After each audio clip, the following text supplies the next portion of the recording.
Skyward! Scatter! The party finds no pedestal in which to place the great clockwork key, only a locked door. Where's your clan's pedestal?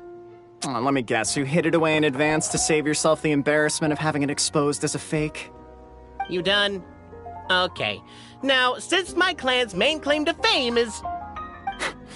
Misinformation, half-truths, and fabrication.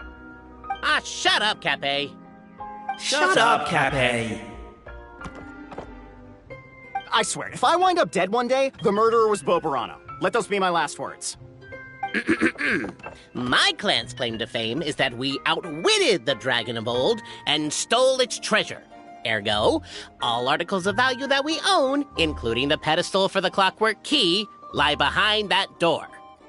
So, next step is open the door? Almost. There's one step before that. The door is protected by a smart interrogation system. We have to answer its questions, and if we get them wrong, we will alert law enforcement. Jeez. Well, do you at least know the answers? The correction fluid of time has dyed white the pages of the Book of Wisdom. No, I don't know the answers. But worry not. I had a quick word with the constabulary in advance. They'll ignore the alarm if we get the questions wrong, so answer without fear.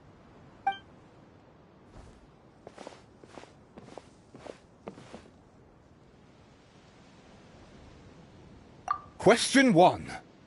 Who is it?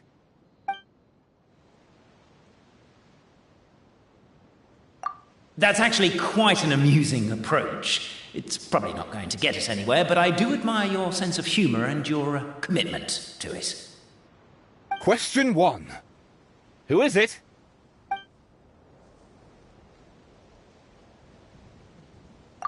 Ah, what an ingenious idea. Far more intelligent than Bobarano's ancestors. But I still recommend against this answer. Question 1. Who is it? The great yokai, Nekomata in boots. And the trusty travel guide pixie! Travel guide. Trusty travel guide! Question 2. By which virtue did the ancients defeat the dragon?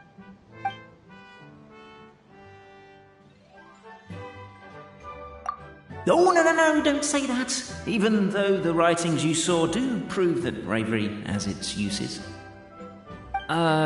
You do realize we can hear everything you're saying, right? If you say it out loud, you'll only set those three off arguing again. Thinking it is fine, but please promise me you won't say it. Question 2. By which virtue did the ancients defeat the dragon?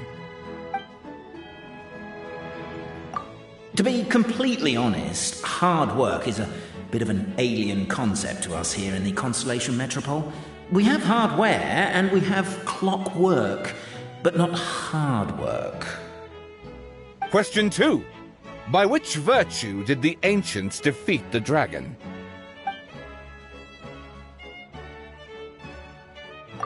If this is the right answer, I swear I'll... Correct! A barefaced lie. So low. Question 3. Which is more real? The fiction of the outside world, or the truth of this world?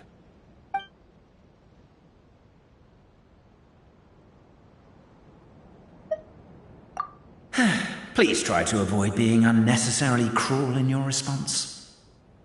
Question 3. Which is more real? The fiction of the outside world, or the truth of this world?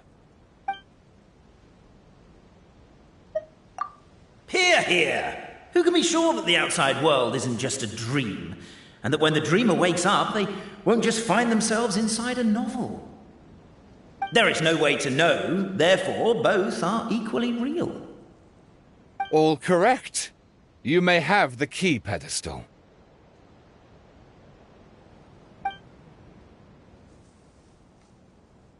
Traveler Marquis, you know what must be done. Please insert the great clockwork key. Oh, and this is my family crest.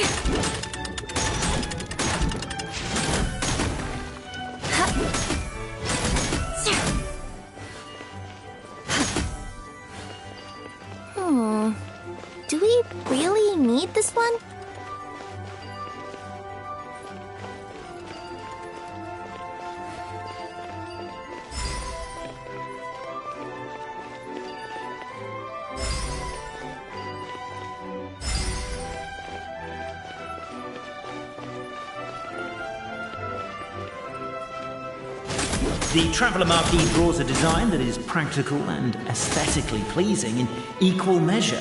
One thing it is not, however, is correct. I think you should take another look at Bobarano's family crest and have another go.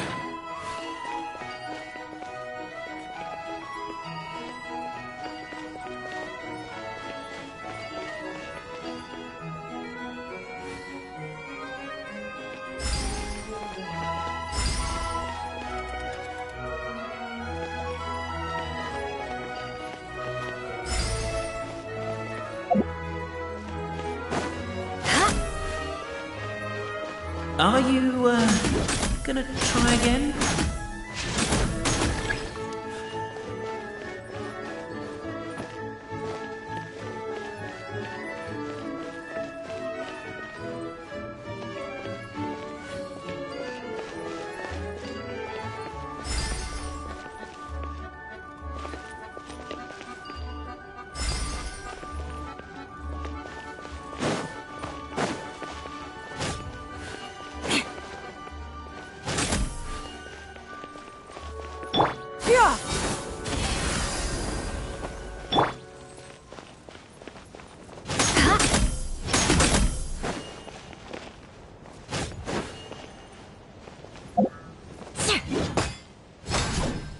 More speed.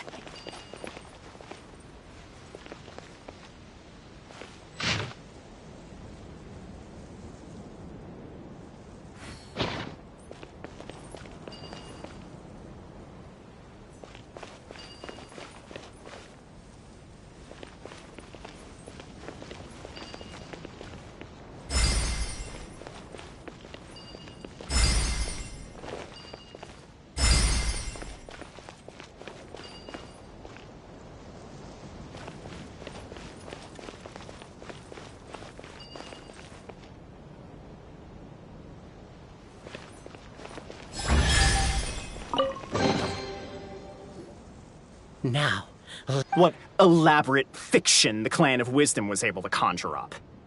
if anyone's listening, I would like to submit these as my last words. I surrender.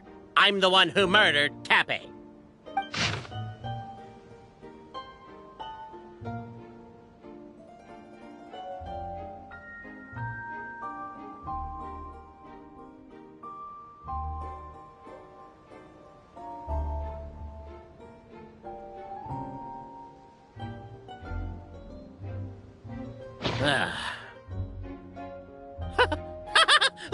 Look! My clan's history is true as well!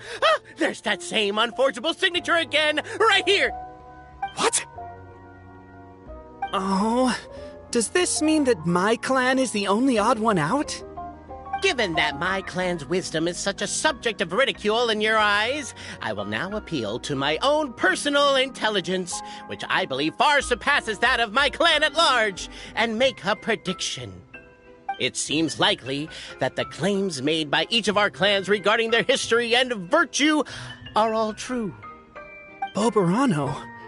How can that be? Oh, I get what's going on. Once, when I was drinking with Gujiyai, she bet me a round of dried fish that I couldn't guess which cup the umeboshi was under. Whichever one I guessed, I was always wrong, and Gujiyai would lift a different cup to reveal the umeboshi. But then, I learned later from one of the shrine maidens, Miyuki, that all of the cups had an umeboshi under them. Just goes to show, I still got a long way to go before I become a great yokai. Oh, don't mind Fox Lady. That's just her way of teasing you. Actually, that reminds me. We can now open these 3 treasure chests.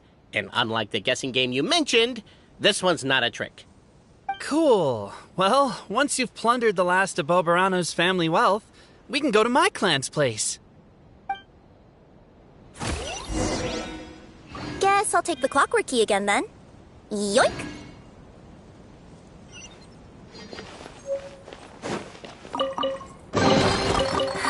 At least good luck doesn't discriminate by clan.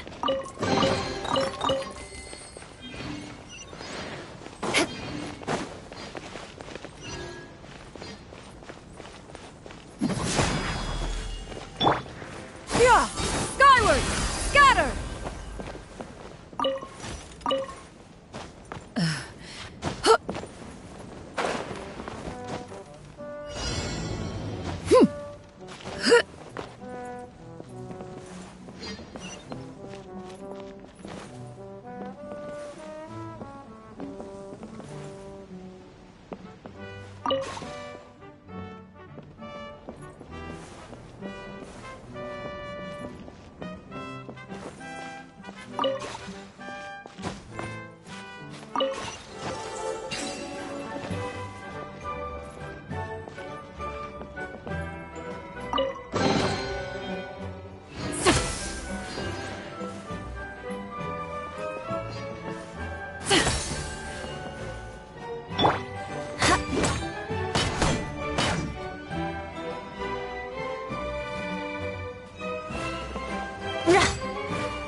Skyward! Scatter!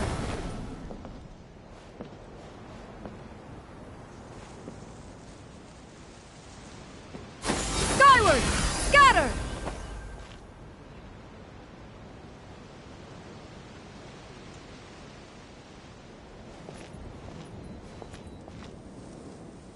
Yeah! Skyward! Scatter!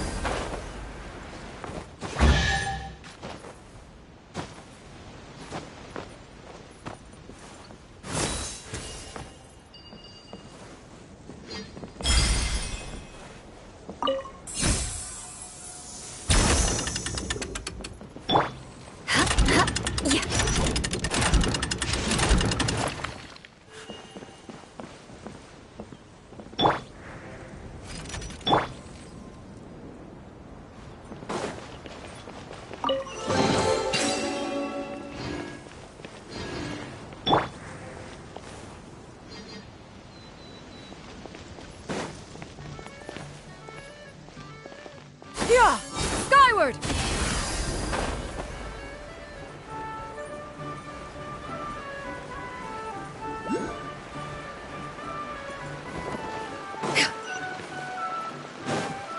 Yeah! Skyward! Scatter!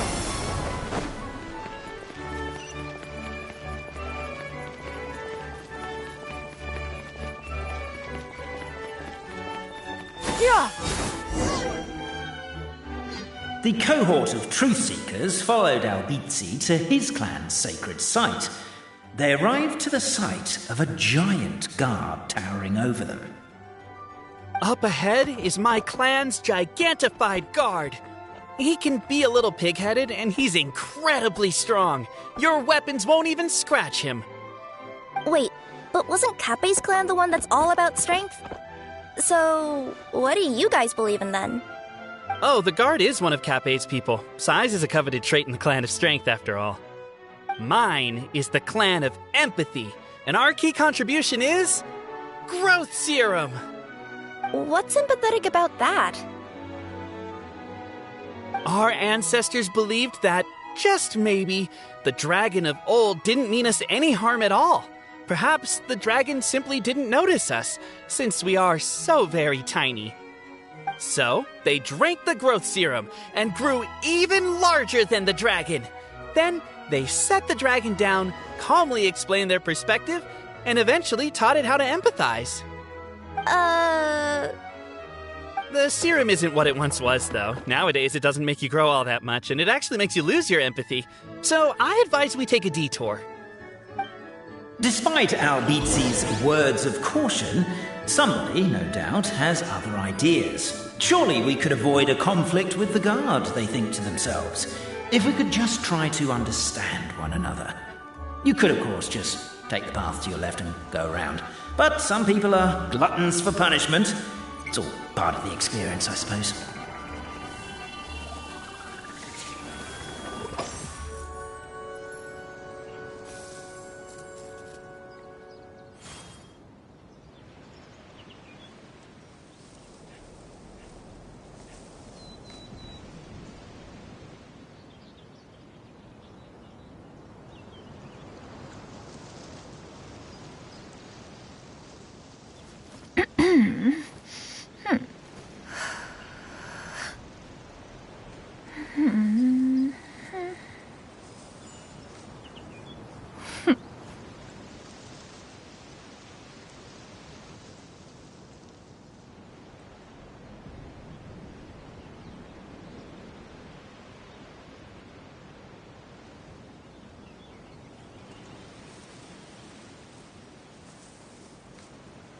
The secrets of the mechanical arts are too profound to convey in a few simple words. Skyward! Everyone, I have returned.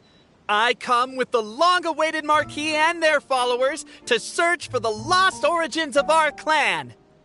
Well, we weren't told anything about that this morning. Get out of here. Leave us alone.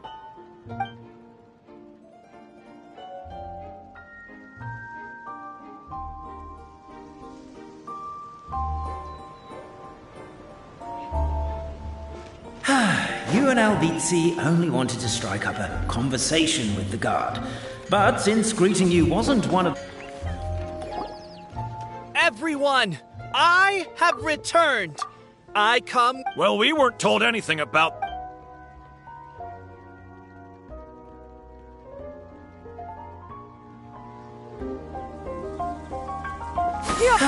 You and Albizi only wanted to strike up a conversation with the guard. But since greeting you wasn't one of the items included in today's schedule, the relationship quickly soured. If you're just looking for a way in... Why is my own clan treating me like a villain? You've been away too long.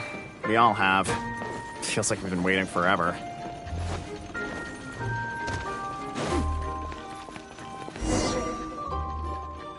We should be getting close. Why is this place so full of junk? Are you the kind of people who never throw away the box when you buy something because you're worried you won't be able to return it without the original packaging? We'll never find the Oracle pillars in all this mess. Never mind that. We have a more pressing issue. It seems there's a slight problem with my clan's family crest. The Marquis may need to utilize their wisdom to solve the issue.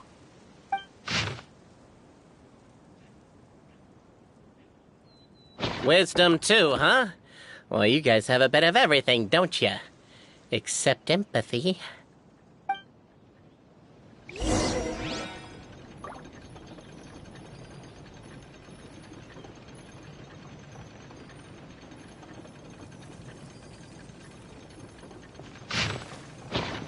Over here! I found it! Keep the noise down! You don't want to alert the guard. I'll go keep watch.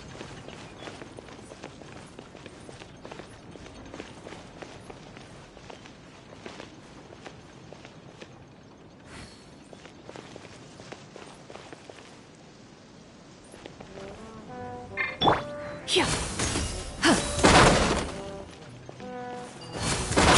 Can't you destroy the boxes a little more quietly?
Apparently that was incorrect. But don't blame yourself, it's Albizi's clan's fault for taking terrible care of their family crest.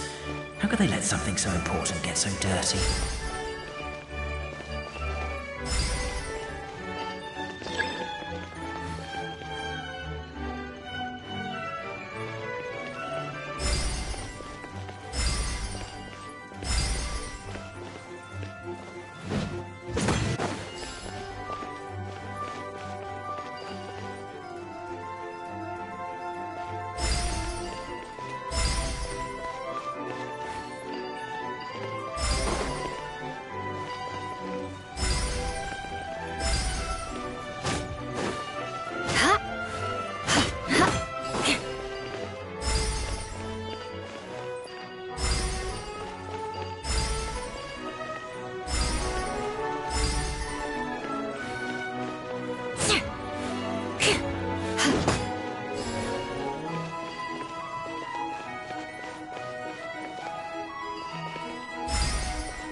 Aristocratic etiquette is all just for show.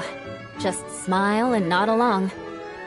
I was forced to learn all of the rules by heart, but even I don't take them that seriously.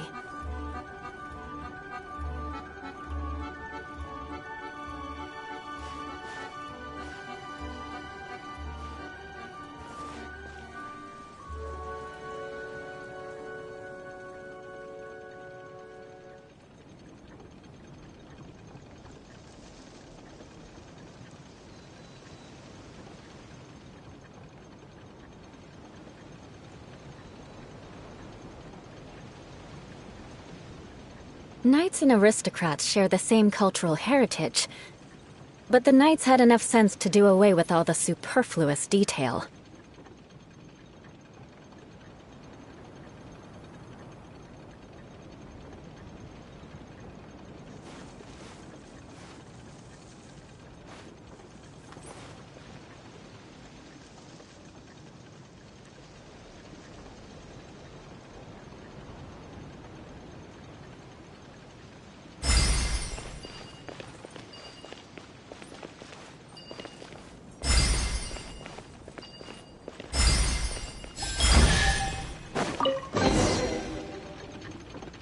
This is the last one.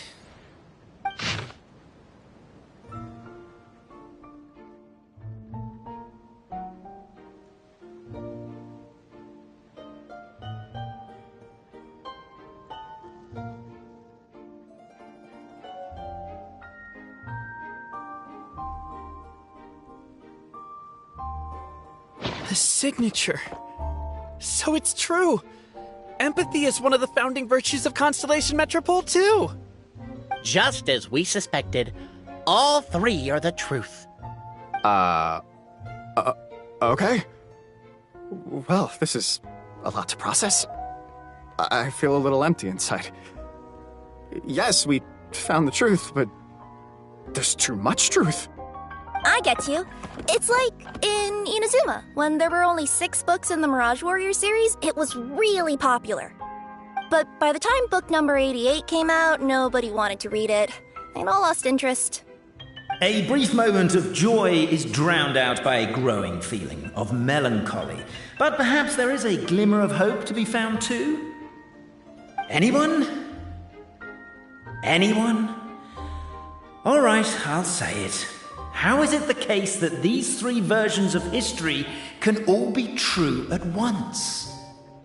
That's exactly what Paimon was wondering, but Boborano kind of already explained it away earlier. So Paimon was worried she'd look stupid for asking the question. It's not a stupid question at all, my dear little pixie. While I did postulate that different truths may coexist, there is an issue when it comes to these 3 truths in particular. The problem is, all three truths are the history of the exact same thing, namely the dragon and the Metropole's origins. Yet all three bear the signature, showing that they're genuine.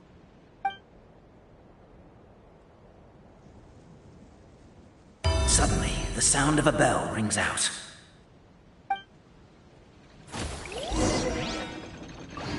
The bell! It rang once! What does that mean again? Ah, yes! Highest level of emergency! Everyone, to the main entrance! Stat! Bring all the glue traps and place them outside the gates! The whole city is on the lookout, and there's only one way out. It's the path right in front of you. I was forced to learn all of the rules by heart. Why'd they ring the bell anyway? Also, why is one ring the highest level of emergency? Obviously because you have to respond fast when it's an emergency. It'd be a bit too late if they waited till the 99th ring.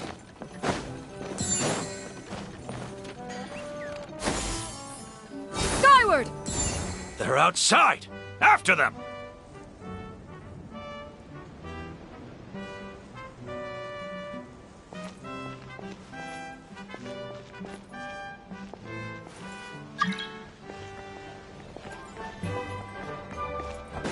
Yeah! Skyward! Yeah!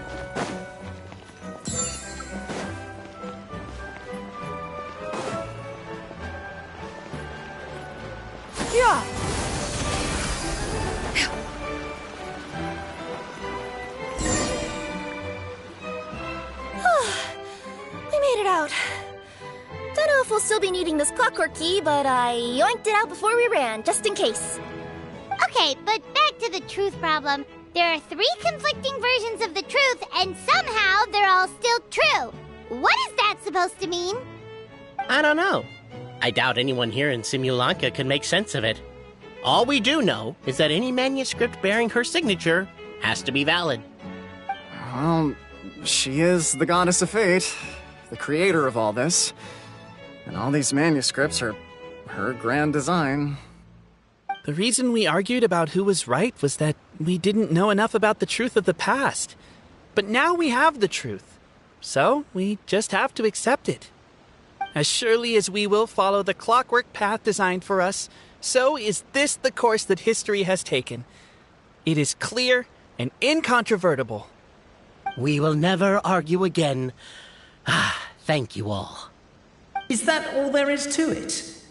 Is this where the decision made at the first crossroads of destiny has led us to? A pointlessly happy ending? Overthinking it would be equally pointless. Well, that's enough for one day. Time to take a break. Could you be any more cryptic? You're planning something. Paimon knows it. Whatever happens, today was a breakthrough in my journey of discovery. I will go back and share it with my clan. Me too. And me. Let's leave it there for today then. I'm sure we'll find out what else Mr. Narrator has planned for us tomorrow.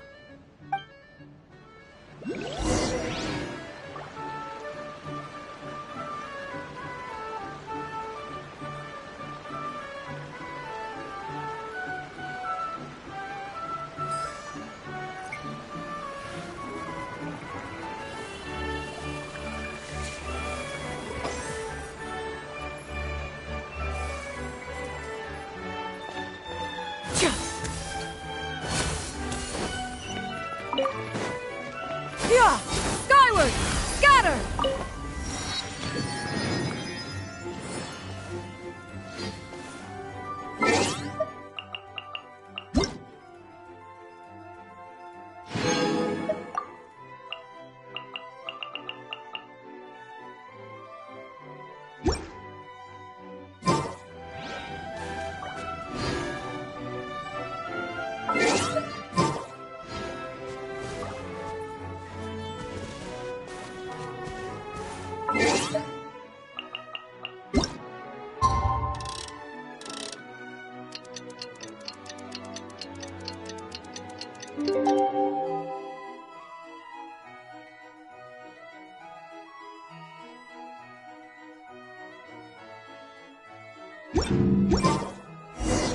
What a beautiful day, thought the traveller, before he was overcome by a creeping sense of foreboding.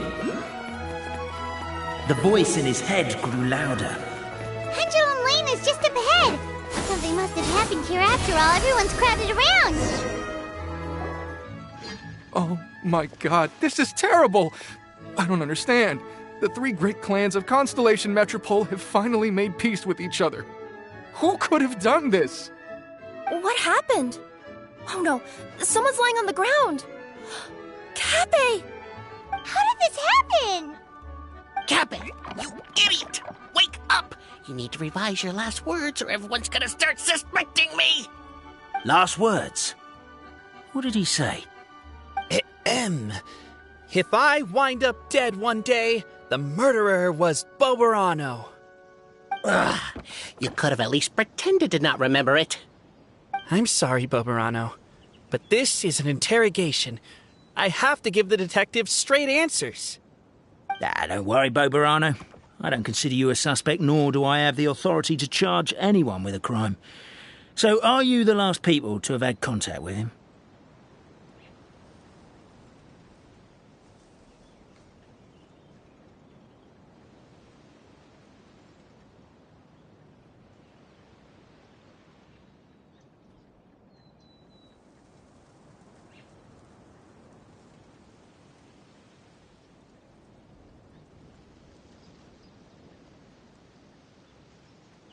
My sincere condolences. You were travel companions, right? It's a real tragedy. I'm afraid he'll be out cold for another hour and a half, at least. Huh? Yeah, I know. It's despicable.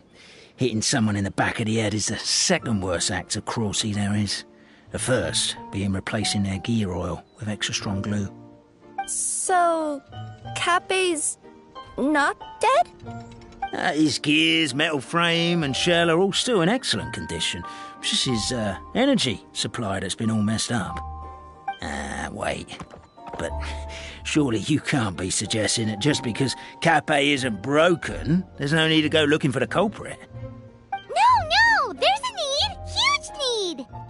Unfortunately, this is rapidly turning into a cold case. There's no evidence and no witnesses. Unless there's an official clockwork pedestal, the goddess of prophecy around here somewhere. Excuse me. Then suddenly the long-lost dragon of old flew across the sky. Where? I didn't see anything. Wait, why can't I move? Oh, my mistake. It was just a cloud. Or a bird. Or something. If only we could turn time backwards and replay the crime. Isn't that one of those, clockwork socket things right behind you? So it is. No wonder everyone here is suddenly struggling to move. Traveller, if you please, let's recreate the crime scene.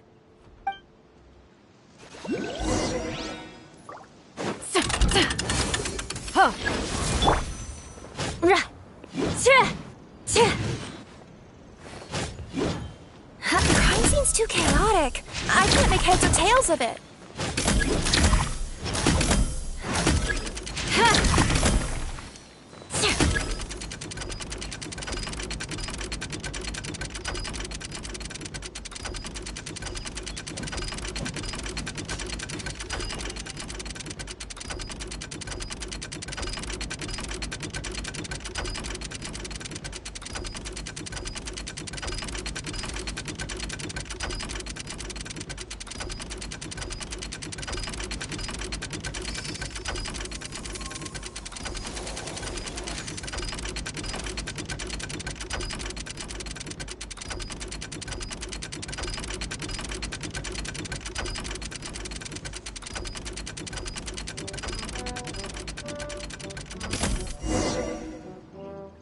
Well, that clears it up.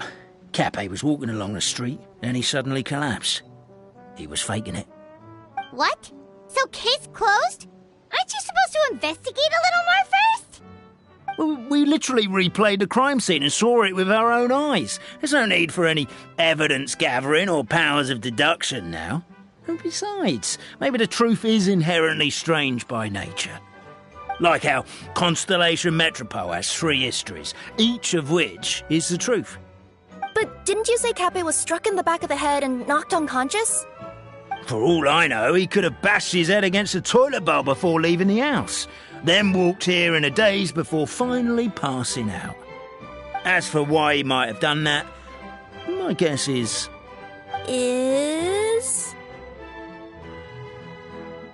With the Supreme Clan question left unanswered and the tension in Constellation Metropole suddenly wiped away, he was looking to create a new source of conflict. Only then would the city feel alive again. Do we really think he's capable of that, though? Sounds like a pretty complicated conspiracy for the average Simulanka resident. Traveler, something about the crime scene isn't sitting right with me. It just seems unnatural. Also, anything outside of the immediate area won't have appeared in the replay. Is it possible that something was missing from the scene? Why don't we search the area? Wait, what are you doing? Oh, we're gonna head to Cappe's house to check the toilet bowl for signs of an impact.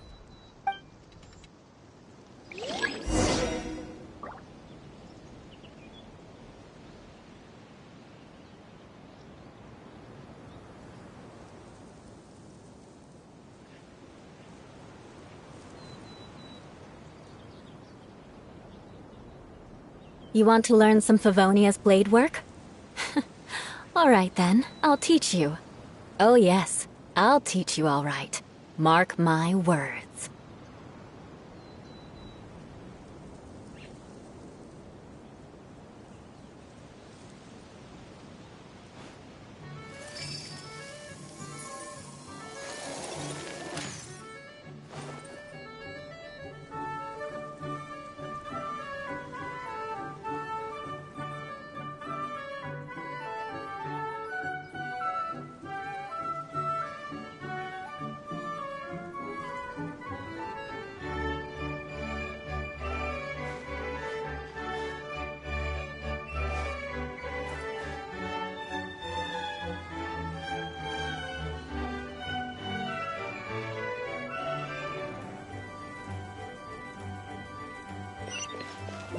Here! Skyward! Scatter!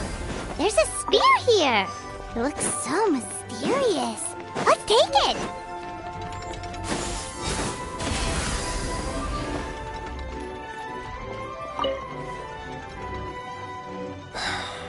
A bottle of... There's a whole investigation.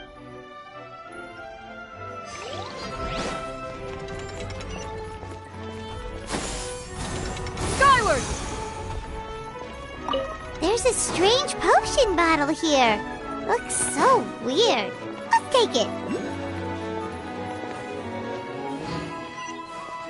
Here! Scatter!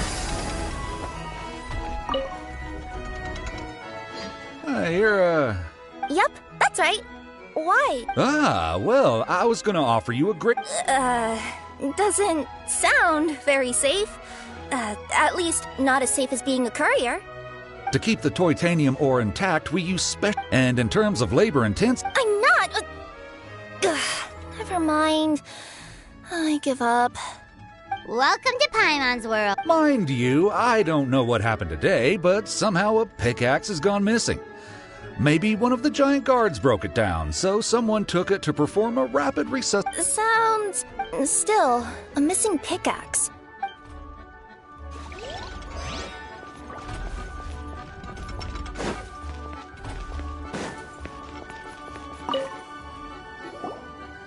Hello there. Someone would...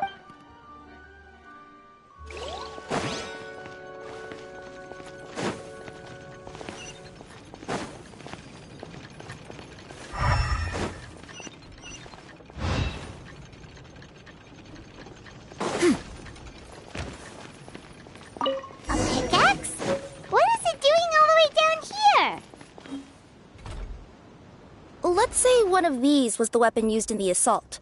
Which one do you think it is?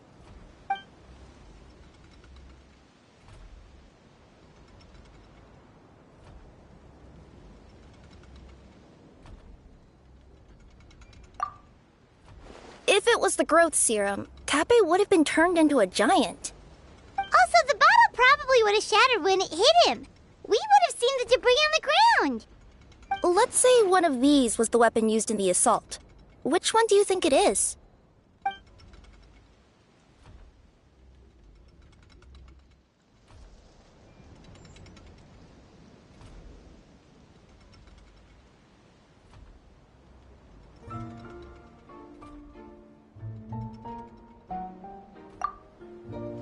If so, there's no way his head would still be in such good shape. He'd have a big dent in the back. And if the guard is to be believed, he had the spear in his possession right up until that guy shouted about the dragon. Let's say one of these was the weapon used in the assault. Which one do you think it is?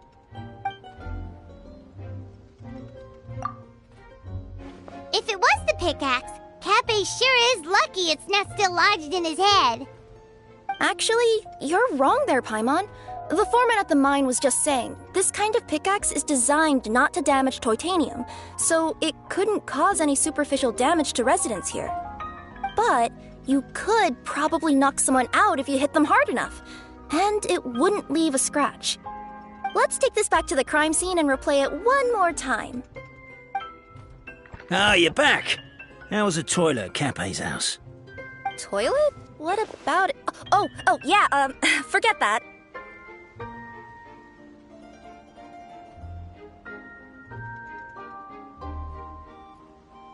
What's this about? What are you trying to say? We thought the way Kappe fell looked odd, so we searched the area for suspicious items and found this. It could have been deliberately placed out of range of the crime scene so it wouldn't show up when we replayed it. Now we've retrieved it, we were gonna replay it again. You don't mind, do you? Oh, I just remembered I forgot to turn off the clockwork switch in my kitchen. Yeah, I think I'll just, Oh, no, you stay right there.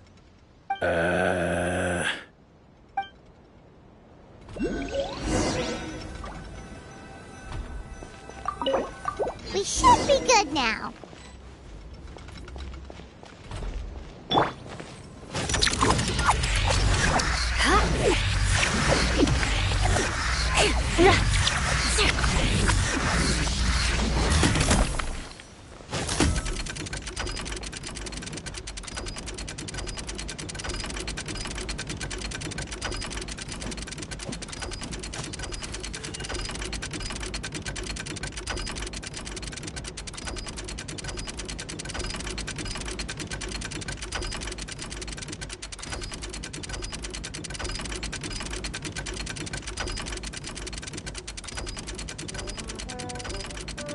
Knights and aristocrats share the same cultural heritage, but the knights had enough sense to do away with all the superfluous detail.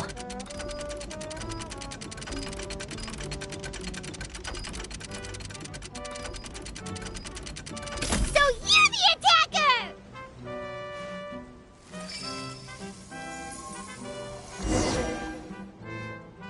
So, it was you!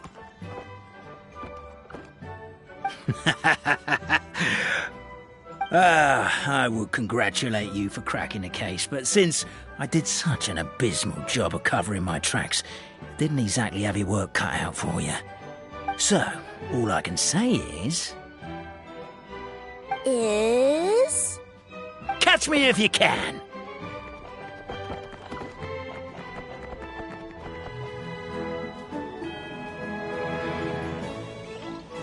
We have a runner! That's it! Let me at him! The would-be Marquis of Carabas dispatched the Necromancer in boots, who ran off in pursuit of the poor little minion.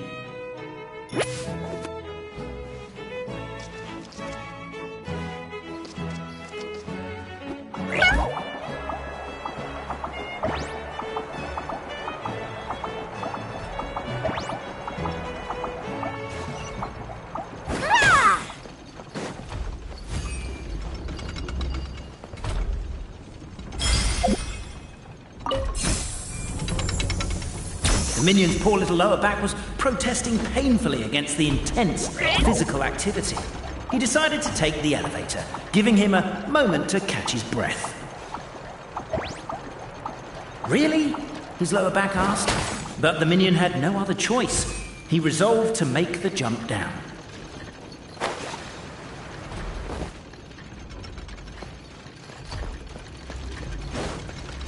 By this point, the Necomata in boots was gasping for air. The minion was huffing and puffing, even more loudly. But we'll ignore that. I'm not!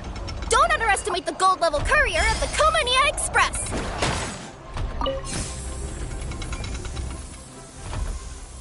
A characteristically catty response from the Necomata. Tell me, what do you hope to gain from bullying me? I get to let off some steam!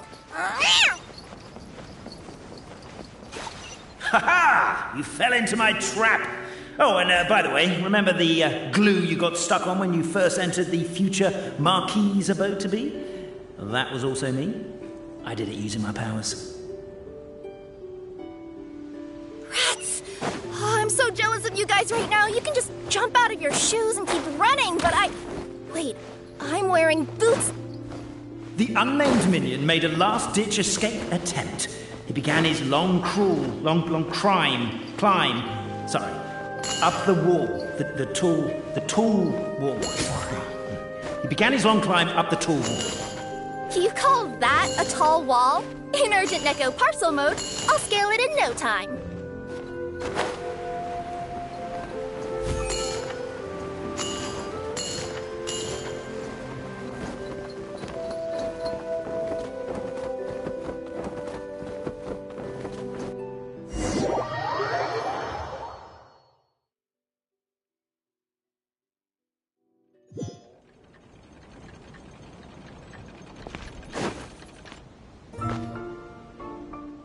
So, it was you! I would congratulate you for cracking the case, but since I did such an abysmal job of covering my tracks, it didn't exactly have your work cut out for you. So, all is... Catch me if you can!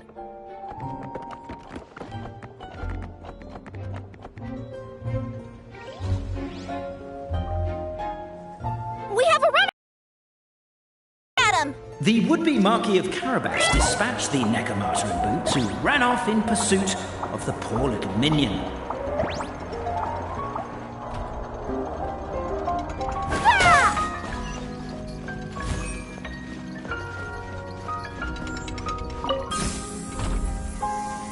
The minion's poor little lower back was protesting painfully against the intense physical activity.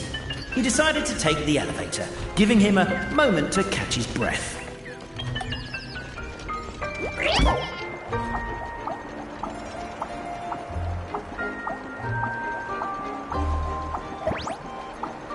Really? His lower back asked.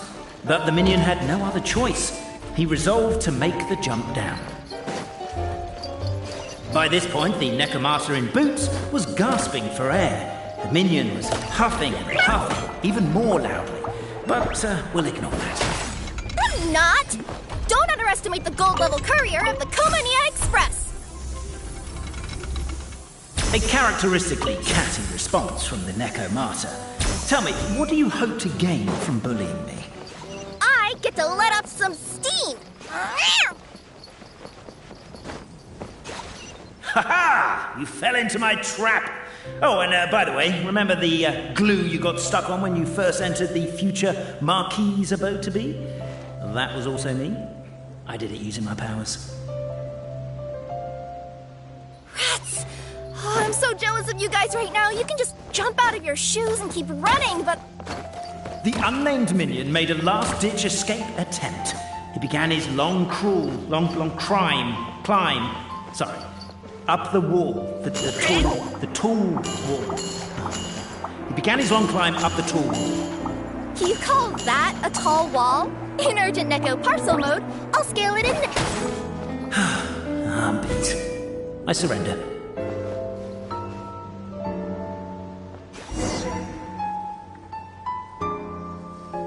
You've got nowhere left to run. All right. I confess. That was fast. Getting caught by you here was a backup plan. I don't know if what I've done will make things better or not. Time to come clean. I am the narrator, the one who's been guiding you all this time.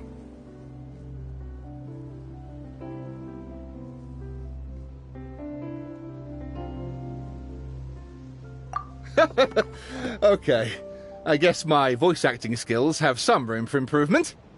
Anyway, I only did what I did because... Why are you suddenly spilling the beans?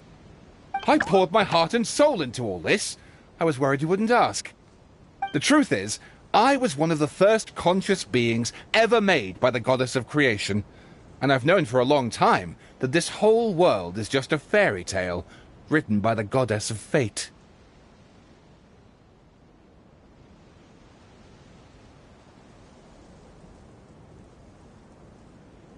I know they say that fairy tales are just made up for kids to read, but I refuse to believe that fairy tales are just fictional stories and nothing more.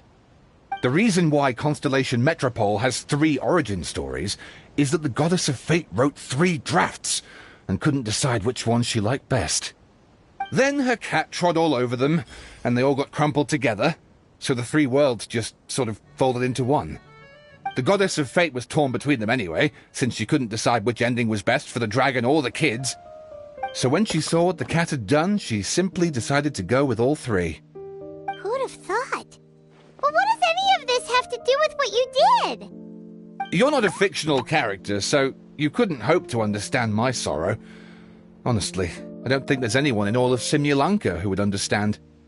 Every day that I experience, every interaction I have with another person, is it really all just a work of fiction?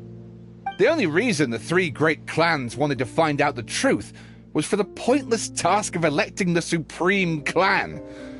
I thought that once they'd learned the truth, it might make them curious enough to investigate further. But as it turned out, they just accepted it and carried on living the same old lives. I have to motivate them to keep looking for answers now that they think they've learned the truth. I have to make them uncomfortable with the superficial explanation that they took at face value. And I have to figure out, once and for all, while you real people from the outside world are still here, are we real? Aww. That's my full confession. Time for you to take me back.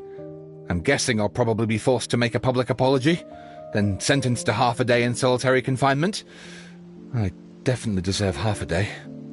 Oh, also, pass this message on to Cape Bobarano and Albizzi, if you could. The Great Clockwork Key was originally put in place jointly by the ancestors of the 3 clans. If the 3 of them had any ability to cooperate whatsoever, they'd have been able to remove it by themselves. Over all these years, not once have they ever tried removing it together. Oh, my poor child. There's one thing you've been mistaken about this whole time. Ah! Whose voice is that? Detective? Was that you? Your voice acting's actually pretty good. The reason fairy tales are suitable for children is that they help them to understand the world. Fairy tales may be works of fiction, but at their heart lies an internal logic that is undoubtedly real-world truth in a condensed form.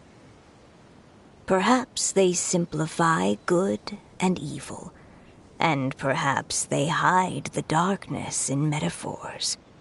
But let there be no doubt.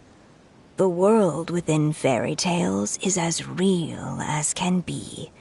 And by extension, you and your compatriots are also real.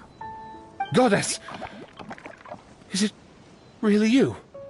The line that separates footnotes from narrative can never be crossed. Never the two shall meet. This is why you have never heard my voice before. But now you wish to break free from the story, and there's a cat nearby, so you can hear my echo.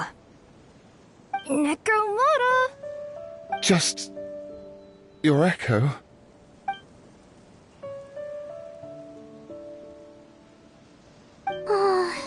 detective.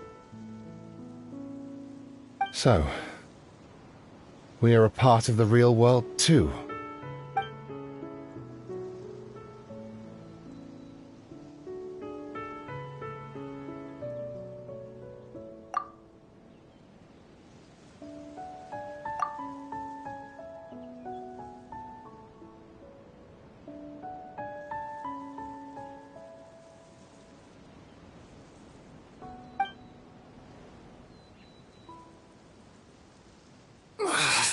My head's spinning. Albizzi just gave me a quick rundown of the situation. So you caught the detective?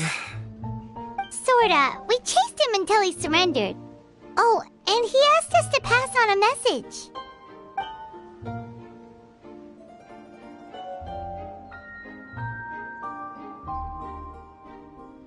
Does he really think we didn't try that? 'Cause we did, after 6 months in that place. That was my bad. I thought it was a stupid idea at the time, so I didn't really exert myself. I also sort of stopped trying after 3 years. Never mind. I'm partly to blame as well. On the second attempt, I just hugged the key and pretended like I was pulling as hard as I could. You guys are so lazy. My granny's neighbor's pet cat has nothing on you, and it spends all day, every day sunbathing. Anyway, you said you heard the voice of the goddess of fate at the end? That's amazing. There is a world beyond our own after all. What would you guys say to taking a trip to the outside world sometime? Otherwise, I got bashed in the back of the head for nothing. Depends. Do either of you know how to get there? But yes, I agree we should go. And not invite the detective, just to annoy him. But maybe the reason we've never worried about whether we're real or not is that, unlike him, we weren't there to witness the creation of this world. We've never had any reason to doubt that we're real. If someone ever convinced me that these delightful dimwits, Cape and Albizzi, weren't real, I'd be devastated.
Yeah!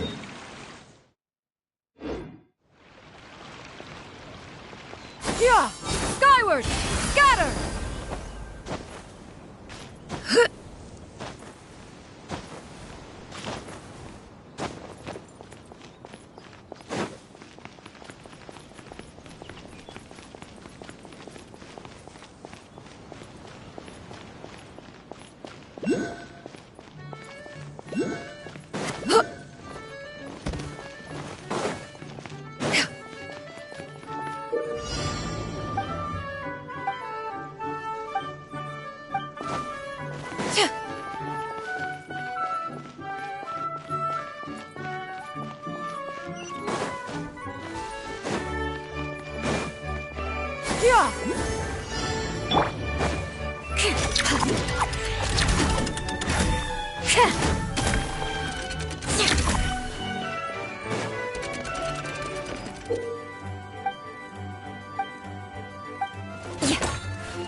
Yeah!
Skyward!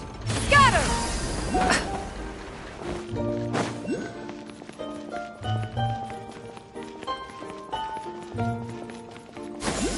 Skyward! Scatter!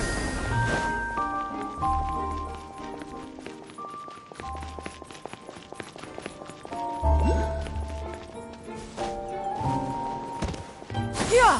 Skyward! Scatter!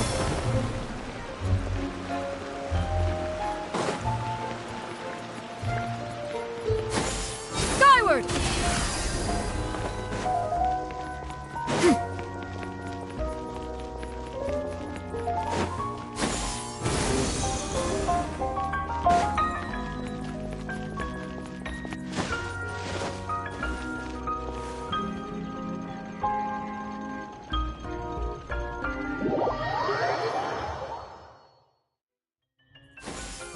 Skyward!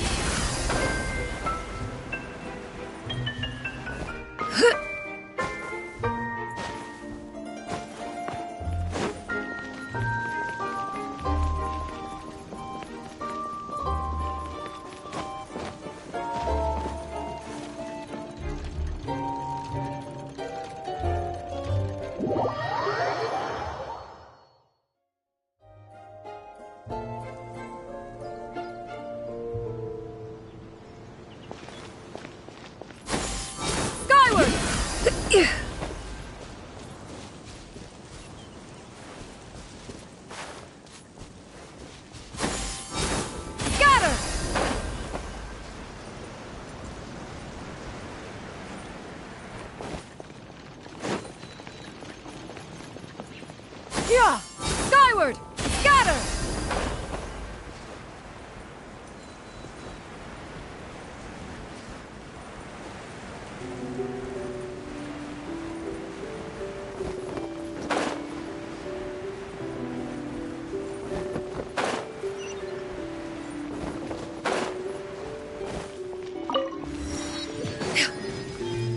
Yeah!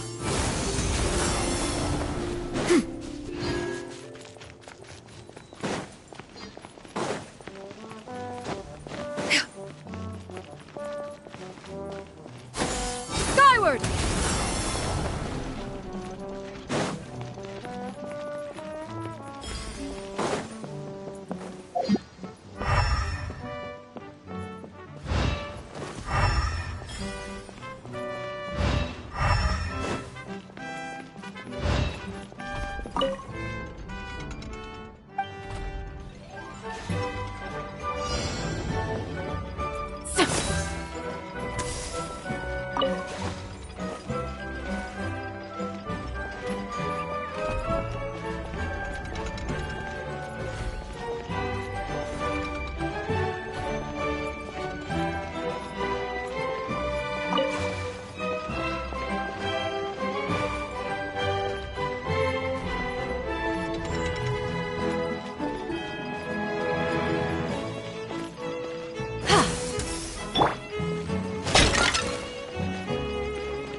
More speed.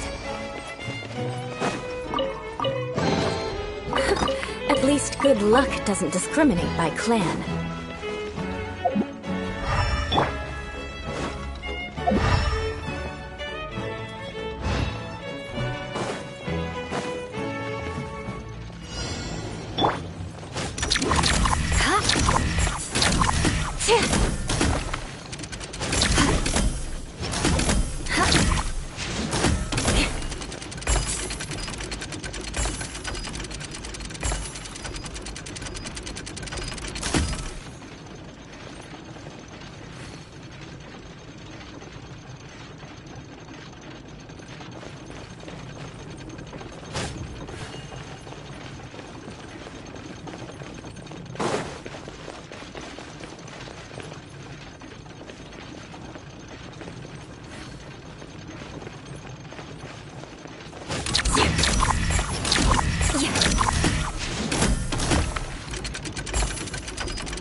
Good luck doesn't discriminate by clan.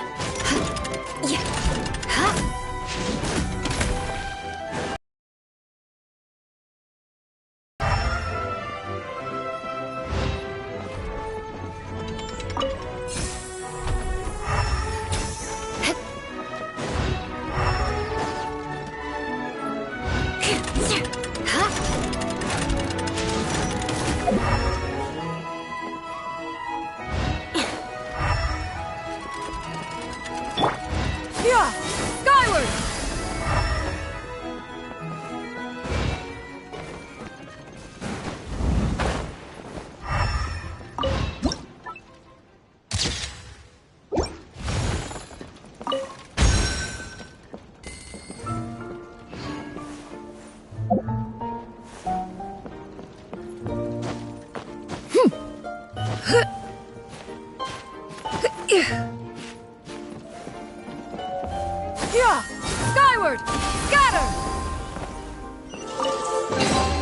These could be salvaged for parts. Yeah! Skyward! Scatter!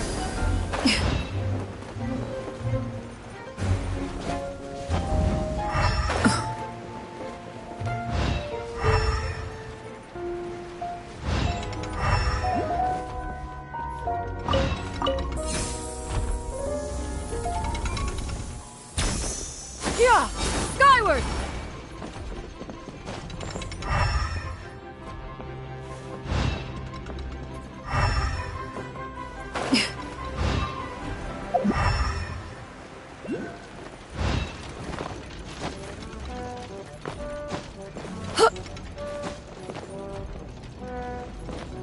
Yeah! Scatter!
What trinkets lie veiled within... Scatter!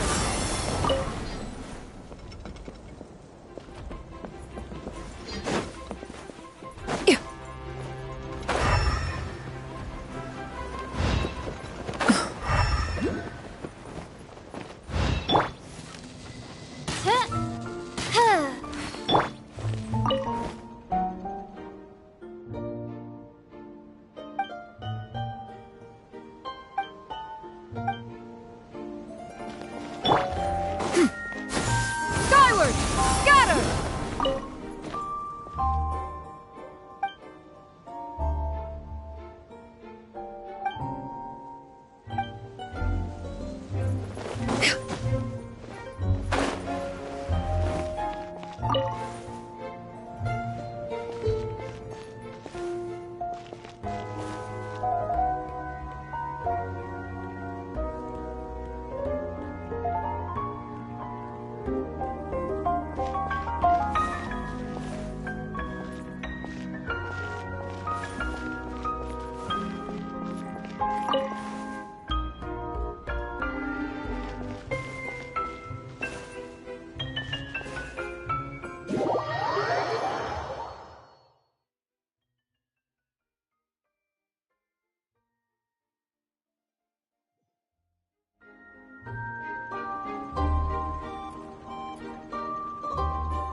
Peace prevails throughout the land, and all things are made new, as buds in the spring.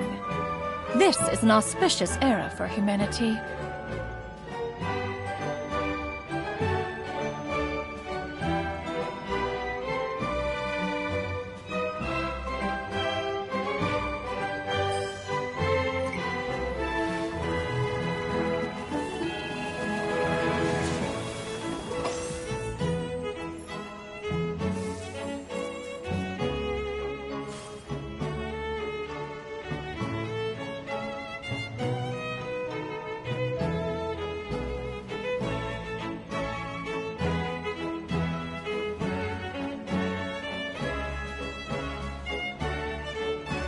The secrets of the mechanical arts are too profound to convey in a few simple words. Oh, but why must the listener grow weary whenever I begin to divulge them?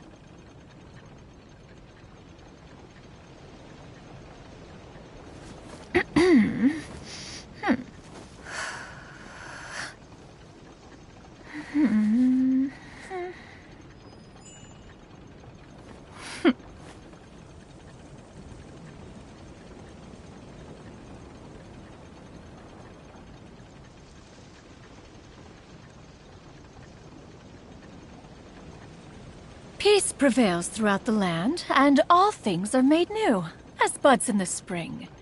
This is an auspicious era for humanity.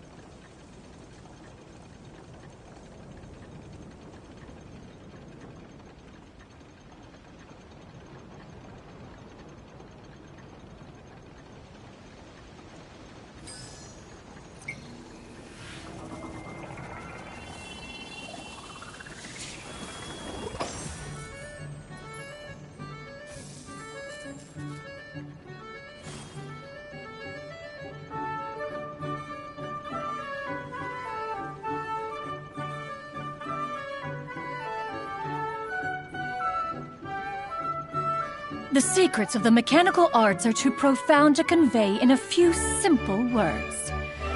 Oh, but why must the listener grow weary whenever I begin to divulge them?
Perhaps one should invent some form of curio discernment mechanism.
Ah, what trinkets have we here?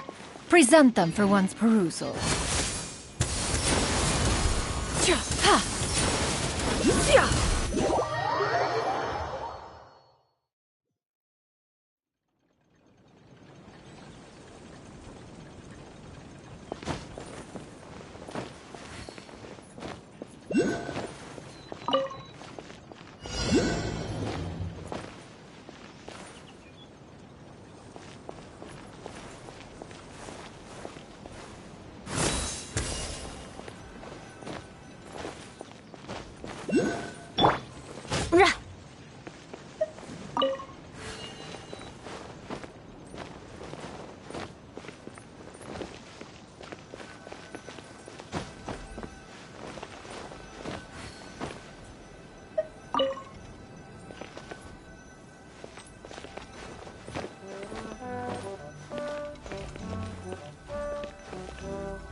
These could be salvaged for parts.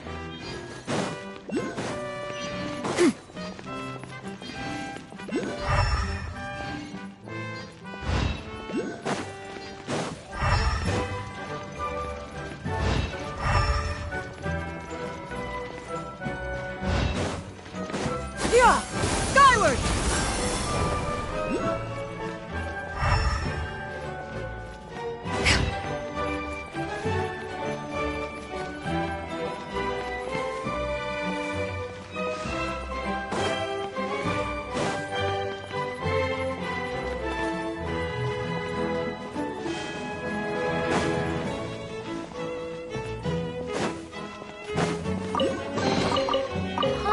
What's...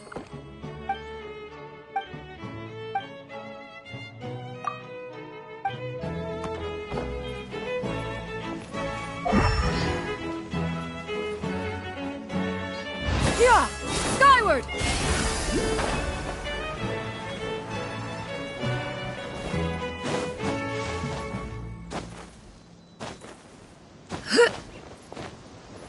Yeah! Skyward! Scatter!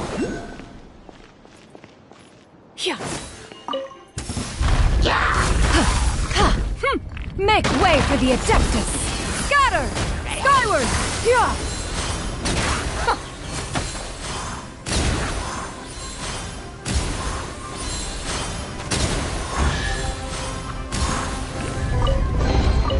These could be salvaged for parts.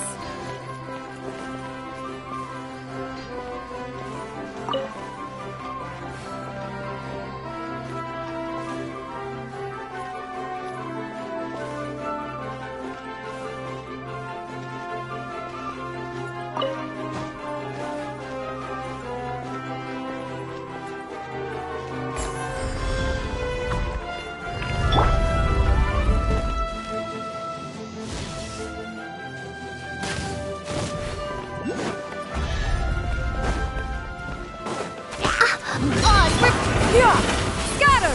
Skyward!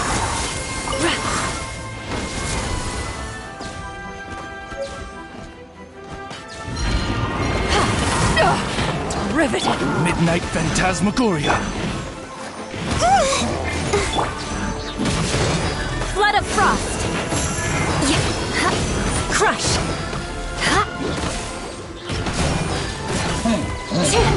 Beg for mercy!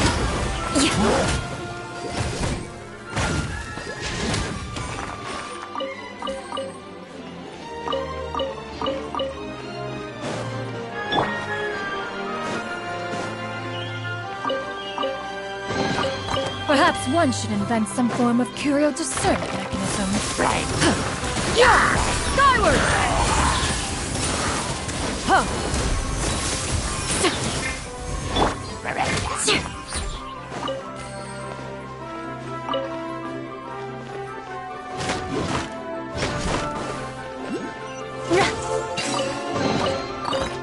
What do we have here?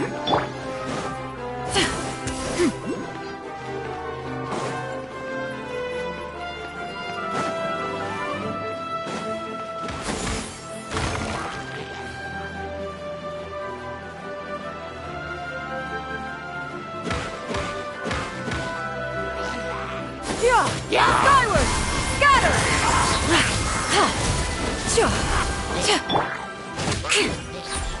More speed.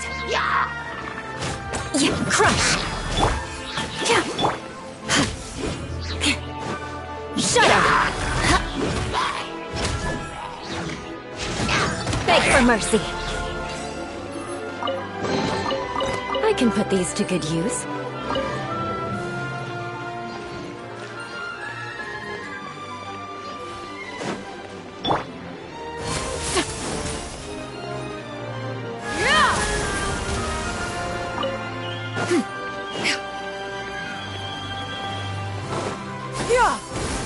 Scatter!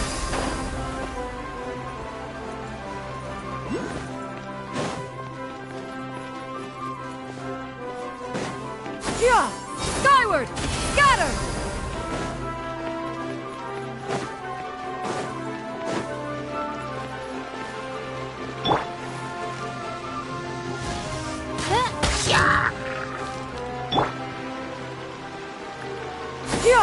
Scatter!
Scatter!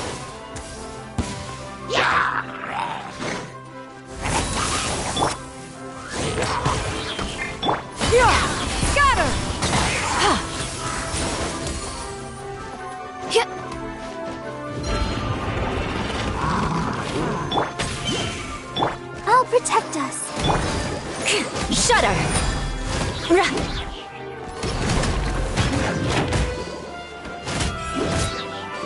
Crush!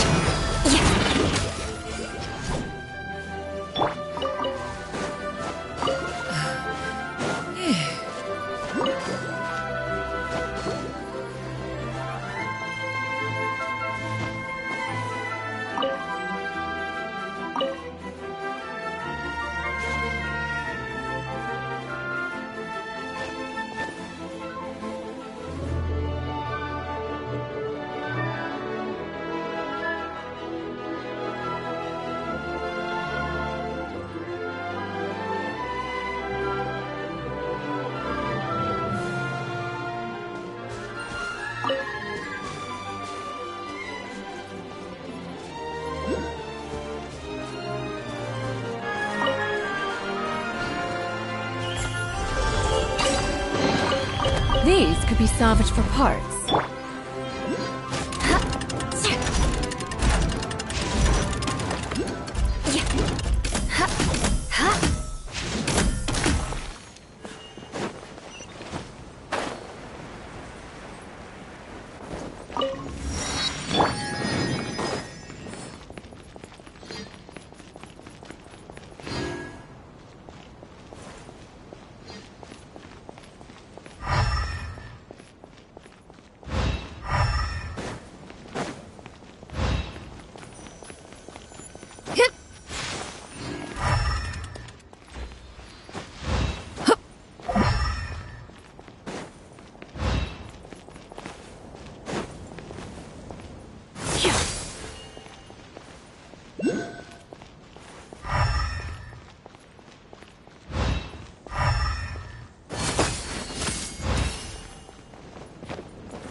Skyward! Scatter!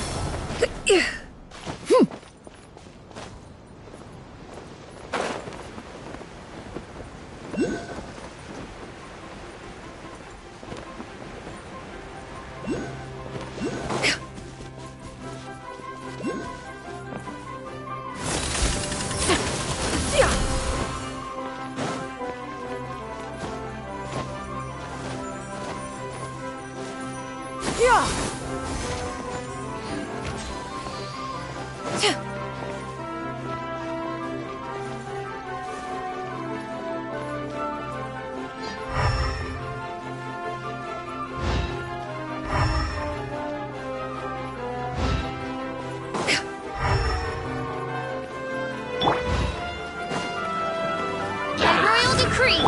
Let the show begin. Scatter! Skyward! Seize the skies!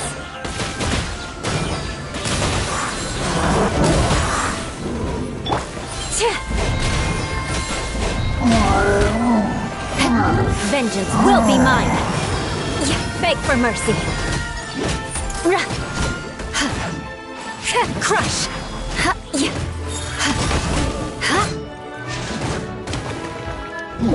Shadow Raven, let night fall! I'll protect us. Shudder! Scatter! Skyward! Stray clouds converge!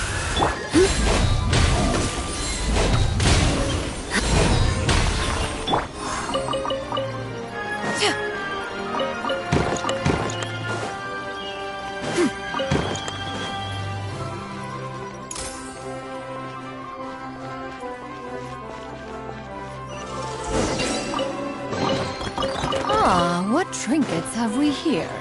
Present them for one's perusal.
Perhaps one should invent some form of curio discernment mechanism.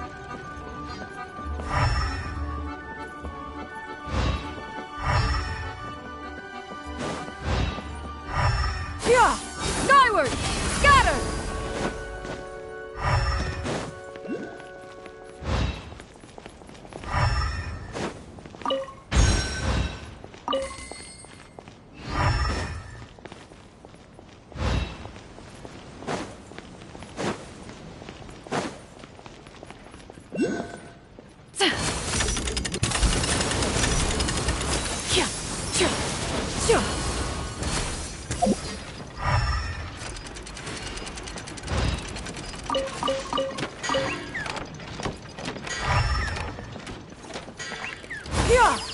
Skyward!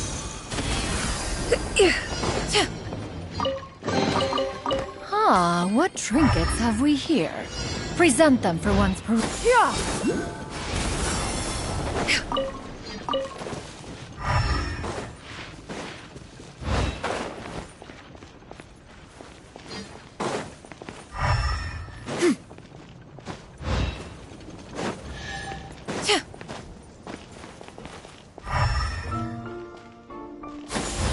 Skyward!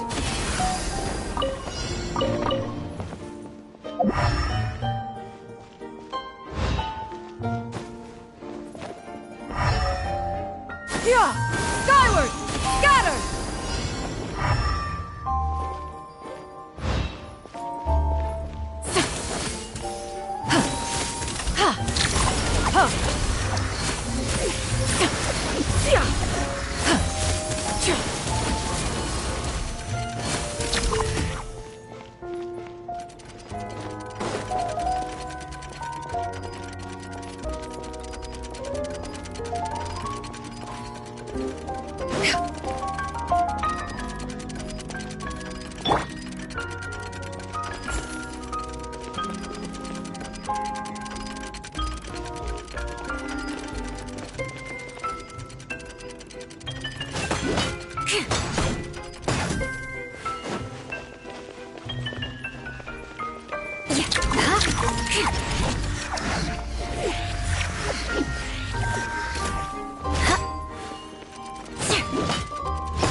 At least... Skyward! Scatter!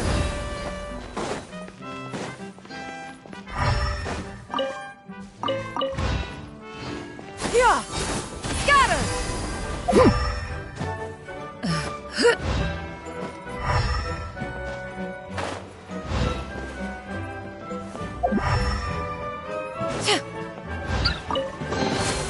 Perhaps one should invent some form of curio discernment mechanism.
These could be salvaged for parts.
These could be salvaged for parts.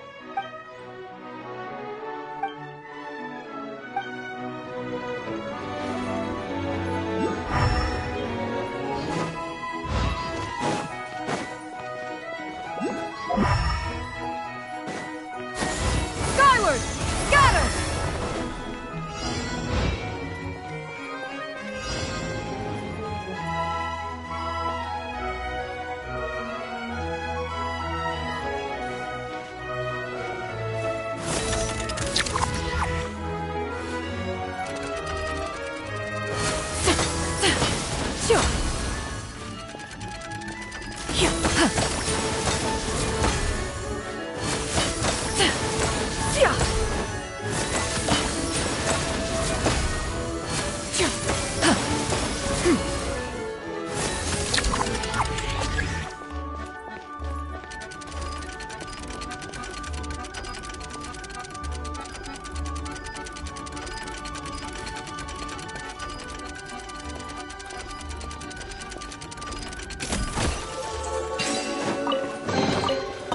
Ah, what trinkets have we here?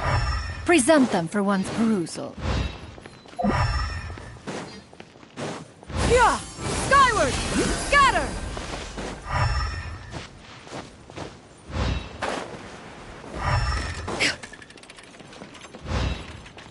Yeah! Skyward!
Ah, what trinkets have we here?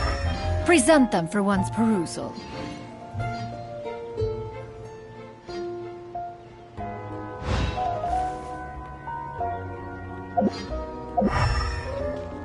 Yeah! Skyward! Scatter!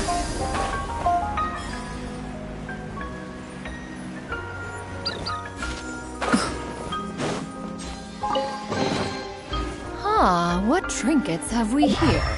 Present them for one's perusal. Yeah! Skyward!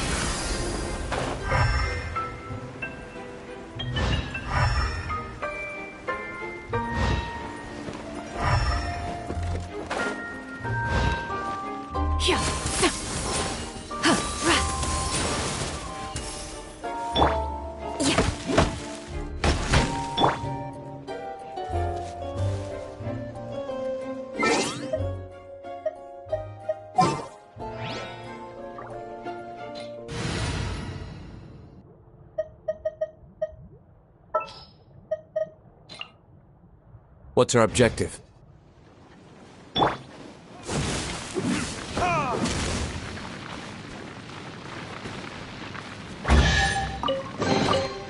I suppose this will do.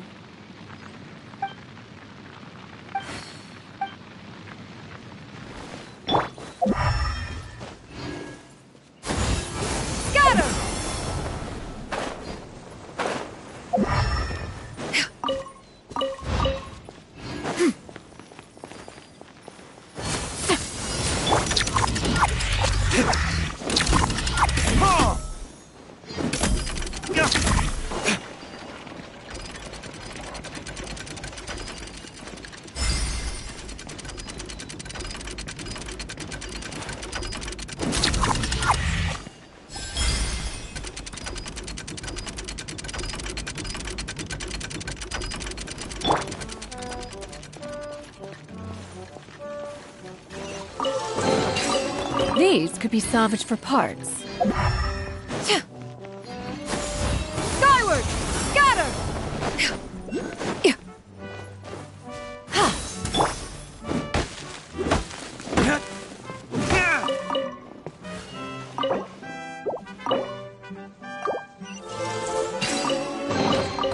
We'll need more where that came from.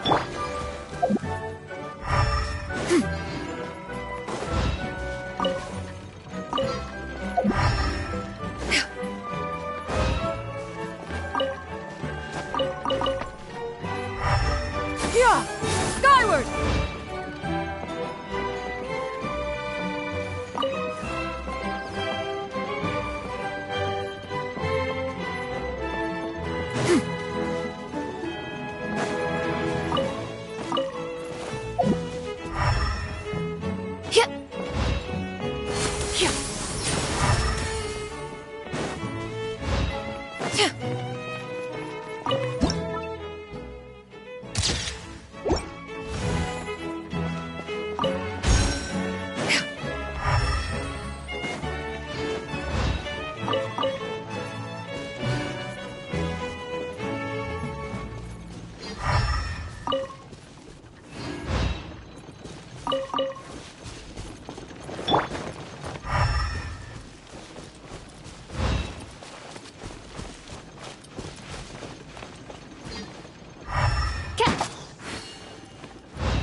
What trinkets have we here?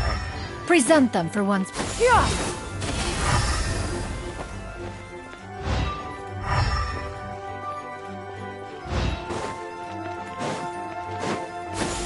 Skyward! Scatter!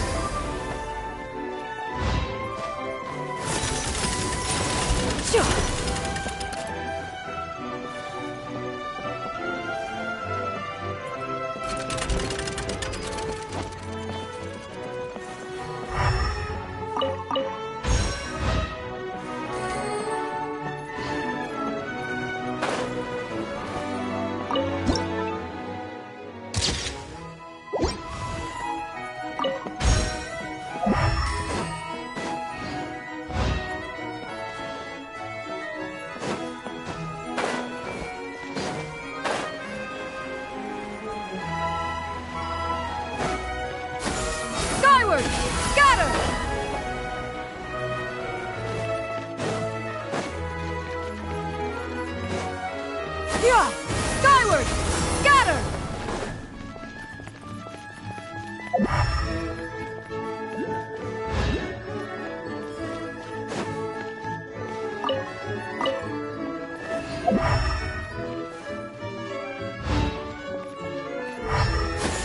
Skyward! Scatter!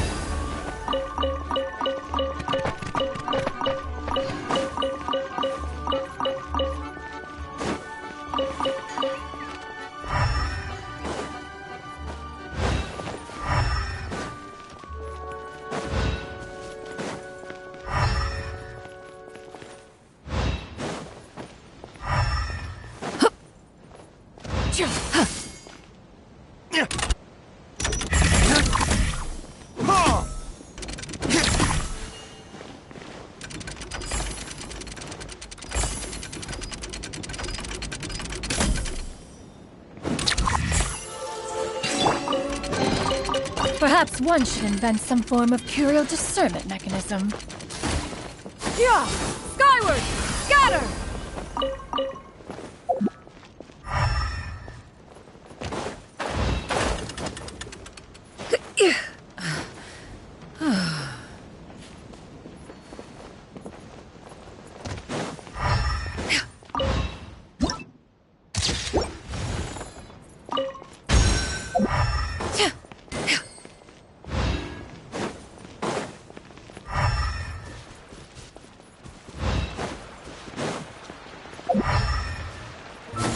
Skyward!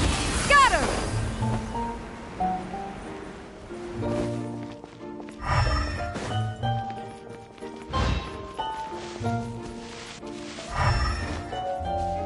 Yeah!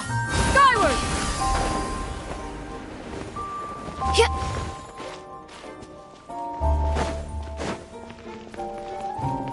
Yeah! Skyward! Scatter!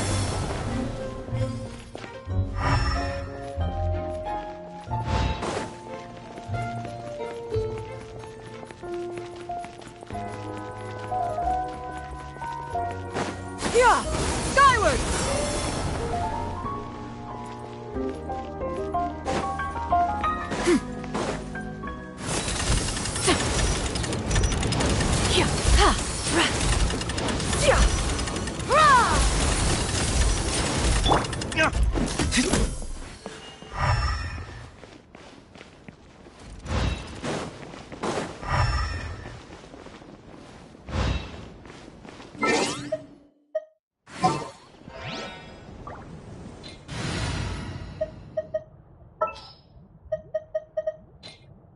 I'll scout ahead.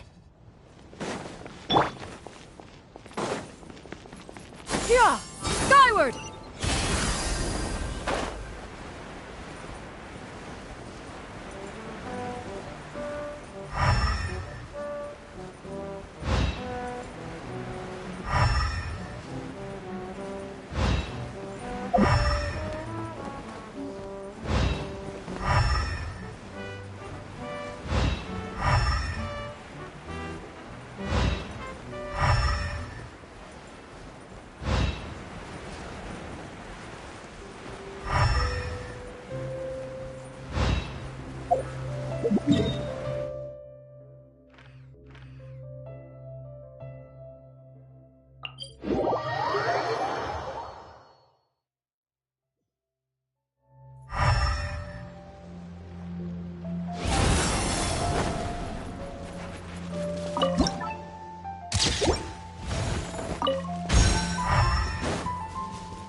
Yeah!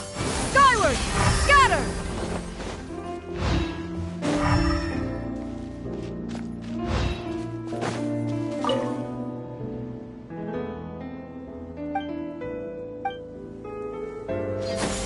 Skyward!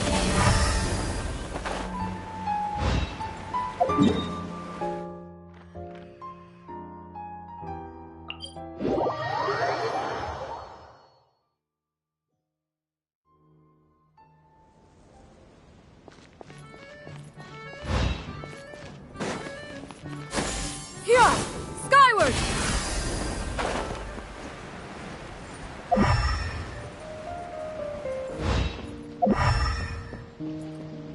Help me! Somebody, please!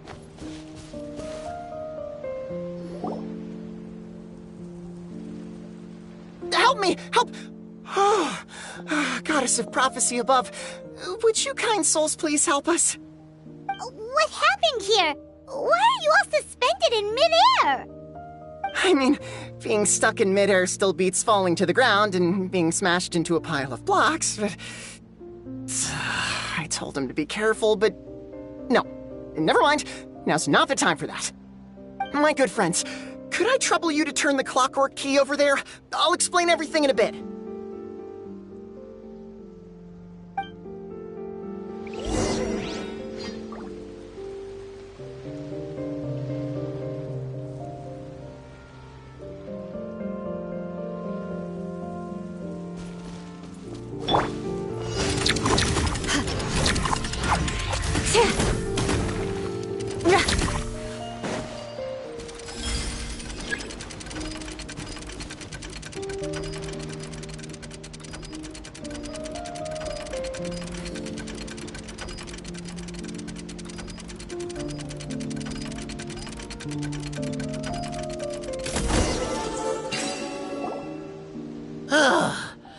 Thank you.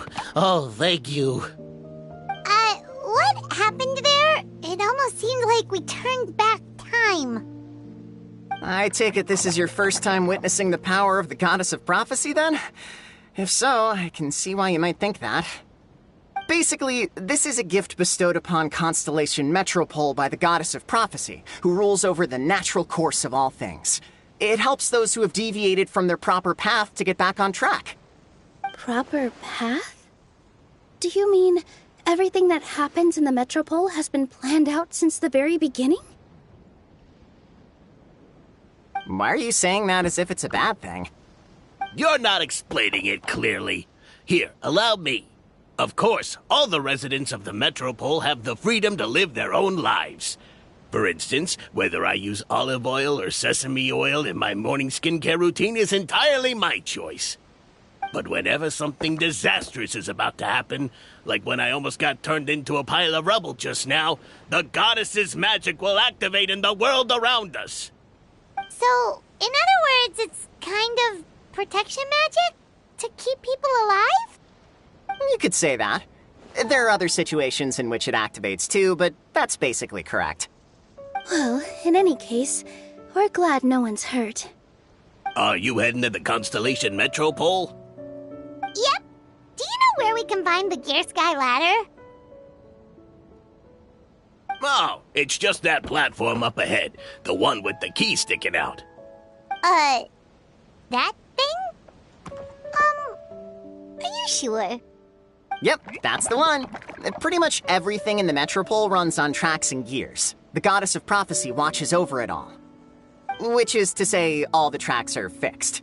If a machine is set up to move forwards, it'll never move in reverse. This reminds Paimon a lot of Fontaine's clockwork toys. You mean, like those music boxes with dancing figures? I think I've seen one or two from the merchants in Sumeru. Yeah, exactly like that. Anyway, sounds like it's not gonna suddenly fall out of the sky, so Paimon's okay now. Should we get going?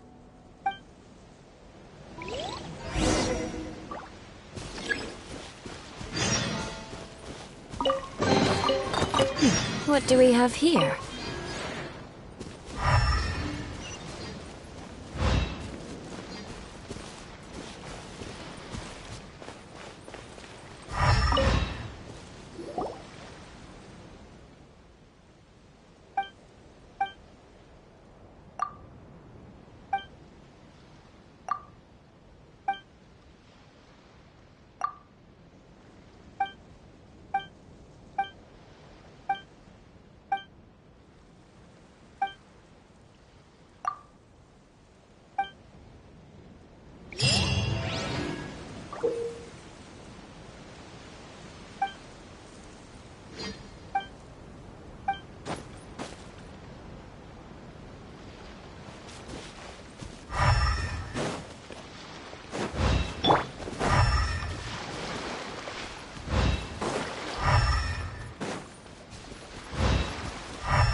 These could be salvaged for parts.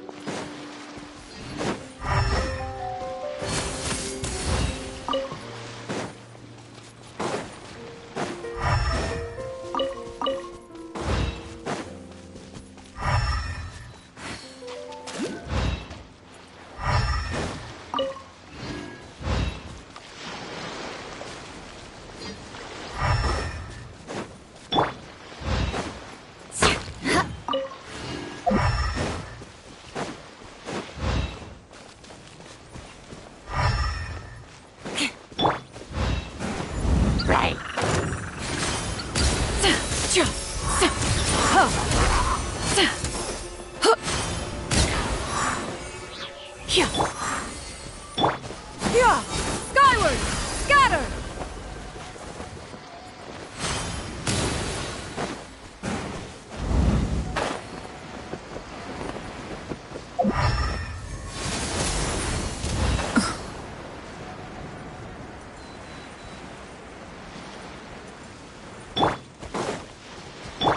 Yeah!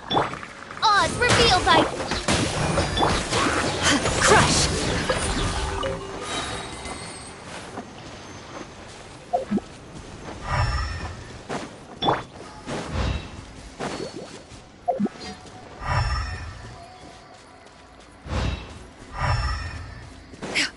Yeah! Skyward! Scatter! By royal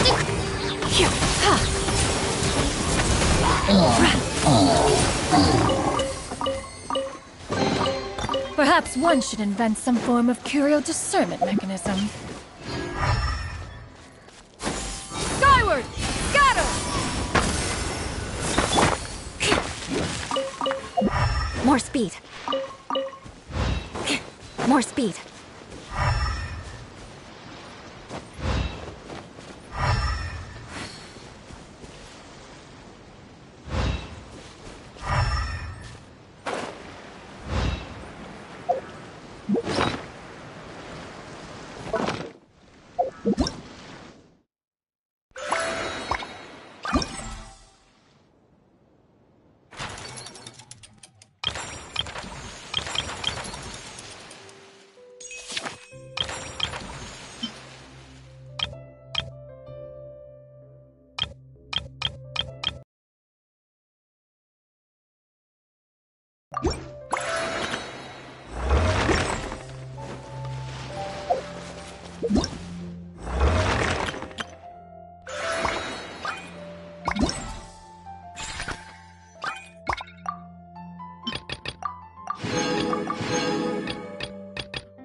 You'd better watch out. There's a cat burglar about.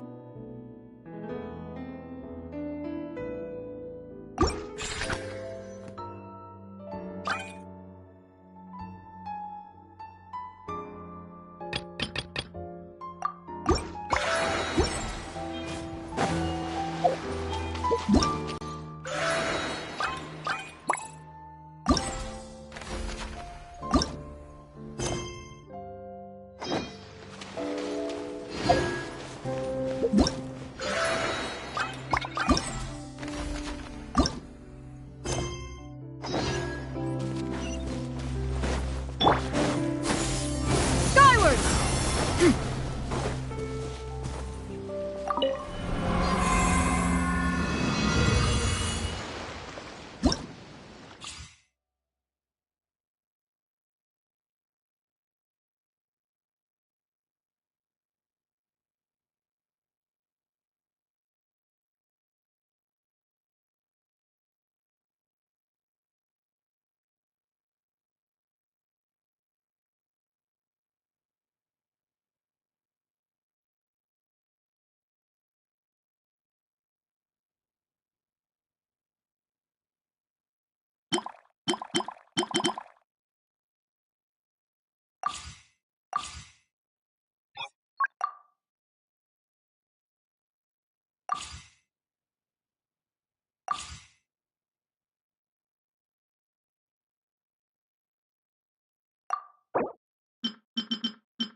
verdict is...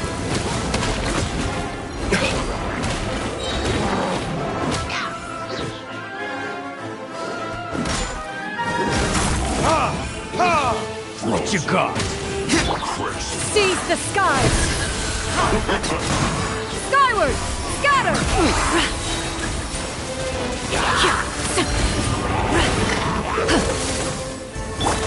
Oz, reveal thyself! I'll protect us! Make way for the Adeptus!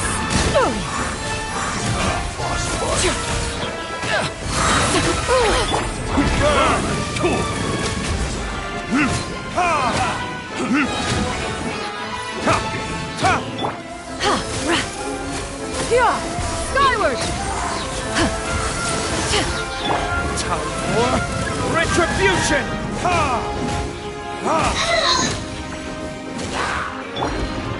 Skyward! Scatter!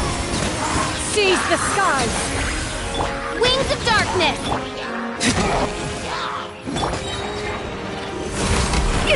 Inconsequential! Skyward!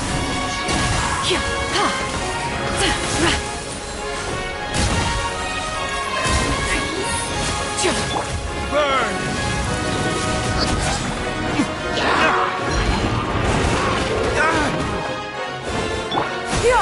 Skyward! Shadow Raven! Let night fall! Let the show begin! Time for retribution!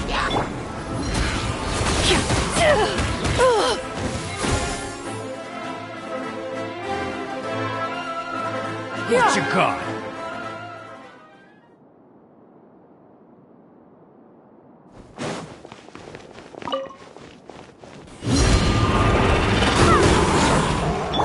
Shudder! Everybody stand back! Barbados, guide us. Beg for mercy.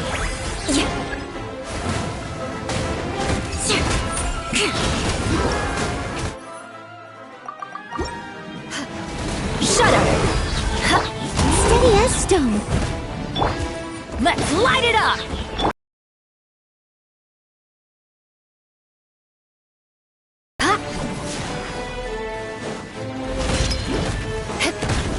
Shudder! Crush! I'm going in!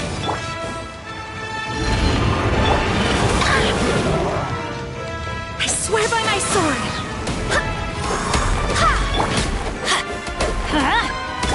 Beg for mercy!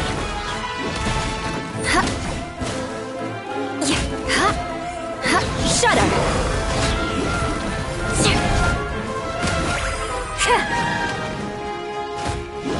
I must leave no stone un... Everybody stand back! Vengeance will be mine! Crush!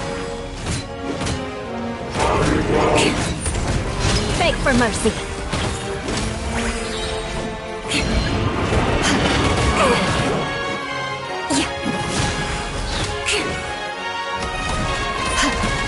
Shudder! Beg for mercy!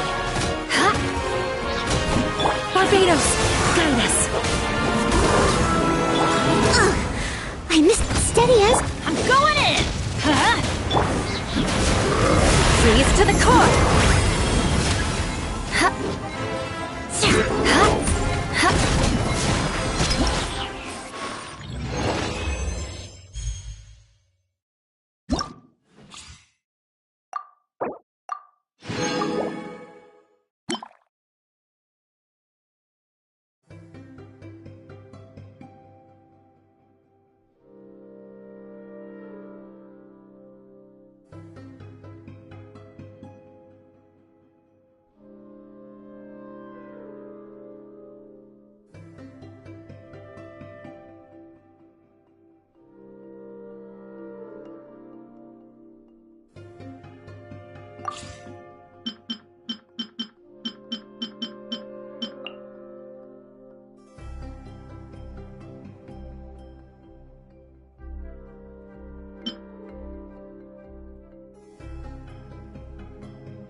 Yeah.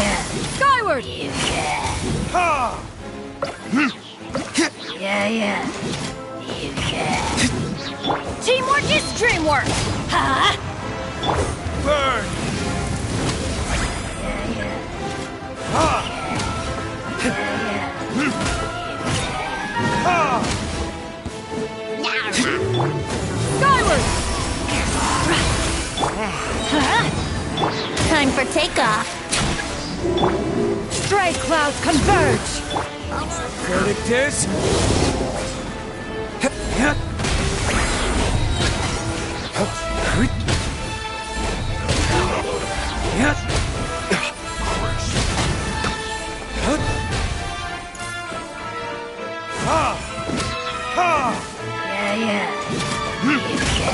I'm going in! Brace yourselves. Yeah. Time for retribution!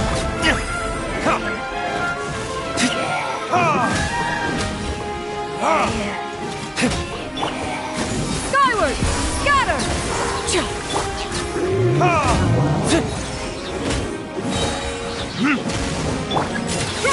Make way for the Adeptus! Skyward! Everybody stand back! Burn!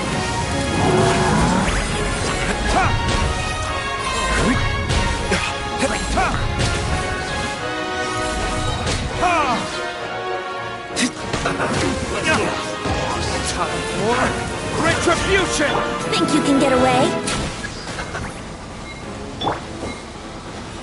I'm going in! Here we go.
I do hope the Knights of Favonius are all working hard.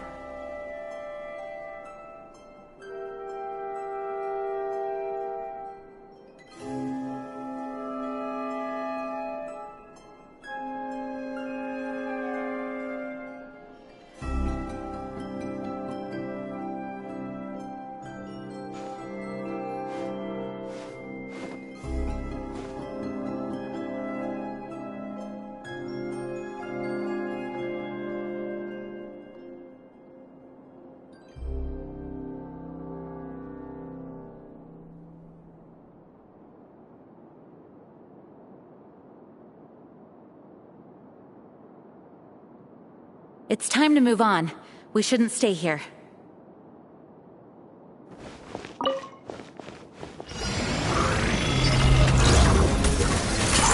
I must leave no... I swear by my sword!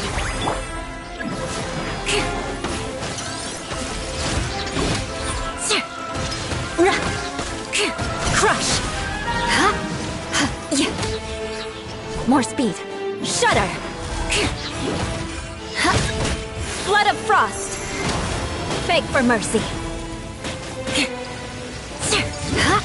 Crush!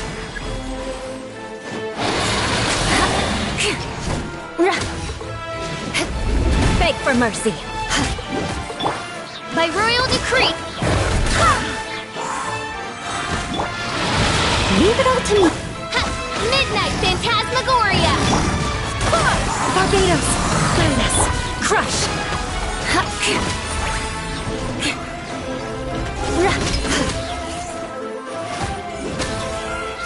Shudder!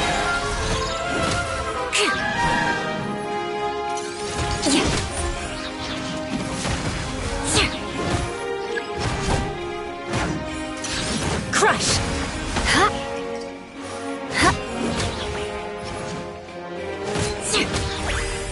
Beg for mercy.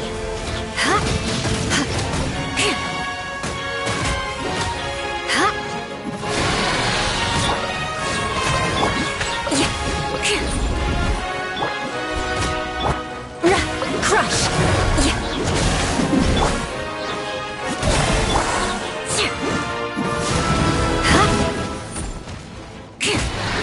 Midnight Phantasmagoria. I swear by my sword! Shudder!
Skyward!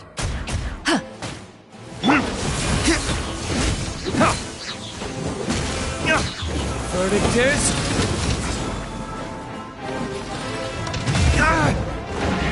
Teamwork is dreamwork! Stray clouds converge! Scatter! Skyward! Time for takeoff. Burn!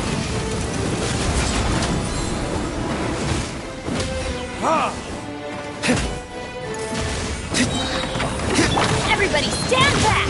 Let's light it up! Skyward! Think you can get away?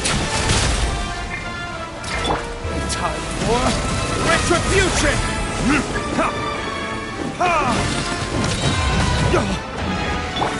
Seize the skies! Scatter! Skyward!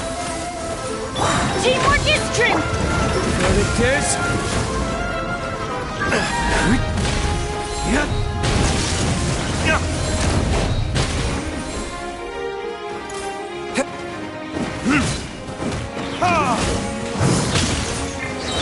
Time for takeoff. Burn!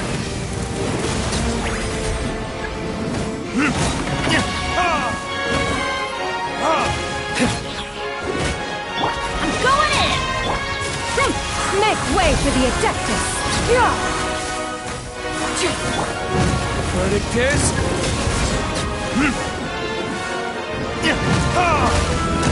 Think you can get away? Teamwork is dreamwork! Yahoo! Scatter! Skyward!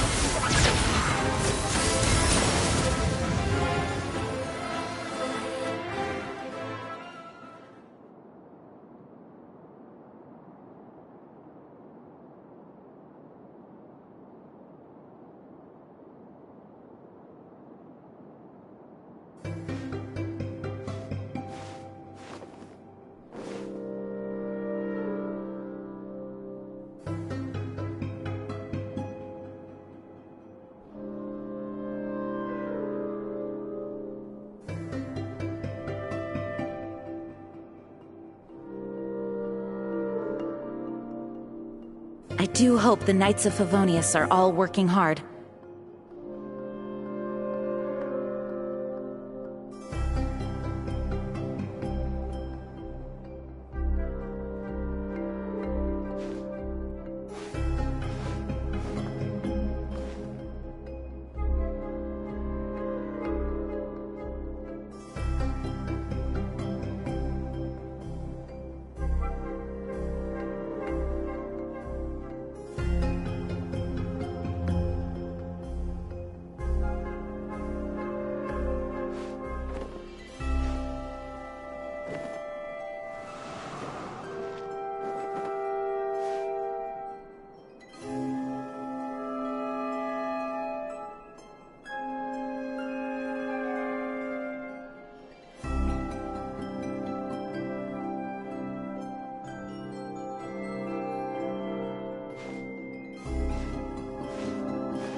It's time to move on.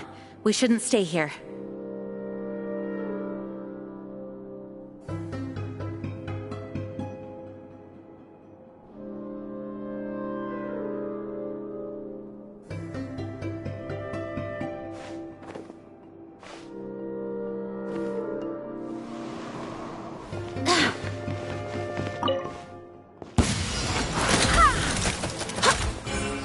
Steady as stone. Oz, reveal! Barbados, guide us. Crush. Ha. Ha. Yeah. Ha. Beg for mercy. Ha. Yeah. You are not welcome here. Crush. Ha. Beg for mercy. Yeah. Let's end this now! Freeze to the core. Crush. More speed.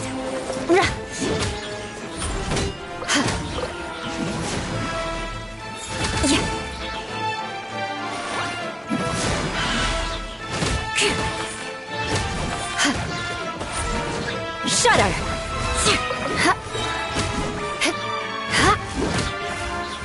Beg for mercy. More speed. Shudder. Flood of frost. Crush. Shudder. You are not welcome. Beg for mercy. Leave it all to me. By royal decree. I swear by my sword. Shudder. Freeze to the core. Crush. More speed. You think you're good? Shudder. Crush.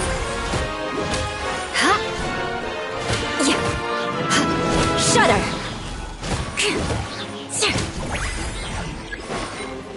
Beg for mercy. Crush. Vengeance will be mine.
Skyward!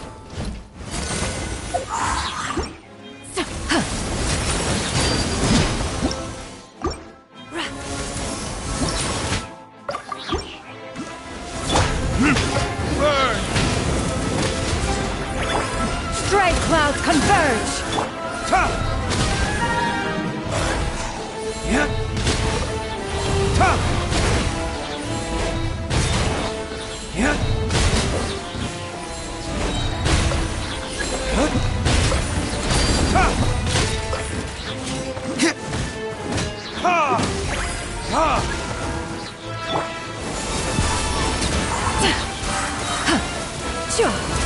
Everybody stand back! Time for takeoff. Let's play! Skyward! Vertices! Make way for the attack!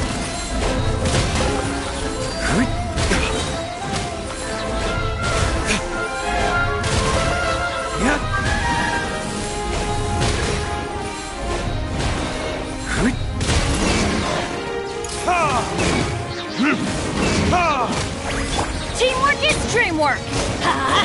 Think you can get away? Time for retribution!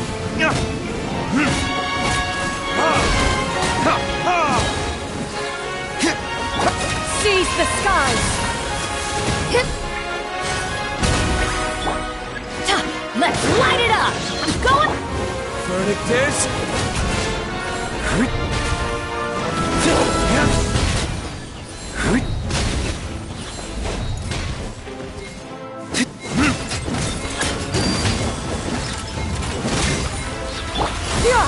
Skyward!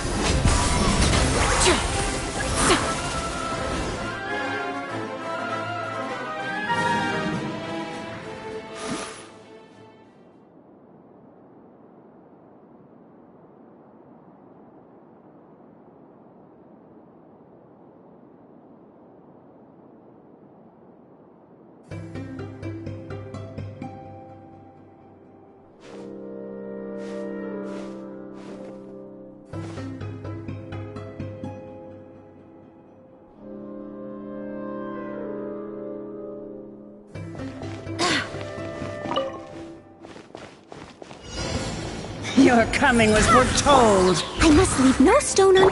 Oh, it's revealed! Care for a dance? Shut Dance with me! Finally, some target practice. Crush! Your journey ends here. Shudder! Leave it all to me. Shadow Raven! Solar Splash! Barbados! Beg for mercy. Your coming was foretold. Care for a dance? Yes! More speed. Crush! Some target practice. Your journey ends here. Flood of Frost! Shudder!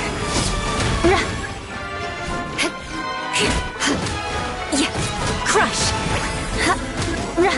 Your coming was foretold. Care for a dance? Finally, some target practice. Beg for mercy. By royal Your journey ends here. Crush!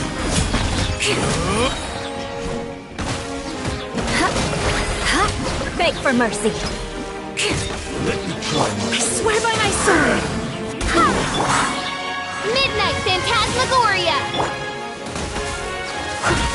As a good night Your tune. coming was foretold. Care for a dance? Finally, some target practice. Wrap your wings and raise it! Your journey ends here.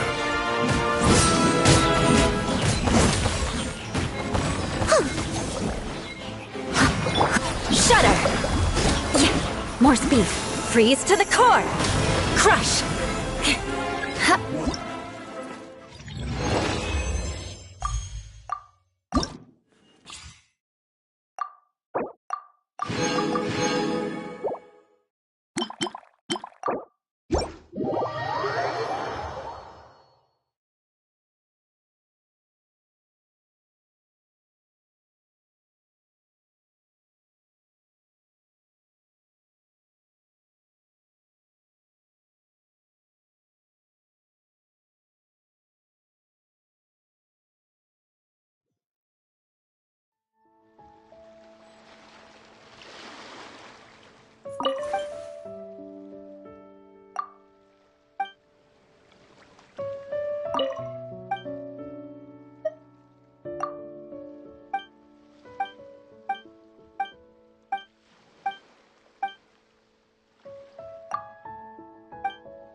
next step is to get to the top of the metropole and ask the goddess of prophecy for guidance.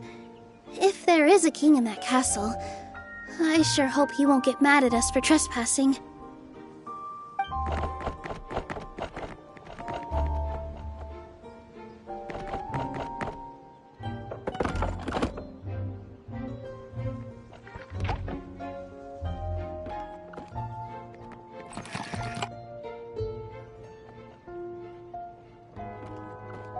Make way for the king!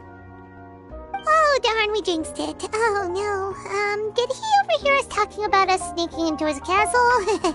Paimon hopes he's not mad. Silence! The one who shall soon stand before you is the ruler of Constellation Metropole, the one who descended after a meteor shower, and the protector of order and all the stars in the sky.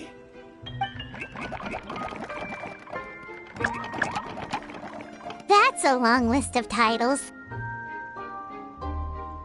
I bid ye welcome, guests from afar. Long have I heard of your grand deeds. O fairy, who restored the lifeblood of the forest. O hero, who... huh? Navia!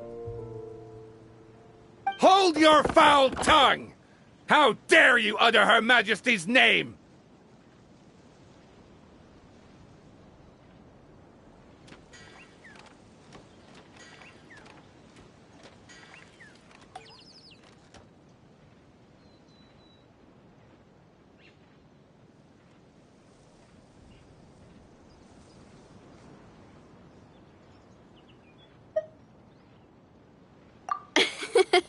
Nice one, partner. Spectacular improvisation skills. I'd expect no less from you. All right. You can relax now. Allow me to make some introductions. This is the Traveler, and his trusty companion, Paimon. You are personal friends with Her Majesty the King? Please, forgive our grievous mistake. We had no idea. All right. The welcome ceremony is over. Everyone back to your stations. I will personally treat our guests to some royal hospitality. Yes, Your Majesty.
Oh, come on, I've already sent them off.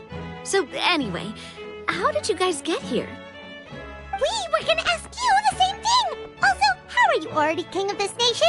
And where did you get a crown? Oh, wait, don't say it! You just woke up like this, right? Sounds like you've answered your own question. But before I woke up, I heard a voice say to me, "You are the king of Constellation Metropole. Now go forth and save your city." A similar thing happened to me. Oh, yeah, sorry. You must be the fairy of the Forest of Blessings, right? Mm-hmm. This is Nilu, a friend that we made during our time in Sumeru. Nice to meet you, Miss Nilu. I'm Navia, the president of Spina di Rosula. If you ever get the chance to go to Fontaine, make sure you come and visit me. I'm based in Poisson.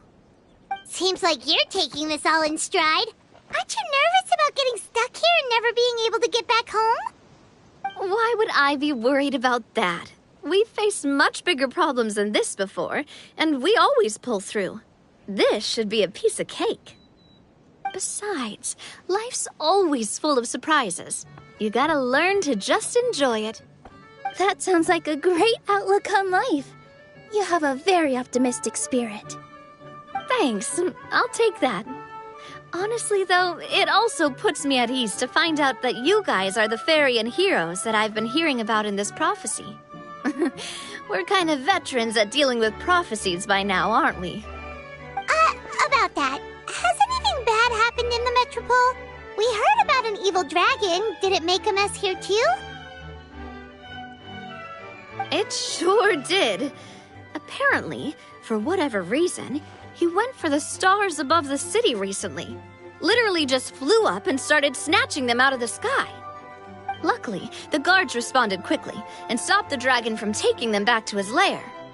Unfortunately, though, he dropped them before he flew off. Now they're scattered all around the Metropole. I've been out trying to retrieve them, but I only managed to get one of them before you showed up. Oh, I didn't ask yet. What brings you to the Metropole anyway?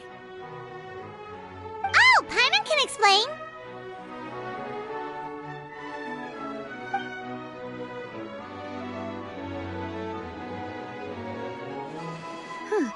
I see. So, you want to consult the oracle of the goddess of prophecy. Do you know how we can do that, Miss Navia? Well, the goddess's statue is indeed at the top of the castle. I can take you up there.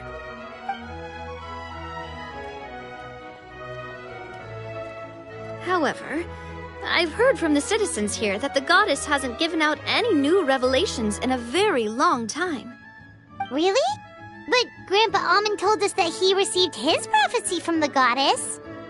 Oh, that's probably because the prophecy about the hero of Simulanka has been around for a very long time. But recently, people realized that the goddess didn't reveal anything about what's supposed to happen after peace has been restored. Huh. Okay. Still, can't hurt to try your luck. And maybe you can help me get rid of the invaders while we're at it. Invaders? So the dragon's not your only problem? Right. The forest isn't the only place where strange things have been happening to the residents. Have you come across the gift from the goddess of prophecy yet? You mean the protection magic that stops them from coming to harm? We saw it in action. Yep, that's the one. Over the past little while, this magic has been triggering far more frequently. We don't know if it's simply because the Metropole has grown a lot more dangerous, or if there's a deeper reason behind it. Some residents find themselves getting stuck in a place and unable to move. Others start repeating the same thing over and over again, like they're trapped in some kind of loop.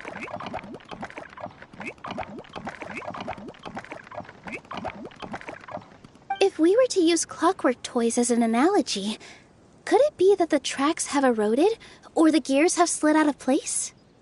That's exactly right, Nilu. That's basically what's happening. Anyway, some of the monsters outside the city saw this as an opportunity to launch an invasion. But we didn't see a single monster on our way here. That's because I already took care of most of them over the past couple of days. Of the remaining few, we trapped some of them inside the castle and chased the rest back out of the city.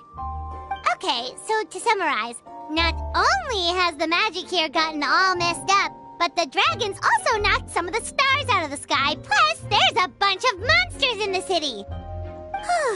Sounds like there's a lot more to fix here than in the Forest of Blessings. Well, defeating the dragon and the monsters should be straightforward enough. But how do we fix the magic? Supposedly, the goddess has had it all planned out for ages.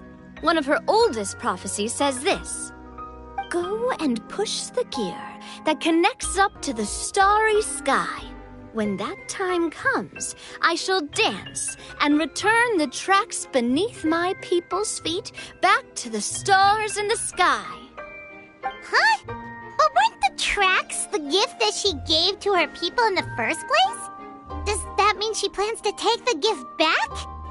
That's what the prophecy seems to be saying, yes. So, as a result, some people are against turning the gear, despite what the prophecy says. since they fear a future where they no longer enjoy the goddess's protection. But letting this drag on isn't the answer either, is it? No, and I think they know that. But they're just too afraid to take that final, terrifying step. They're still hoping there might be an alternative solution. Now, we could ignore their objections and go turn the gear ourselves, but...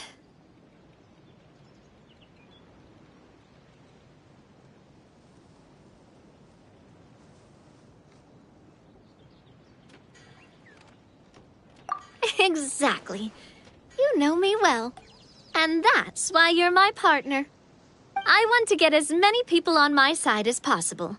At the end of the day, this is their city, and they should have the right to decide its future. Ooh, spoken like a true wise king, Navia. I am the boss of Spina di Rosula, after all. This may be my first time as a king, but there are a few similarities between the two roles. Traveler, Paimon, Miss Nilu, would you be willing to lend me your support? With your help, I'm confident we'll be able to find the most frictionless way to resolve the problems plaguing this city. Ah, thanks, partner. Seriously, like we'd ever say no. We're your friends! No need to ask us so formally in the future. I'm happy to help too. This is a beautiful city, and just like the Forest of Blessings, I would love to see it return to normal as soon as possible. Ah, great. As the King of Constellation Metropole, I extend to you my gratitude. All right, everyone, follow me. I'll show you the way to the goddess statue at the top of the Metropole. And stay close. You don't want to get lost in my castle. It's huge.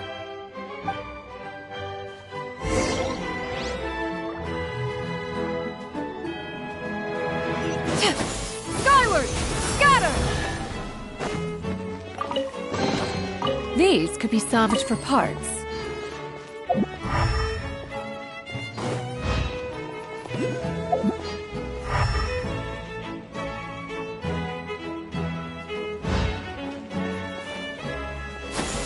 Skyward!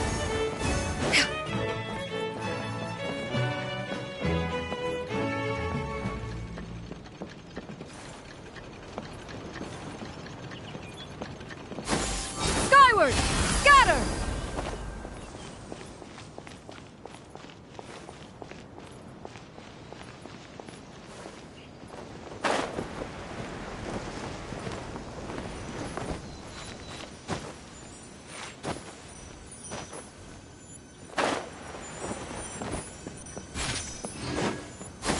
Skyward! Scatter!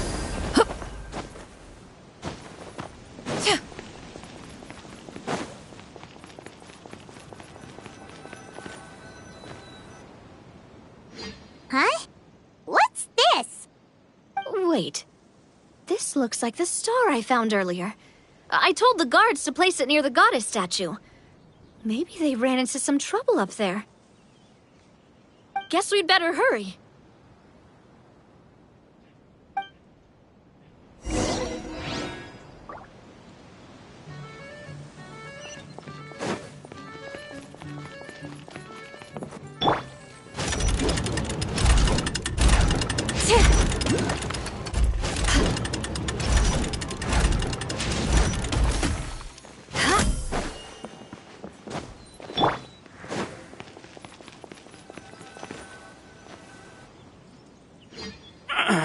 Drat!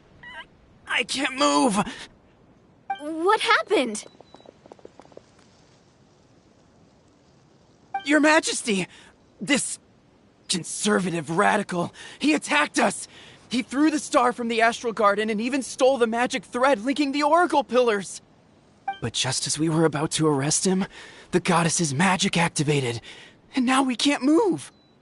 No! Nobody touched the celestial gear! What's an Oracle Pillar? You need to use it to pray to the goddess. I'll explain later. First, let's help these guys.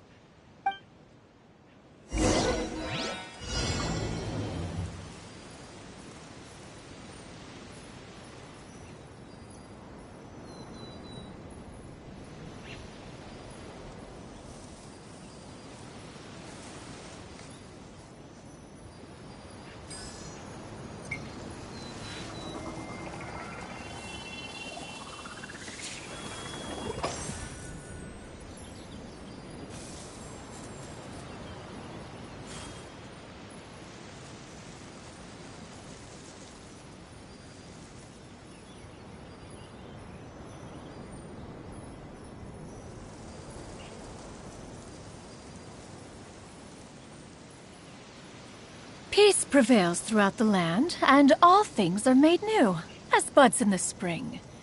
This is an auspicious era for humanity.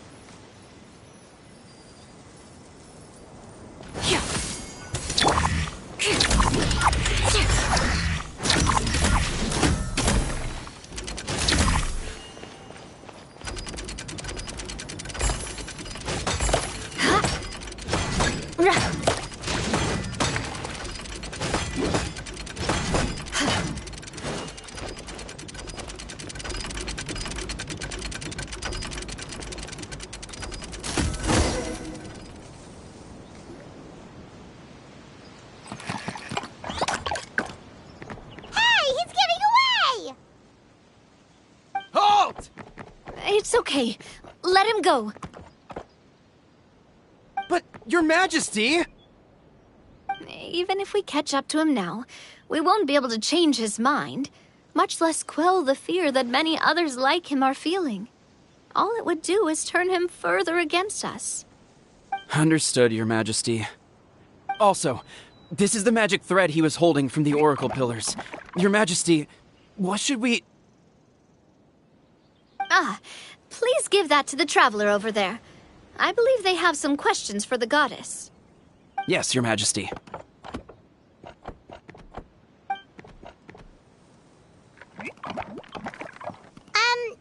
So, what do we do with this exactly? See those oracle pillars over there? Just use the magic thread to connect them together in a specific pattern, and the goddess of prophecy will answer your prayers. Oh! Sounds easy enough. Let's give it a try.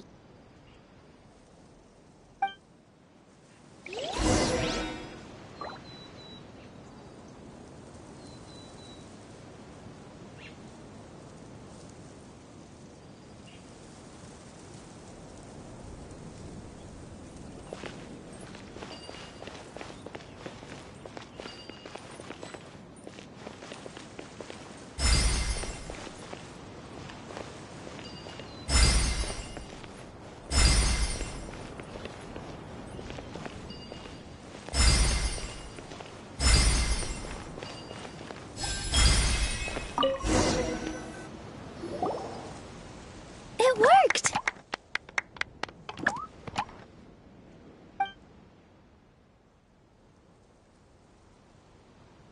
To which course of fate do you seek answers, my child of Simulanka?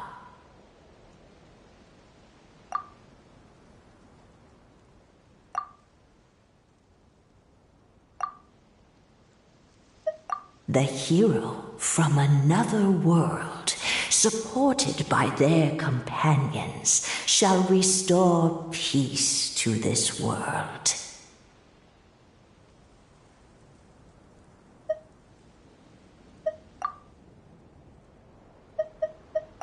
Go and push the gear that connects up to the starry sky.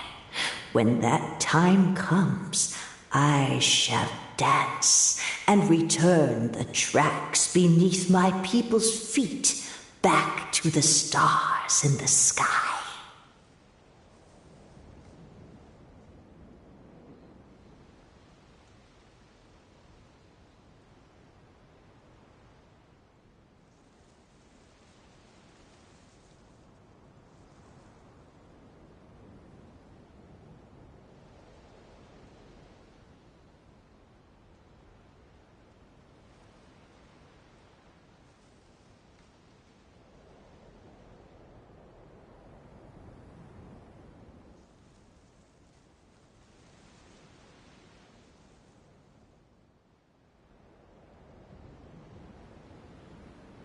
The hero from another...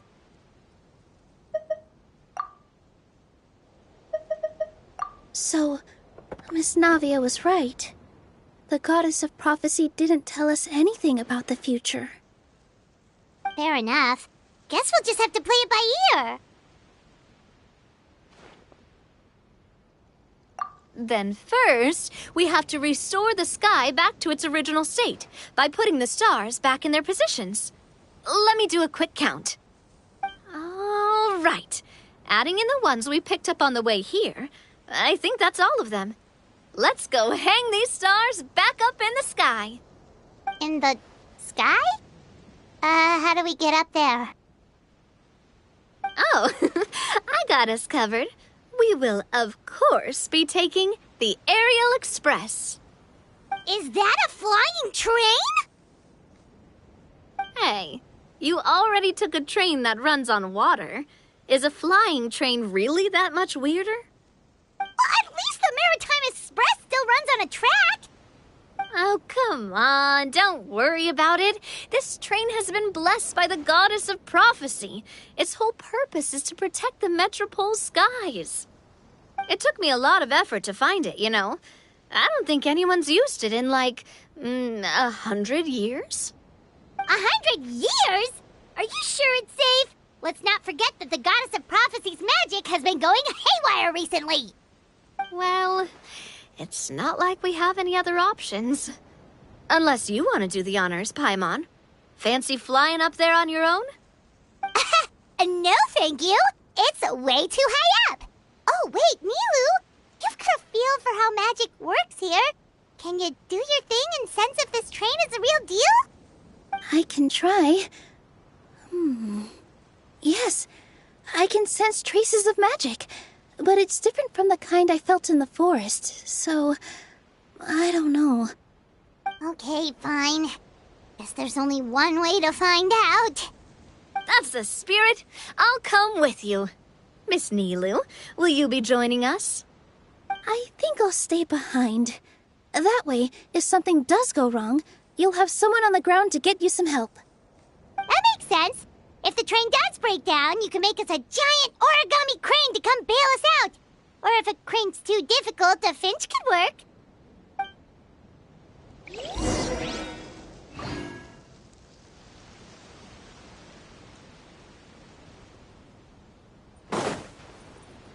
Best of luck! A finch, huh? I think I know how to fold one of those.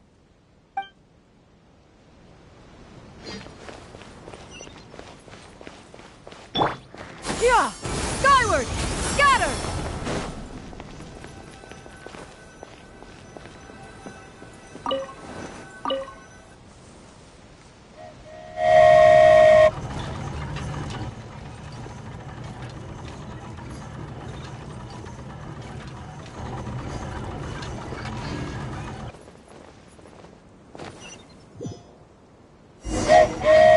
Choo-choo! Aerial Express moving out. Whoa, it really is flying! What an amazing feeling! I've never been on a flying train before. Neither have we!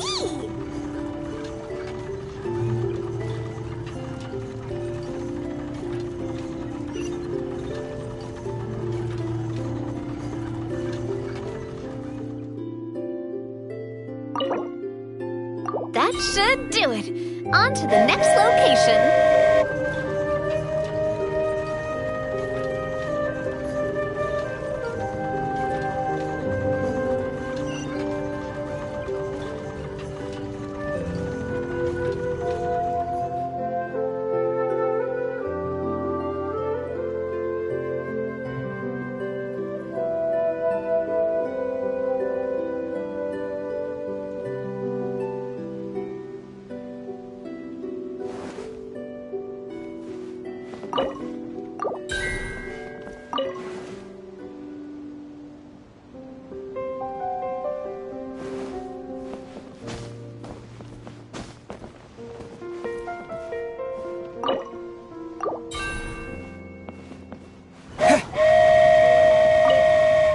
We are so high up.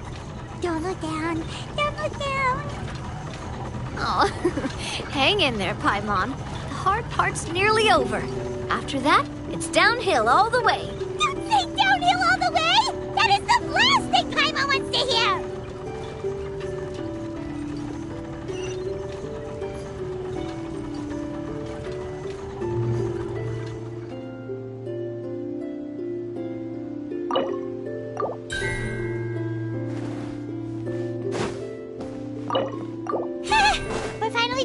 Okay, let's get back down while this train is still working.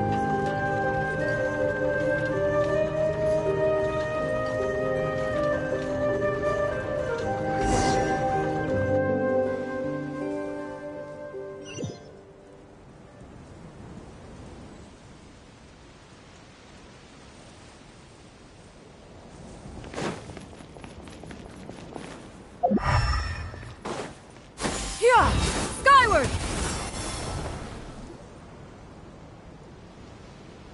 Great job! It looked like it all went smoothly.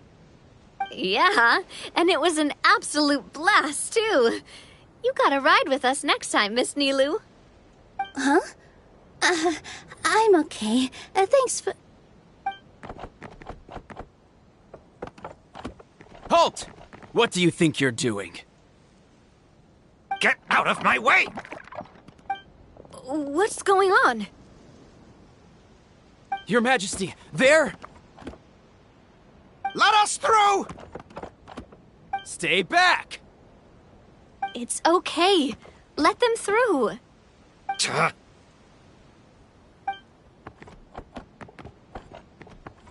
Your Majesty, could we please ask you not to turn the gear that connects up to the sky?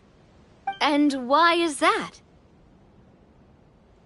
As you have seen, the goddess's gift is very important to us. It keeps us from harm and protects our very lives. Some of us, we just aren't ready to lose that protection.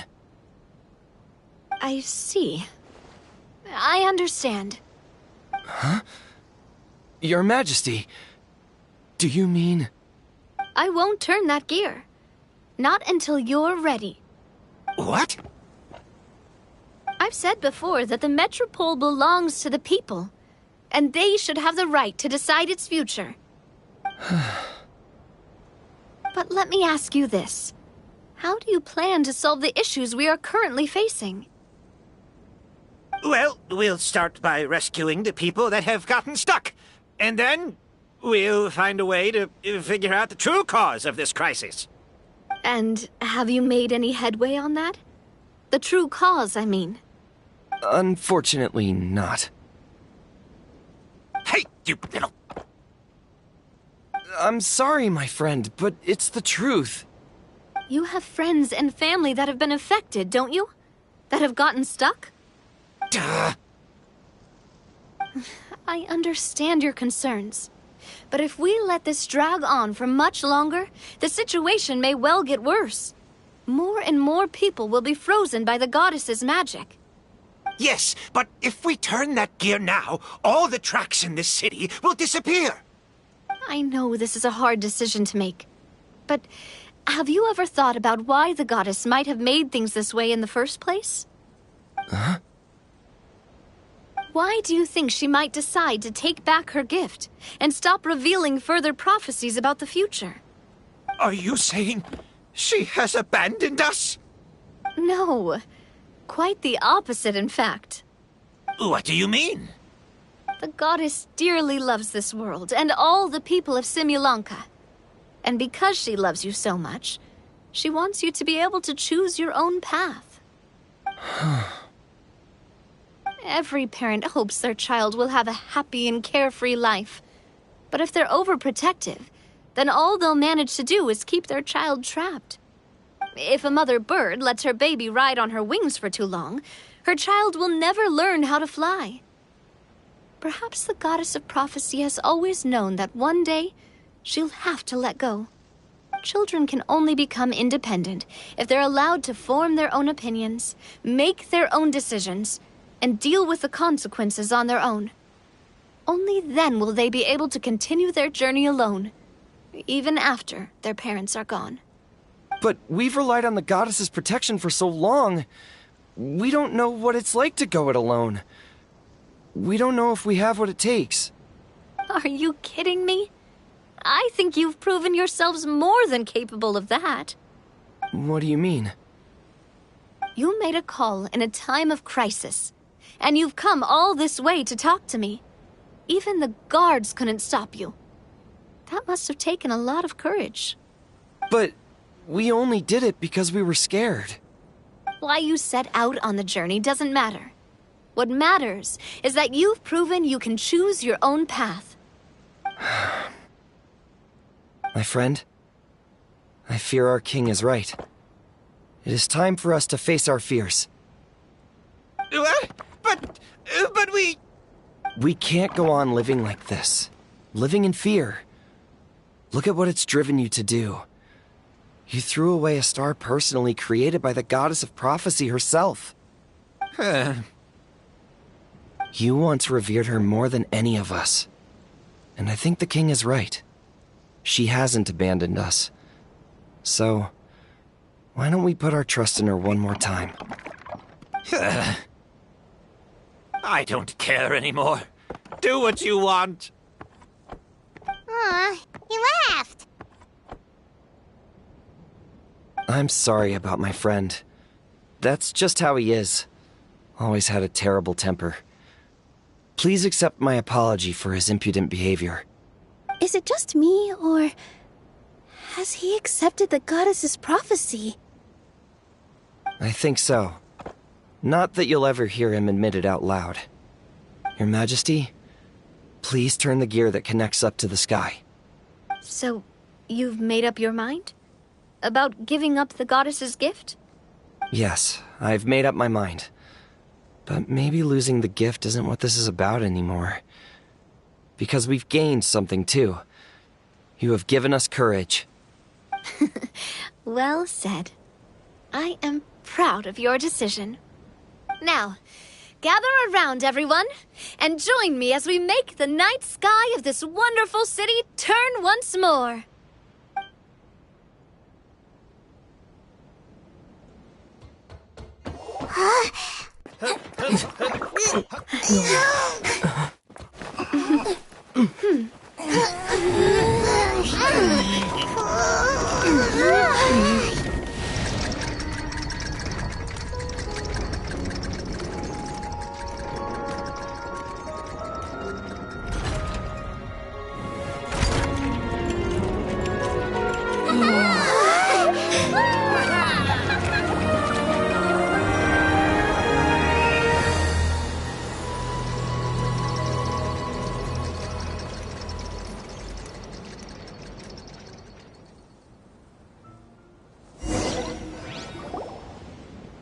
So the stars hanging in the sky, they're music notes! This entire metropole is a huge music box! That's incredible! How do you feel? A little scared and uncertain. But for some reason, I feel a lot more at ease. It's as if some kind of huge weight has been lifted from my shoulders. Figured out any next steps? To be honest, not really. But maybe I can start by having a heart-to-heart with that stubborn friend of mine. I have an idea. If you don't know what to do, why don't you start by helping the people around you? You mean the people who got stuck because of the goddess's magic? I mean anyone and everyone who needs your help. By helping others, you'll eventually find your own path. Trust me, I have experience in this. What kind of experience, Your Majesty? Yes. We'll need a formal organization with a catchy name before we go out and start helping people. Why don't we call it the Spina di Rosula? Spina di Rosula? Ooh, or even the Spina di Rosula di Simulanka. Yeah, that's catchy. Wow, big expansion for the Spina. Moving into other worlds now. Spina di Rosula. I like it. It's a great name. Let's do as Your Majesty suggests. Well then, how about I appoint you as the head of the Spina in Simulanka? While I'm off fighting the dragon with the other heroes, it'll be your responsibility to work with the guards and take good care of the people in the metropole. What? You're planning on fighting the dragon? But no, Your Majesty, you must reconsider! He's right. Your Majesty, you can't. How are you two on the same side all of a sudden? Perhaps your majesty is unaware of this. The great dragon suddenly broke out from the Titanium mines one day and tore the end of the world to pieces. After that, it spat out a strange fog that surrounded a whole island. No one knows what lies beyond the fog, and no one knows what has become of that poor island. Before your majesty arrived, we dispatched many soldiers to fight the dragon, but none came back alive. Yikes. Sounds worse than we thought. Isn't that all the more reason for us to go? There could still be guards trapped there, waiting for someone to rescue them. King Navia is right. We cannot simply stand by and watch as the people of this world suffer. Very well. Though I have not served by your side for very long, your majesty. 2 days is enough for me to have learned that once your mind is set, any attempts to change it are futile. You're a pretty good judge of character. He probably didn't mean that as a compliment. Since you're serious about this, I won't try and stop you. There's only one way to reach the end of the world, and that's by taking the Maritime Express. Oh, right. So there's a line going there too? Yes, it was originally built to serve the workers commuting to the Titanium mines, but it has been abandoned since the dragon attack. I'll tell the conductor to wait for you at the platform by the side gate to the Metropole first thing tomorrow morning. You're embarking on an extremely dangerous adventure. Please be careful, your majesty and friends. Oh, thank you for your concern. While I'm gone, I leave the Metropole in your capable hands. Yes, your majesty! Just call me boss from now on. That's what everyone in the Spina calls me, and it's what I'm used to.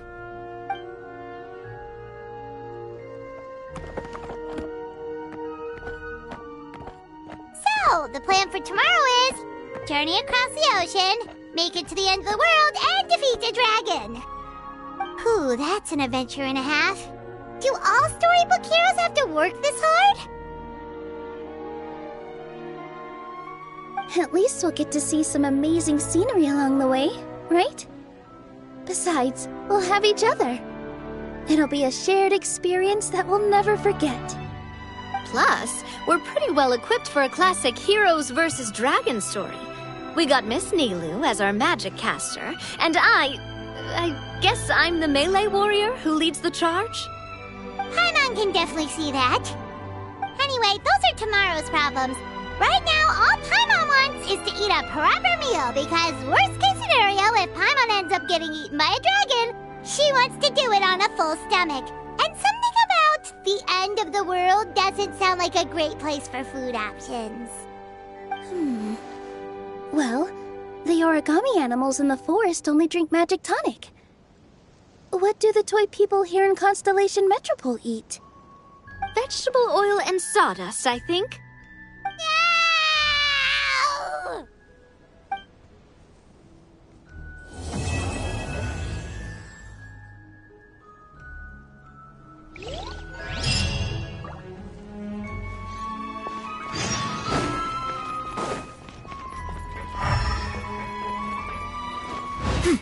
Yeah! Skyward!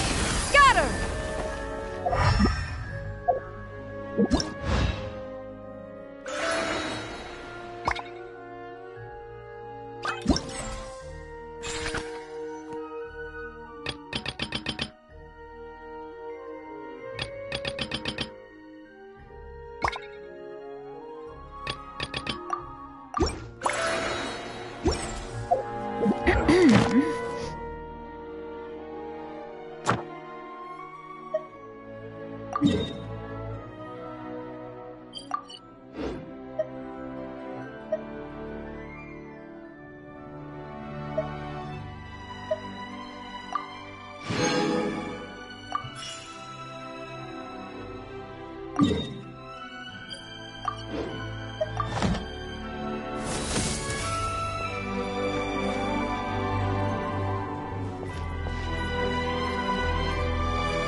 The secrets of the mechanical arts are too profound to convey in a few simple words.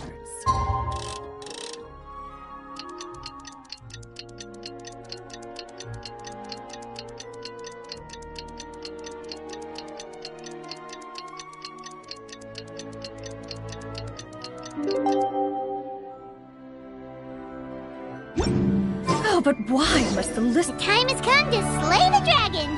How are you feeling? Nervous? I'm curious to see what this end-of-the-world place is like. Come on, let's go meet the others at the station!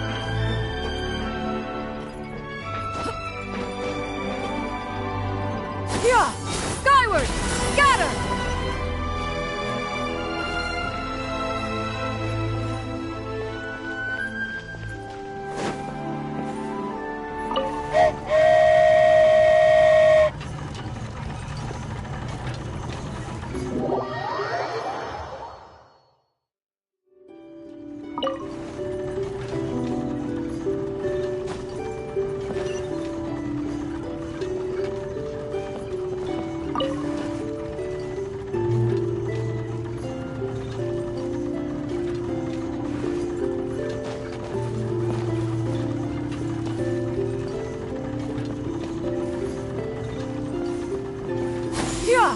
Skyward!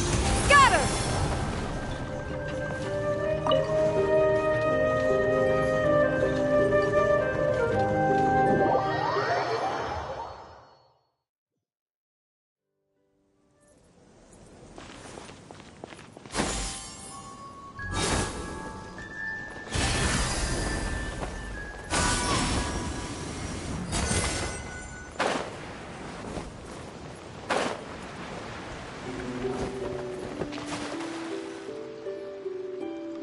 Carriage inspection, check. Wheel and axle inspection, check. Power inspection. Good morning, Mr. Wheel. Oh, good morning, heroes of Simulanka. Hey, our old friend Wheel is the driver again. That already puts Paimon at ease. Are you certain you don't want us to accompany you, Your Majesty? I am. You can leave the dragon slaying to us. My partner's a pro. He does it all the time.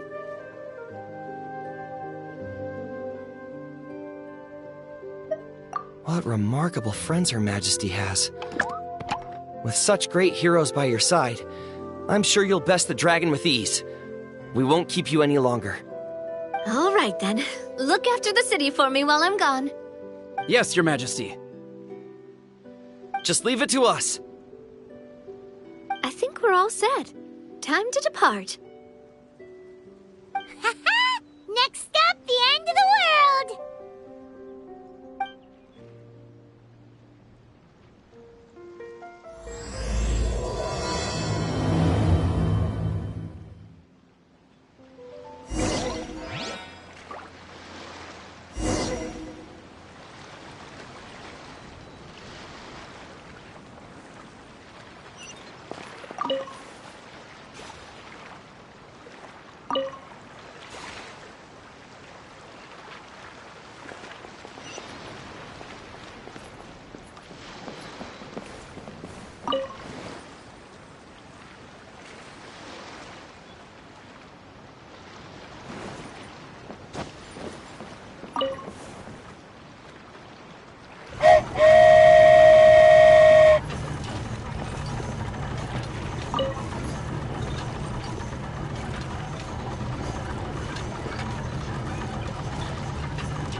So this is what it feels like to ride a toy train. Ooh, you're really easy to please, Navia.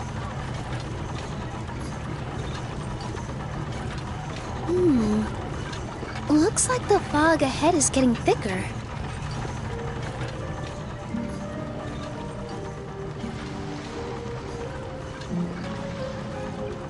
Attention, passengers. We've arrived at the transfer point. All change, please, all change.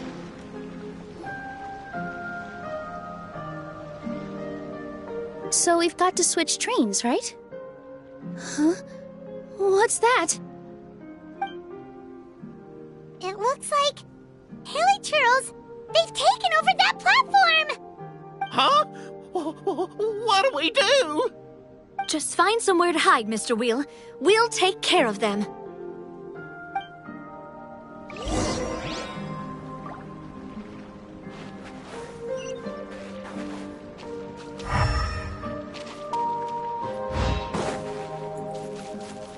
Yeah!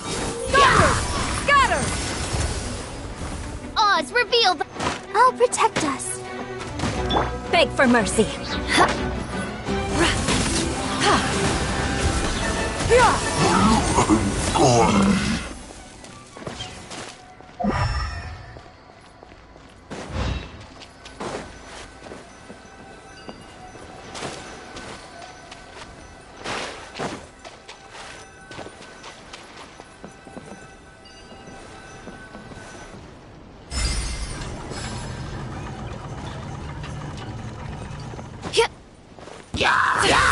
Yeah. By royal decree.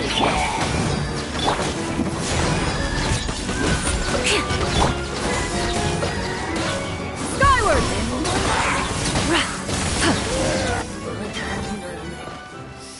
Whew. That's all of them. Thank you so much for your help, everyone. Now, let me take a look at the train.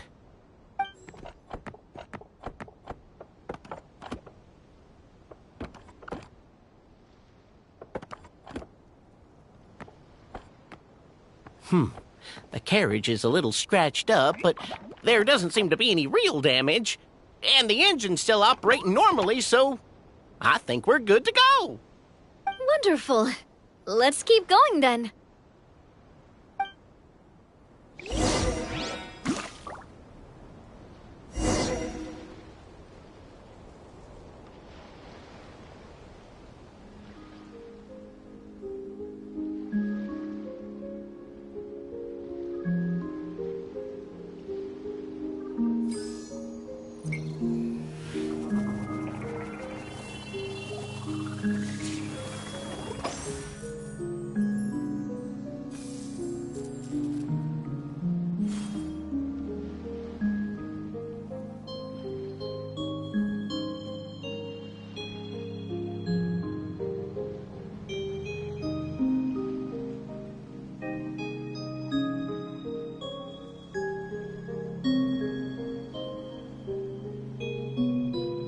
If you are presently unoccupied, perhaps we could stop a while at one's abode for some repose and conversation.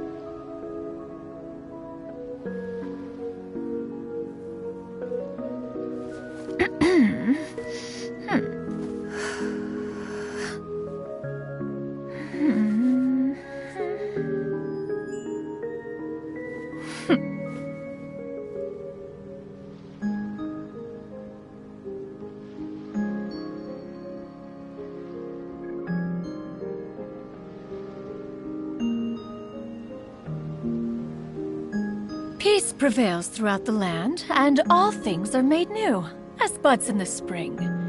This is an auspicious era for humanity.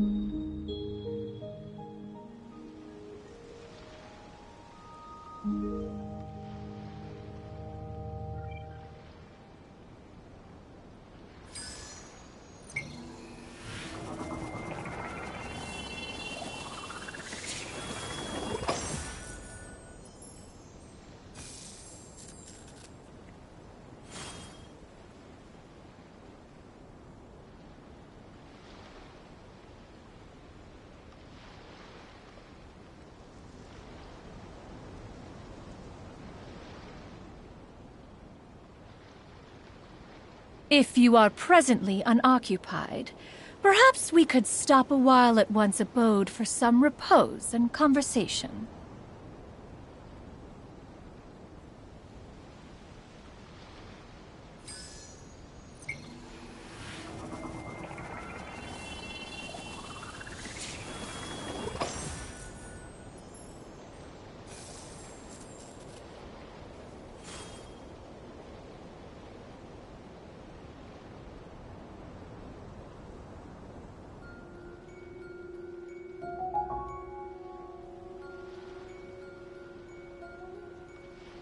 The secrets of the mechanical arts are too profound to convey in a few simple words. Oh, but why must the listener grow weary whenever I begin to divulge them?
Go forth and witness this world, my...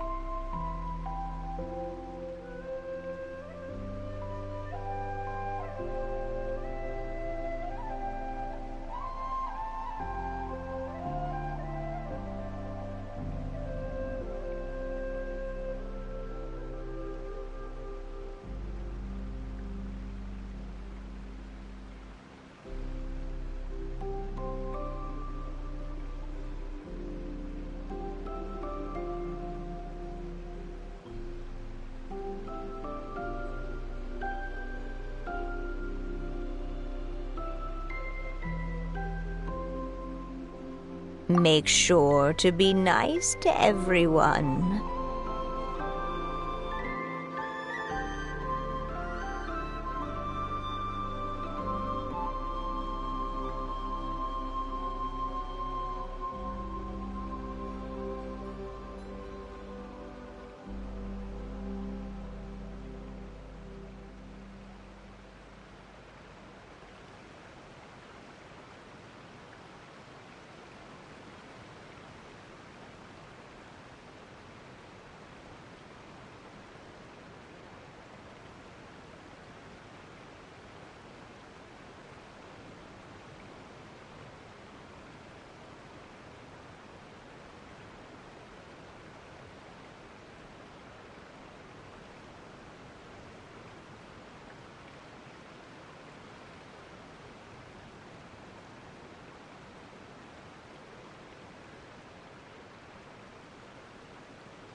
I leave it to you.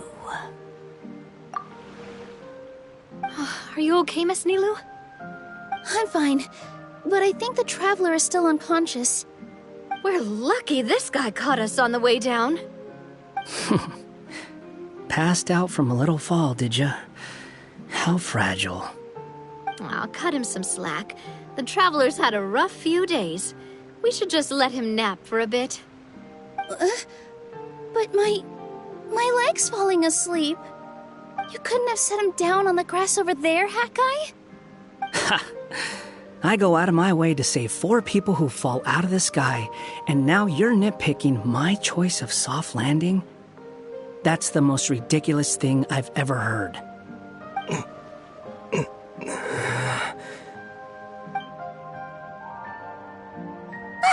He's awake! Morning, sunshine. You were having a nice little dream there, weren't you? Not gonna lie, it was kind of adorable.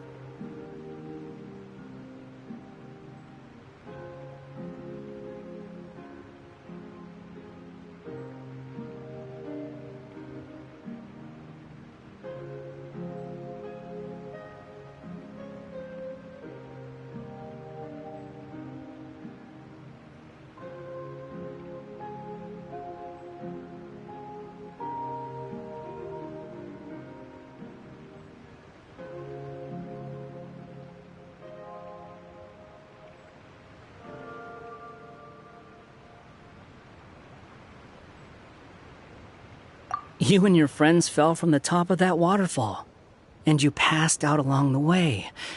Guess someone couldn't keep it together. Sorry to break it to you, but crashing into the ground doesn't take you to another world. That kind of thing only happens in those stupid light novels they sell in Inazuma. Also, he kind of, set you down in Nilu's lap, so that's where you've been napping all this time. Paimon!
Oh, no. It's all right. I'm just glad you're okay. You didn't hit your head, did you? Is the dizziness gone?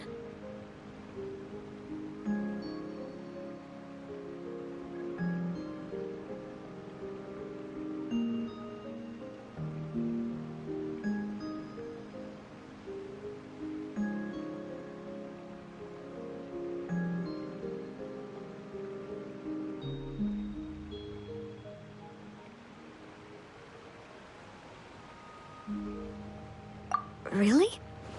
What did they say?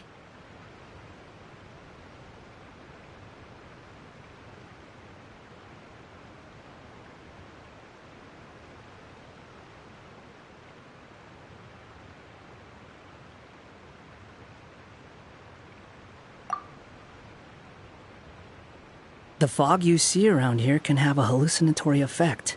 Apparently, it's the work of that dragon. Maybe you inhaled some while you were freaking out on your way down. Traveler, Nilu, do you know this hat guy person? Oh yeah, he's a student at the academia. We met during the last Inter-Darshan Championship. He was representing the Vahumana Darshan. Well then, hello there, friend.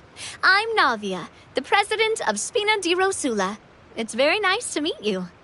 So, should I just call you Hat Guy as well? Seems like that's what everyone's calling you. Sure. Whatever. Wait, Hat Guy. What's that sword around your waist? An unwelcome encumbrance, that's what. I've had it ever since I woke up here. Tried to toss it, but no matter what I do, it always reappears. Such a pain. Anyway, if any of you want the hero sword, you can have it. Wait, it's called what? The hero sword. Meant to be wielded by the hero. I know. Me of all people, right? The irony. What? You're the hero of this world? Will you calm down? It's just a dumb title. Oh, it's just that this entire time, we thought we were the heroes of the prophecy. Well, if it means that much to you, you're welcome to claim the title. You'd be doing me a favor.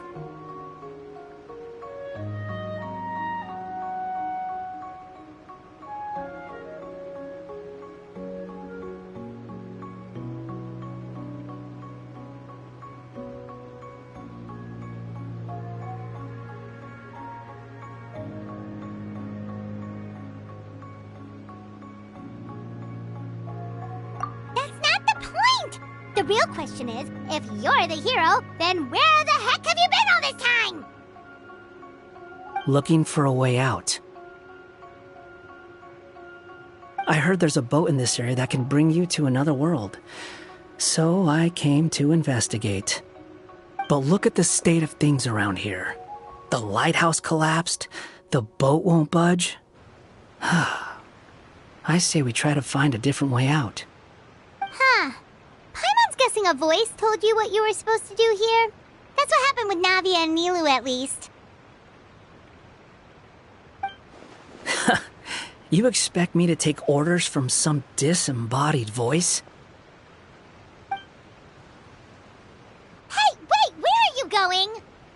To find the so-called source of this world's misfortune. The dragon responsible for this whole mess. Wait, we came here to fight the dragon as well. Why don't we go together? Grab that dragon scale over there before you leave. It'll come in handy later. A dragon scale? Where? How did you know about it? What's it for? And... Have you ever considered keeping your questions to yourself? Because if you actually expect me to answer them all, we'll be here until the next Inter-Darshan Championship. You little... Paimon thought you might have learned some manners by now, but clearly not!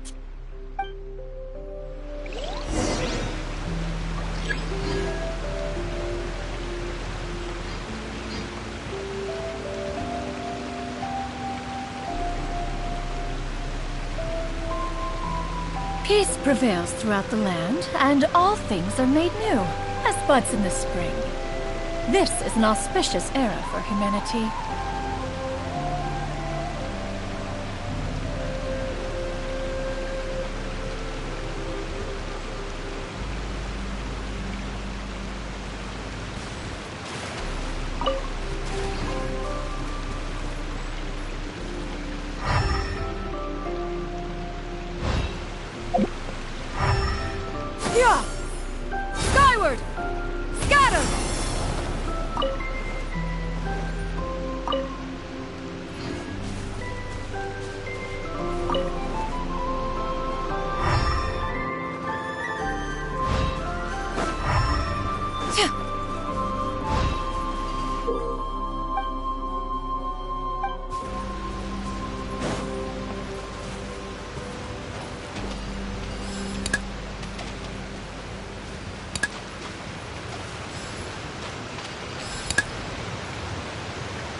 to do it, right?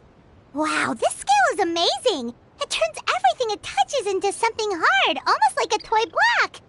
It doesn't seem to work on us, though. It spews out poison and transmutes everything it touches. Huh. No wonder they call it the evil dragon. Your Majesty! Madam, very brave hero! What are you looking at me for? He's obviously talking to you. Mr. Wheel, you didn't get hurt when we fell, did you? Oh, not at all. Thankfully, the young man in the hat was kind enough to lend me a hand. There seems to be a village over here. Some of the residents used to work in the titanium mines, and some came to fight the dragon, then got stuck here. I see. I'm glad they're all safe and sound. I can try to use my magic to fold a boat to bring everyone back. Oh, I'll help too. Still, I think we need to take care of the dragon first. We don't want it to start causing trouble when we're trying to load people onto the ship. Apparently, the villagers often see the dragon fly into a space behind the waterfall. They think that's the location of its lair. Then we should look around and try to find a way in.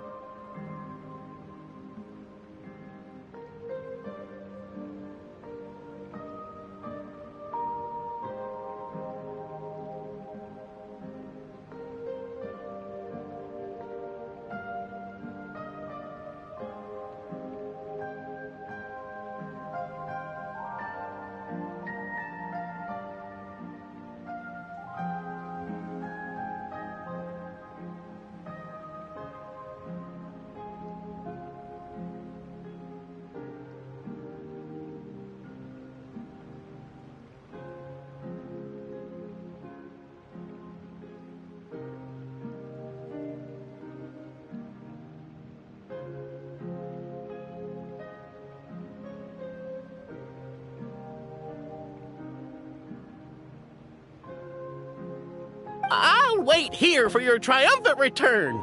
Your Majesty, brave heroes, please be careful.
The secrets of the mechanical arts are too profound to convey in a few simple words.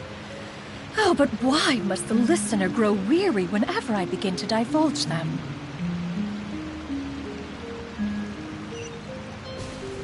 Yeah! Scatter!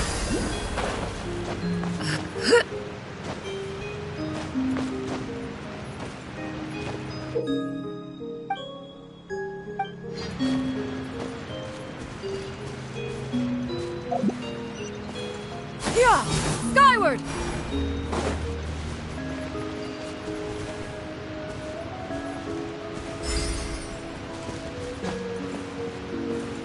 Hit!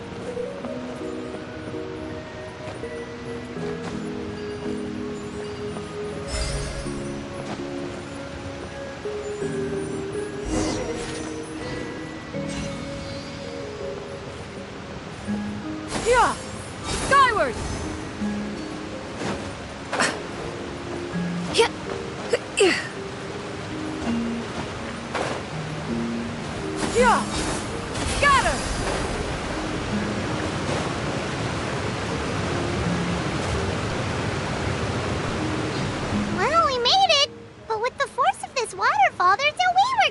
through. Quick, take out the dragon scale. Wait, but... No. Paimon doesn't need to ask you anything.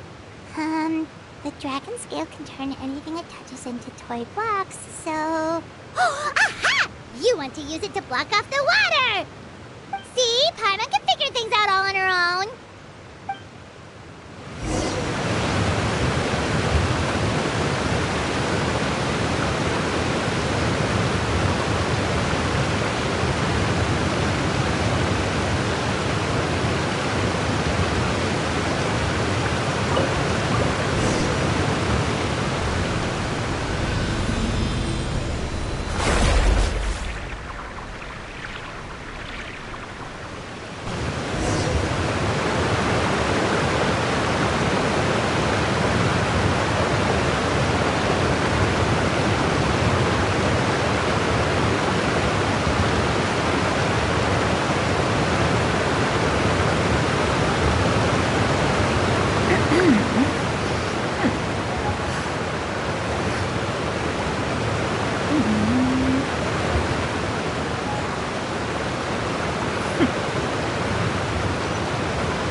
Stray clouds converge!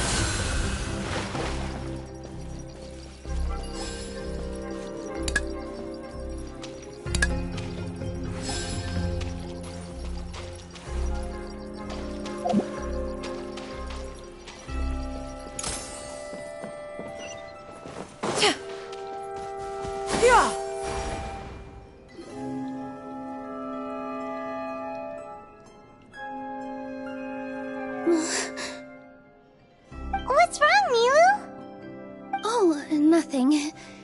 It's just... I sensed a very powerful magical signature just now. Huh. Guess this is the dragon's lair after all. Huh? When did you put your hat on? Well, we're getting ready to fight, aren't we? I feel more comfortable in my regular outfit. Hat Guy also put away that sword around his waist. Should have never had to use this thing to begin with. Do you need to do anything to prepare, Traveler? Paimon's getting kind of nervous seeing everyone else serious like this.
Looks like we're not the first ones to make it in here. hold on! Let's fight the dragon together! They're already gone! Let's try to catch up!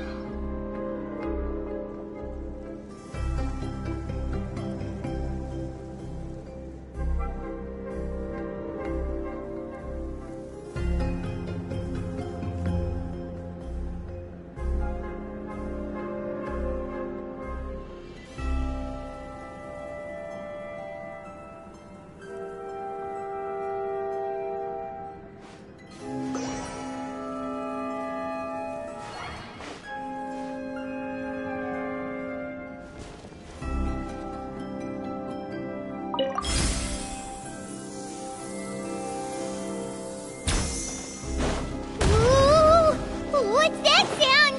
Is it an earthquake? Where'd they go? Reckless idiots.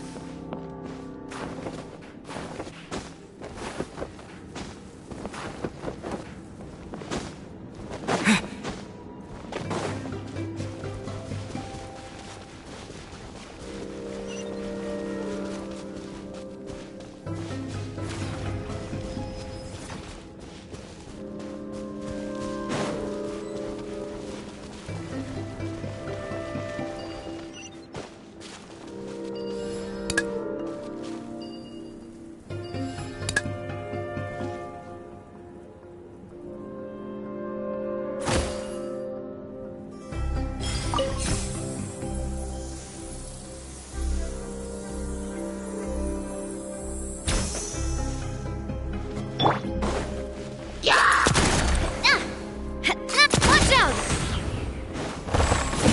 Hiya! Positions! Coming at ya! Fire! Well, with rocks. Hiya!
I do love Spina di Rosula's logo.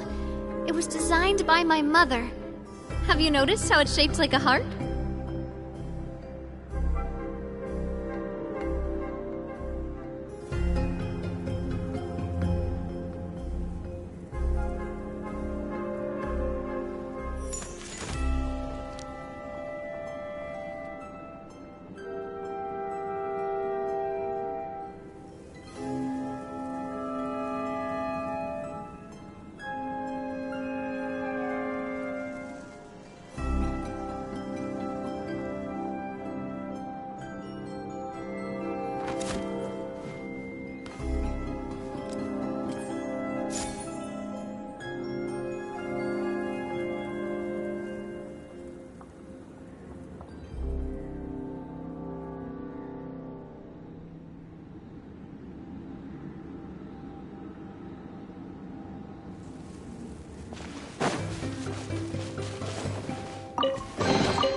My time with Espina has taught me that carrying an unreliable weapon is worse than not carrying one at all.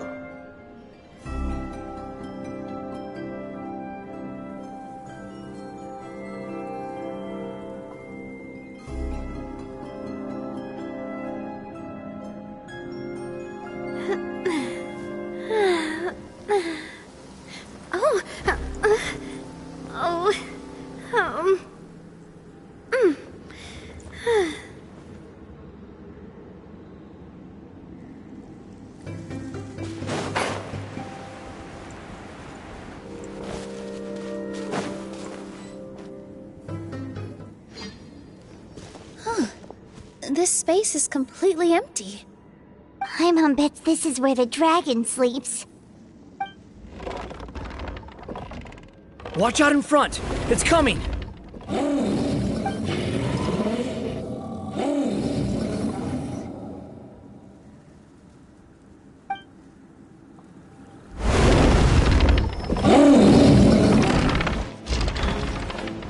Whoa, that dragon is huge! It just attacked us without warning!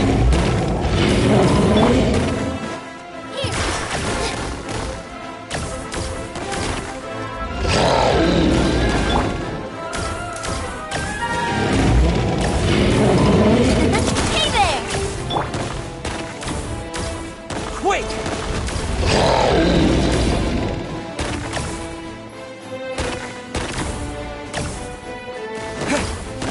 Terra Smash!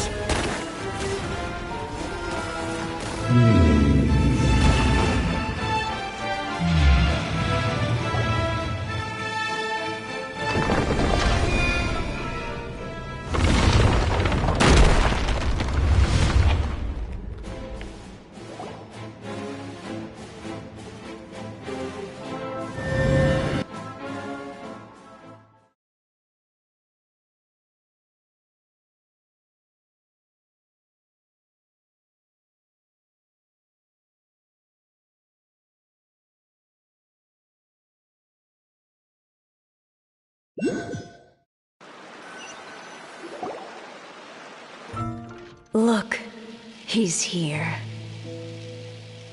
Ah, another new soul has joined this world. But are you sure his fate will be as you described? Of course. My predictions are never wrong. I just don't like that kind of story. Then you need only do as you said, and let him find his own story within your fairy tale. You're right. Then listen closely, my child. Your name is...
It's the dragon! The dragon that destroyed the Titanium mines! Help! Help! Soldiers, pick up your weapons! Destroy that monster!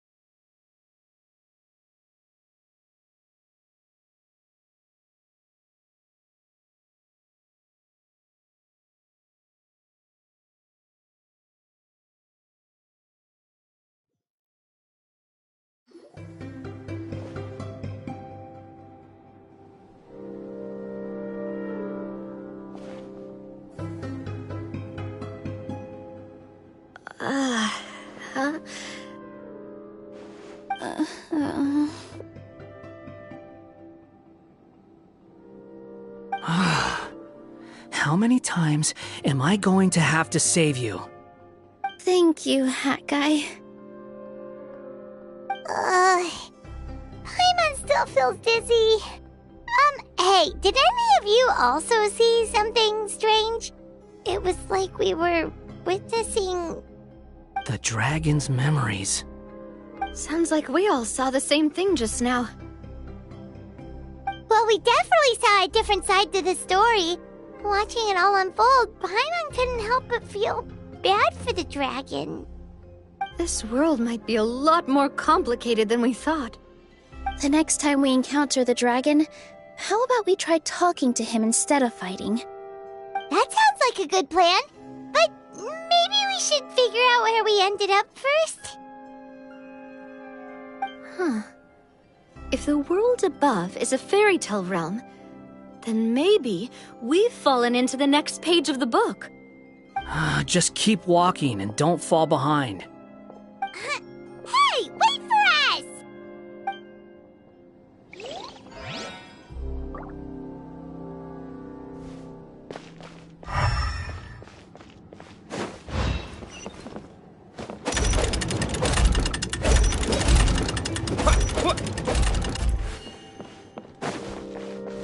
Wow, this place looks a lot different from the dragon lair.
Swallow Fury!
He seems angry. We just want to talk to you.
by that evil dragon!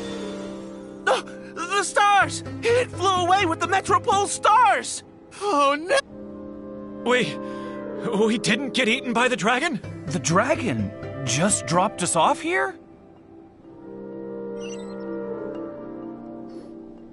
That guy! You're getting too far away! He's just up ahead. Is he trying to lure us somewhere? Well, I'd say we were the ones who backed him into a corner. But we just want to ask him a few questions about his past. He's had year after year of people coming here to try to take his head. If you ask me, his reaction is perfectly normal. Maybe there's still something we can do to calm him down? I wouldn't count on it. Maybe his earlier attacks were just a warning. But now, he's actually getting serious. Prepare for a final battle. Sometimes, it takes a little force for someone to finally wake up.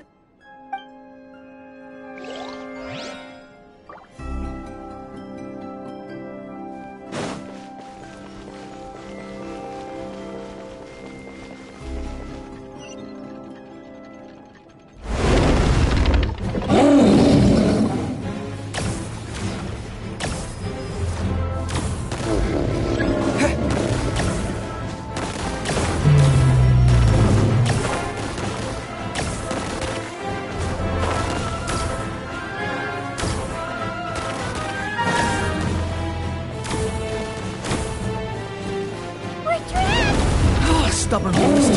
You really want to get beat up that bad?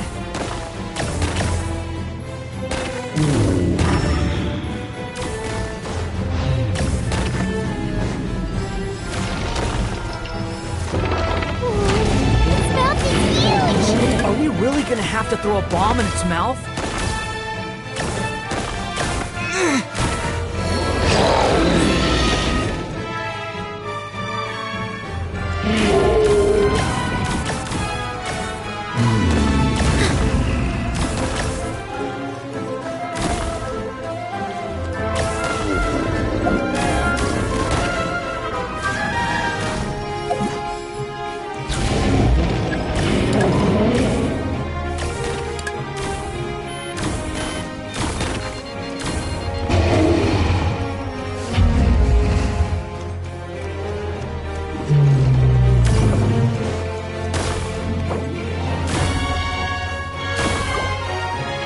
Watch out!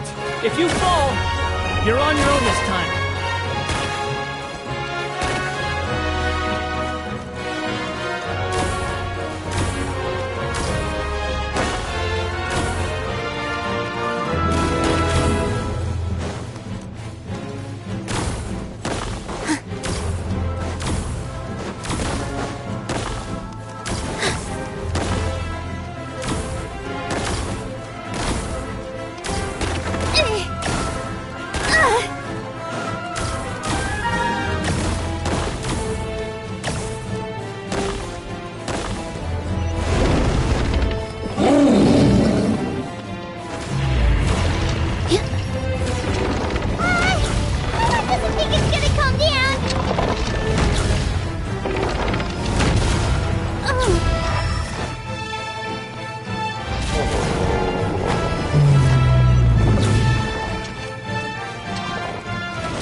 Wait!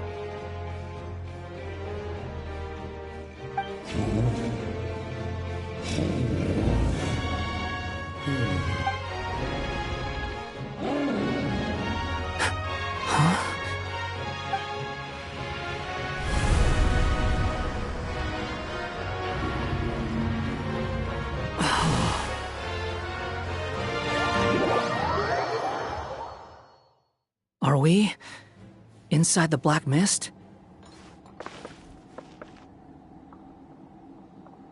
Are you sure you want to create this child, Em? Even after what I told you about his fate? He will be abandoned by his creator, and eventually... I know, B. You've told me already. That sad story with the disappointing ending. It's what happened in the real world, isn't it? But that's exactly why I want to change things. In a different world, his story can have a happier ending. That child, his heart is so full of love. I understand, Anya. But know that if you give him that name, his fate in Simulanka is destined to parallel that of his real-world namesake. But there's still a chance, right? Maybe it's a shot in the dark, but I have to try. He deserves a better life. Although, he might need the help of others when the time comes. All right, my dear. The choice is yours. Since you're so persistent, let me tell you a secret. More boring fate talk.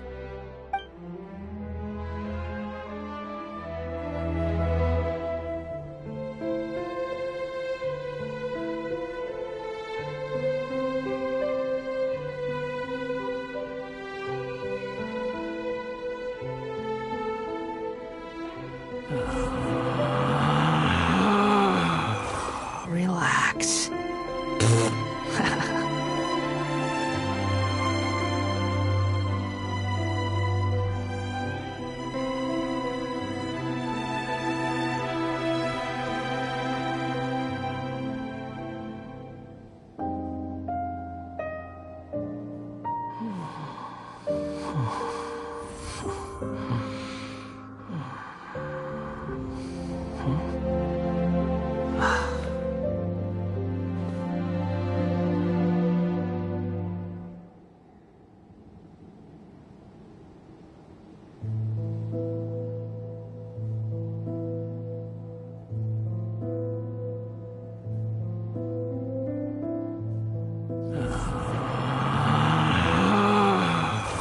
Relax.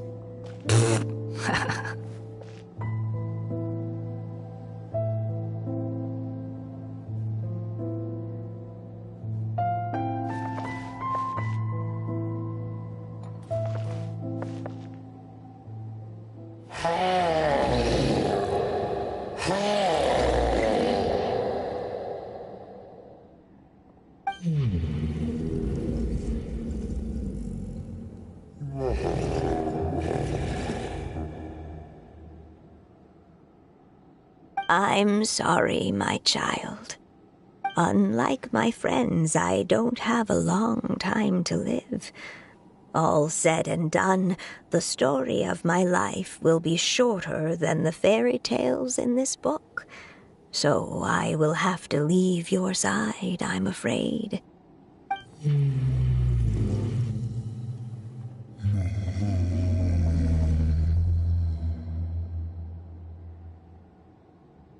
It's okay.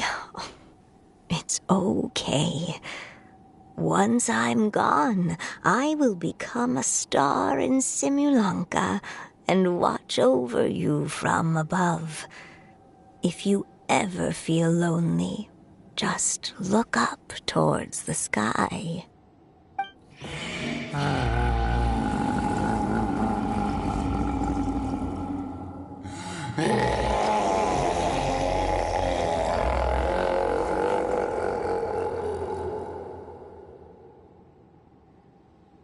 Go forth and witness this world, my child. Make sure to be nice to everyone. You'll meet good friends one day. I'm sure of it. That is my wish for your future. As for this world, I leave it to you.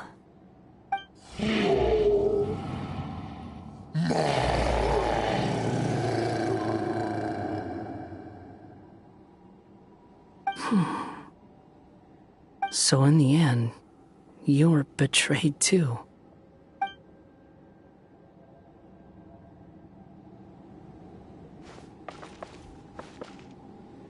Hey, Mr. Dragon! I brought you some food.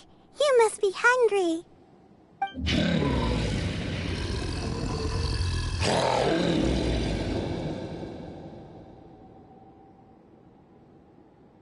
Shh! Quiet! We can't let anyone hear us. Everyone says you're a bad dragon, but you're always nice to me when we play together. You always help me pick flowers way up high that I can't reach.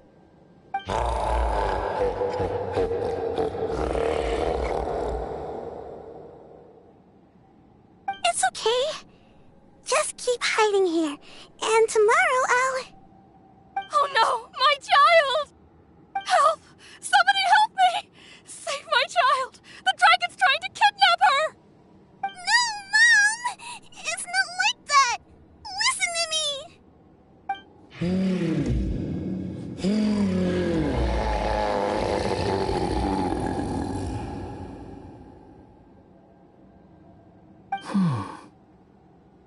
So you're hated by people too.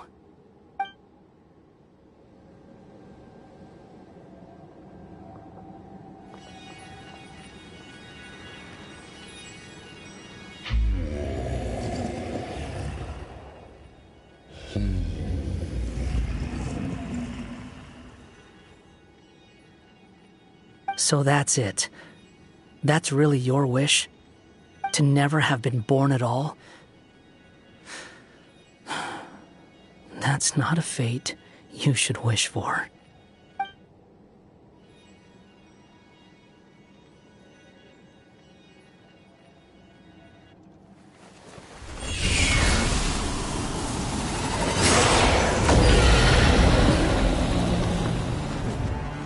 Nobody can define who you are, or deny the true feelings of your heart. Now remember your name. Durin.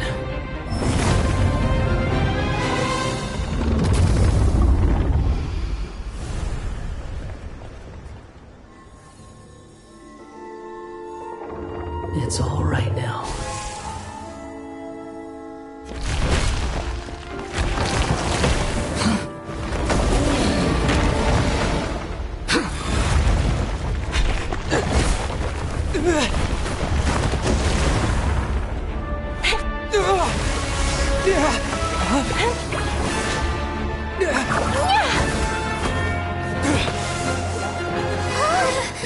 Watch out!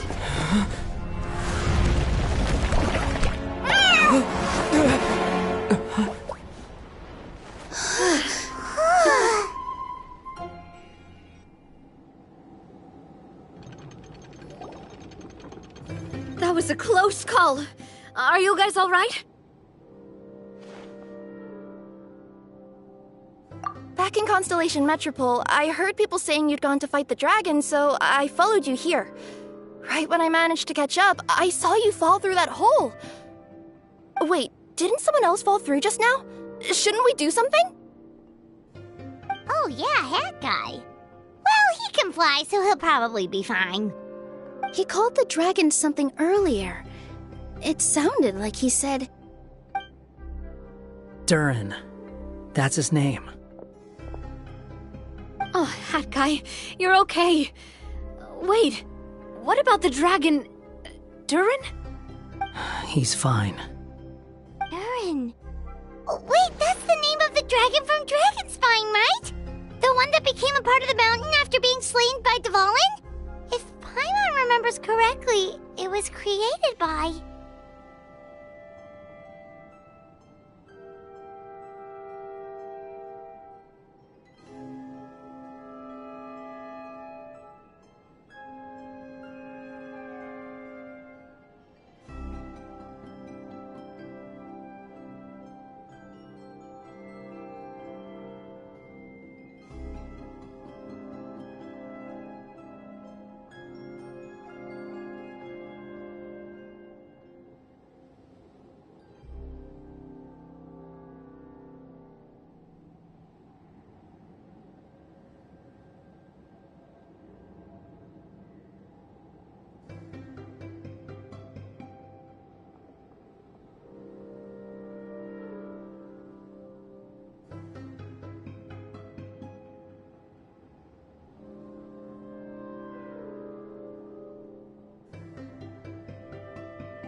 Right! It was created by Rhine Daughter! Created, you say? So, what exactly happened down there? You've been acting weird ever since the end of the fight.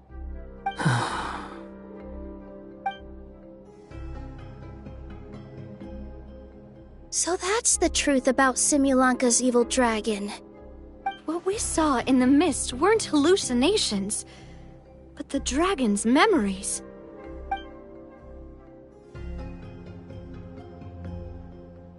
Huh.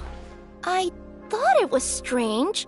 The people around the Broken Sea are clearly stranded, but I never heard any stories about the dragon attacking the village. The people we met along the way are probably workers from the Titanium mines, or guards who came here to claim the dragon's head. Durin probably allowed them to live here because there was nowhere else for them to go. When I first came to this world, a voice spoke to me and said, "You are the hero of this world. Now go forth and save the dragon." Huh. Who is the person behind this voice anyway? And why did they bring us all here? Come with me. The answer to all this can be found below.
Is this a study? That's right. It belongs to the Goddess of Fate. Goddess of Fate? As in one of the three goddesses who created Simulanka? Or more precisely, M. One of the mages of the Hexenzirkel. Hexenzirkel? As in... Sorry, Paimon shouldn't just regurgitate everything you say. It's a lot to take in. She created the story of Durin. Well, the Simulanka version at least. These records should cover most of what you want to know, including the identities of the other two goddesses. Read them for yourselves.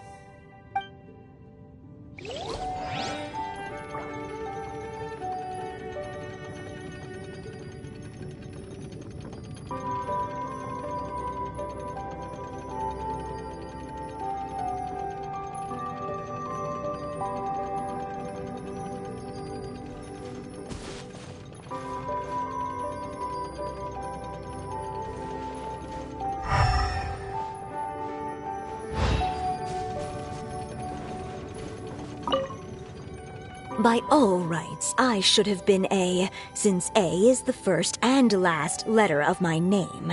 But Alice overruled me on the basis of seniority and said I should be M instead because of my middle name. She really knows how to push my buttons. Still, her magic never fails to amaze me. I still can't believe she got one of my origami frogs to start talking. Why don't I write a story with origami animals as the main characters? Let's see. Once upon a time, in a magical forest, there lived a group of animals made of paper. Barbie loves looking into the future, so she used her powers to map out the fates of all living things in Simulanka. But knowing the ending in advance takes all the fun out of the story. I think I'll make a bet with her. I believe that one day the people of Simulanka will decide to carve their own destiny. Apparently, she wants to build a statue of herself in the capital city. Always looking to add some pizzazz.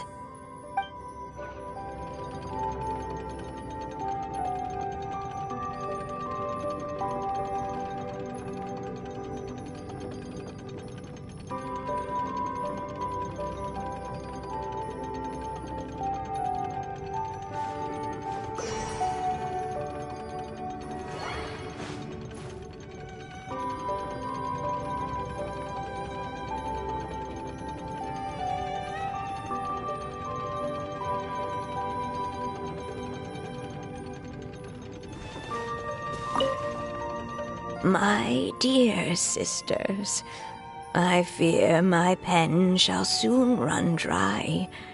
Even now, as I write this letter to you, my dexterity is all but failing me.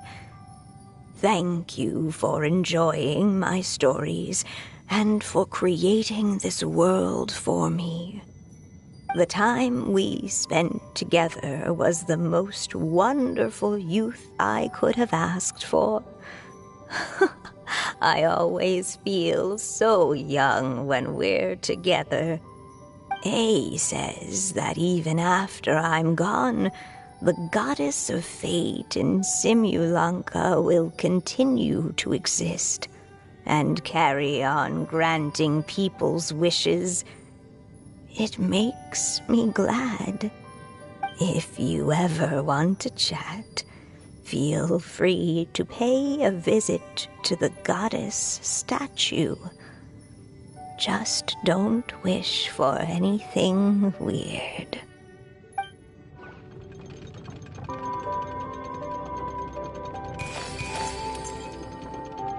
It's Simulanka Durin, and he's looking up at something. A star. This must have been after M passed away. This looks like a mine. Maybe the Titanium miners dug too deep? So deep that they dug right through to the world on the next page. Yeah. And now that you mention it, this miner's lamp looks really similar to the star on the previous page. The Forest of Blessings. This book has been recording Simulanka's history all along. Look at the size of those footprints. If that's every time he lands, then no wonder people are so terrified of him. So that's why you took the stars. Because you missed your mom.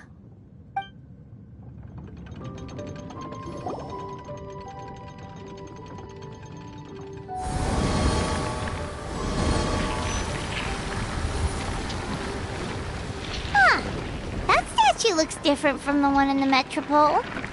It's a different goddess. This one is the goddess of fate.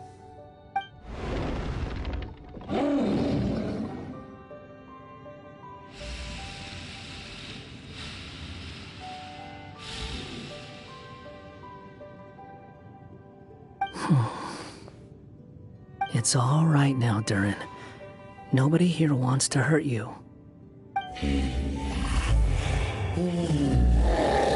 Don't say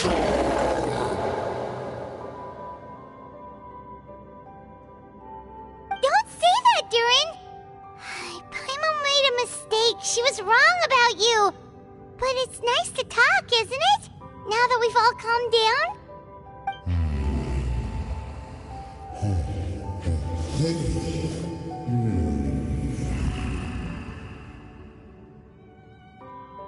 So that's why you made that wish? So stupid.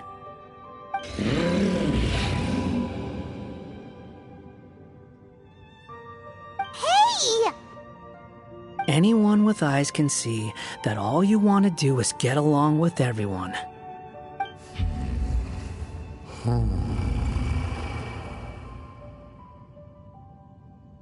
You just want to make friends, people to play with, to talk to, people who accept you, or at least accept your apology.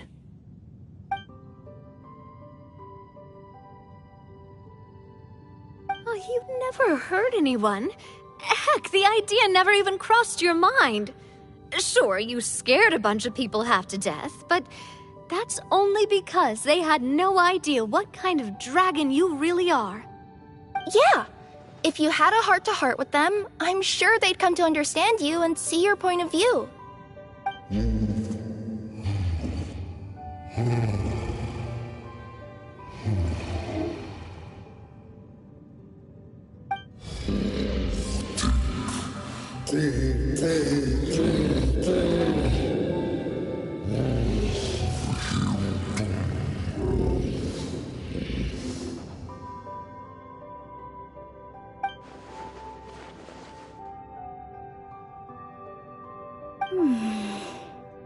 The curse.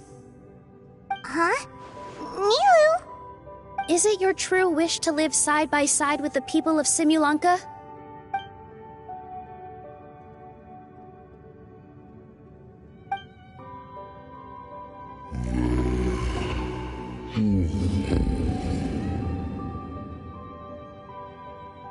Then close your eyes and make a wish to the Goddess of Fate. We will help make your wish come true.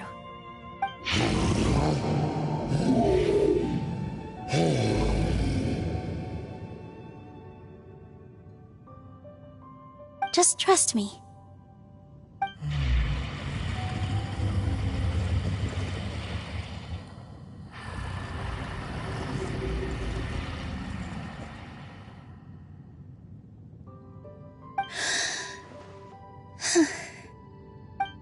I, Nilu, the Forest Fairy, give to you my blessing and welcome you as a dweller of the forest.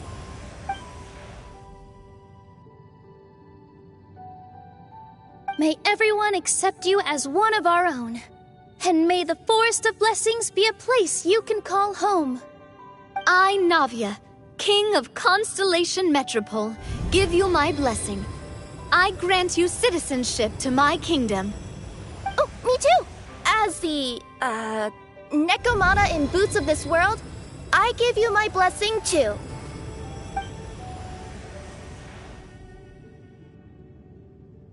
Wait, what's going on?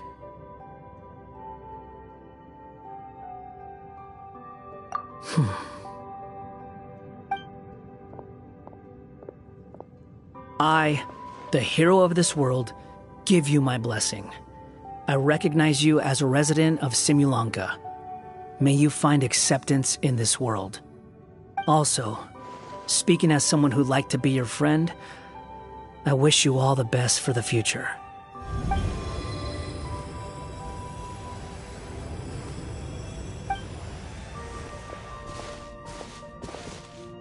I, a traveler who has traversed many worlds, give to you my blessing. May you find friendship and goodwill, no matter where you go.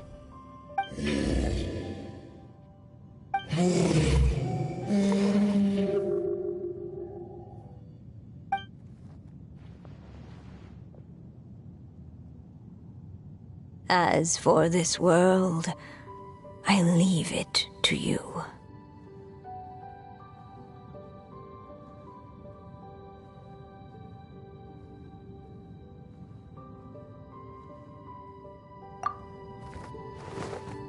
Huh? What? Why are you all staring at me? Huh? My claws? Are these my claws? And my wings? My tail? Does this mean... Wow, you look so cute. Quite a radical transformation. Not that there was anything wrong with the way you looked before, of course. It's just... you get what I mean. How do you feel? Are you happy with your new appearance? Does anyone have a flower with them? Or even just some water or paper from this world? Oh, I do actually. Here you go.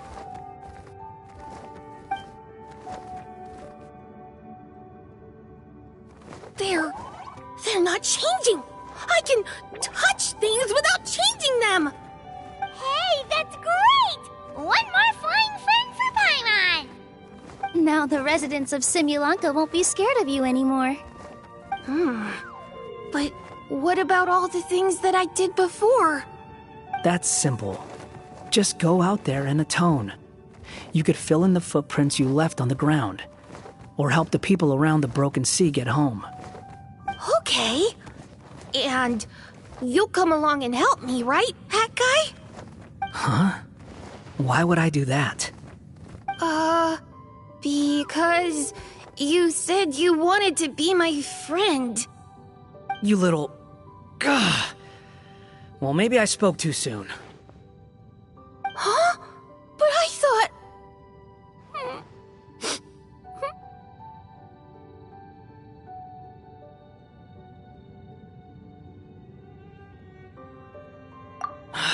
All right, fine. I'll go with you. Really? Yes, really. Lying to you would be no fun anyway. Oh, thank you! You're the first friend to call me by my name! Let's go back up. I'm about to suffocate down here. Oh, it feels so good to finally see Hat Guy meet his match.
okay. Paimon just never thought we'd see the day, that's all. All right, let's also head back up then. Don't be scared, Durin. We'll be right by your side. Thank you for your blessings, everyone! Oh, this is the happiest day I've had in a really long time!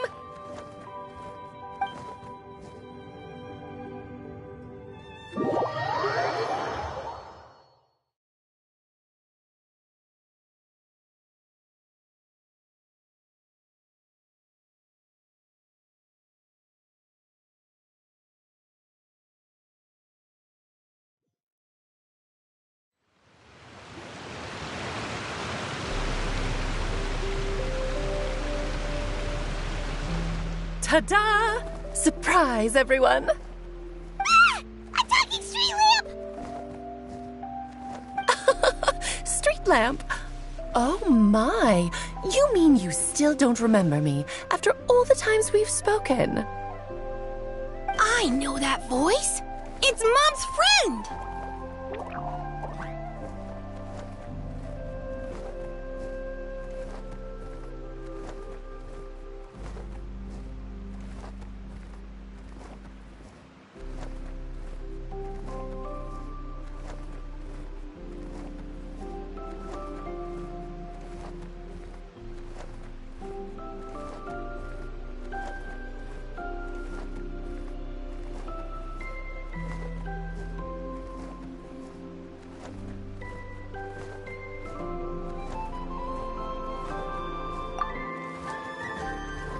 Hello there, traveler and friends. And Durin, it's good to see you. You've changed quite a lot. In fact, you look so different that perhaps I should call you Mini Durin. Mini Durin, huh? Yeah, I like the sound of that.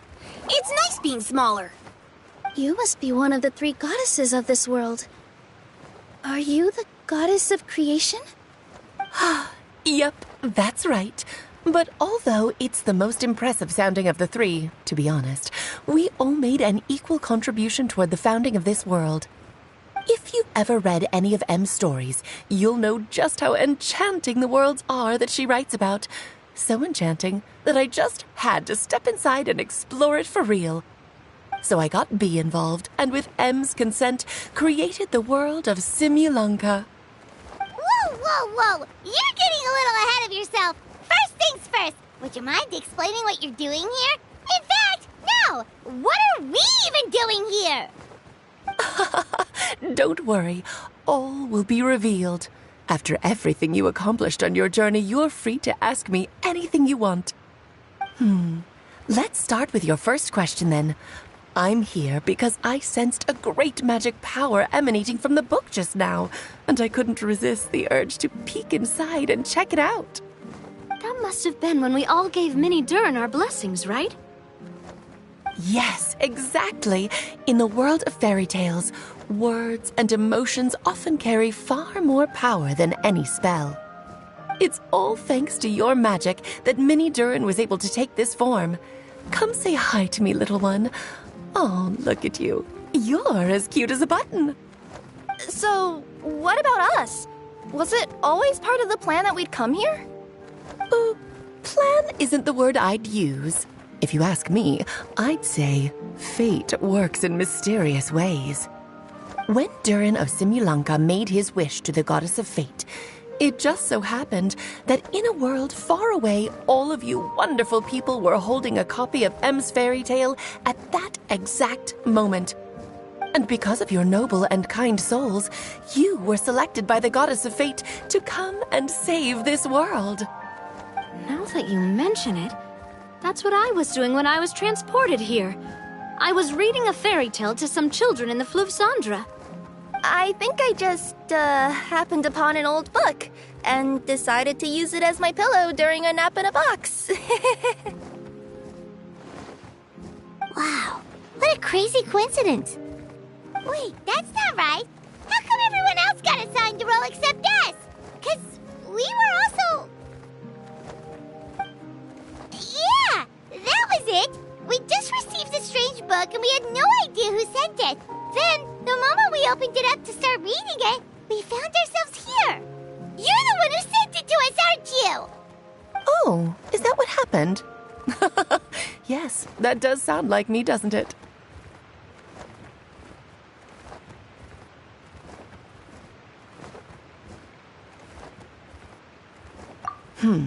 Good question. Why indeed? Maybe I thought this was such a good story it simply had to be read by someone. As the traveler and witness of many worlds, how could I let such a beautiful place pass you by? I can sense that your blessing for Mini Durin was a very special one. With this blessing from beyond the story, he might even be able to explore worlds outside of this one. Teyvat, you mean? That's right. In fact, back when we were first creating Simulanka, Em told us that she hoped the people of this world would one day be able to explore the wider world beyond. Every story has an ending, but if the story becomes reality, it should have the right to choose its own path. So, in other words, the predestined lives these people lead were always going to disappear one way or another. Wait, so even if the people here get to go to other worlds, surely there's gotta be a way we can leave too, right? Don't you realize you've been able to leave all along? Huh? You can either take the boat at the Broken Sea or touch the giant bookmark at the Cliff of Prophecy. All you need to do if you want to leave is focus on the place you want to go. How were we supposed to know that if you never told us? Huh, didn't I? Well, given how smart and capable you are, surely it can't have posed a huge problem for you. As for your other friends who were summoned here, if I had to guess, I'd say the Goddess of Fate probably didn't tell them about it because she wanted them to get engrossed in the story. She's Em's reflection, after all. It wouldn't surprise me if she shares Em's love for cliffhangers. Anyway, I think that answers your questions, yes? What do you all plan to do next? I'm gonna go say sorry to the people of this world.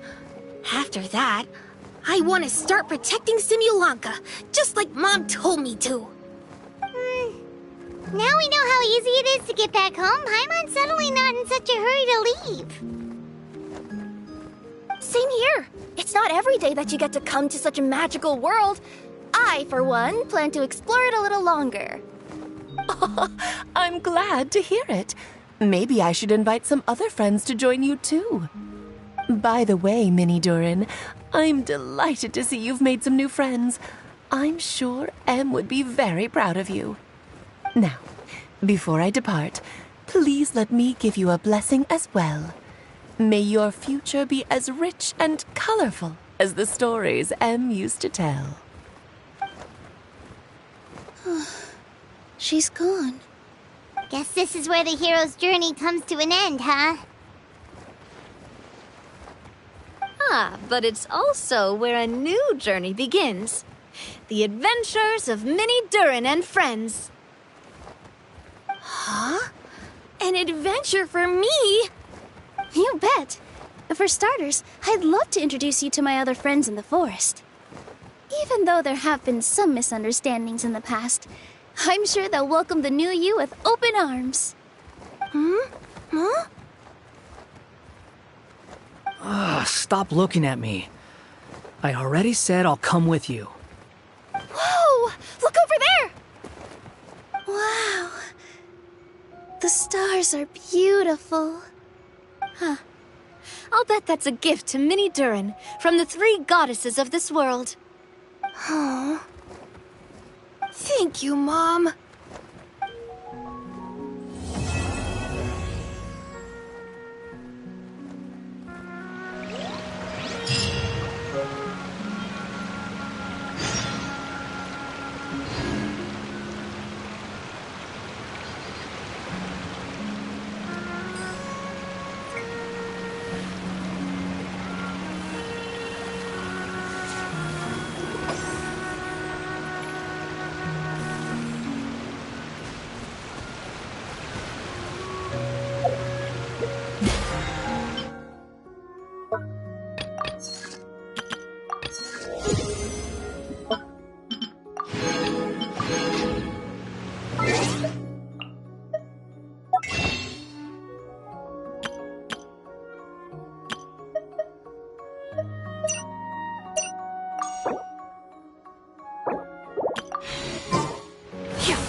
It's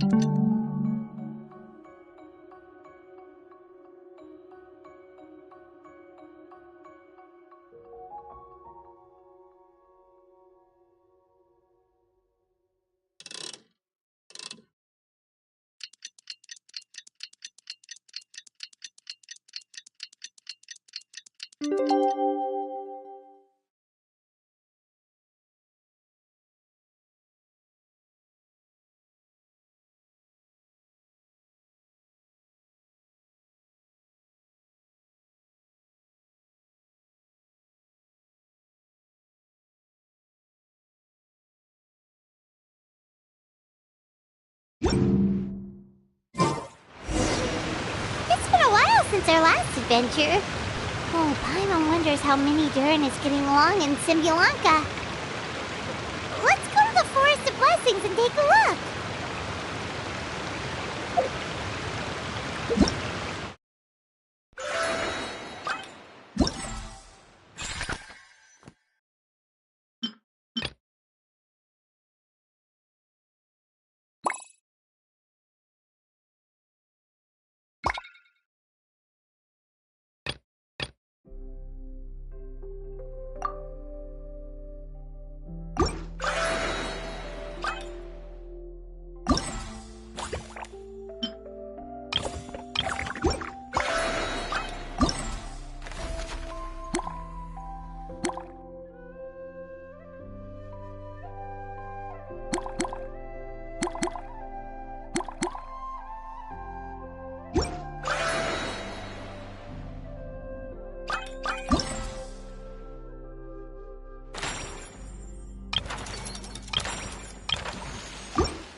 Yeah!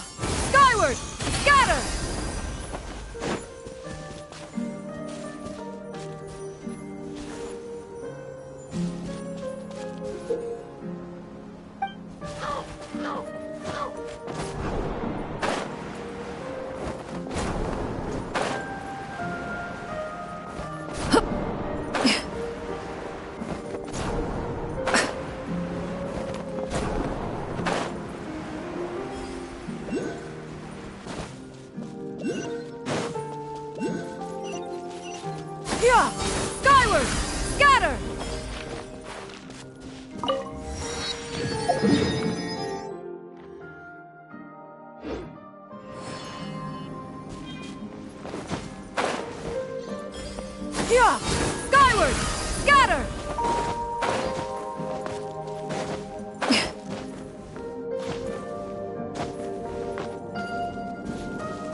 Skyward! Scatter!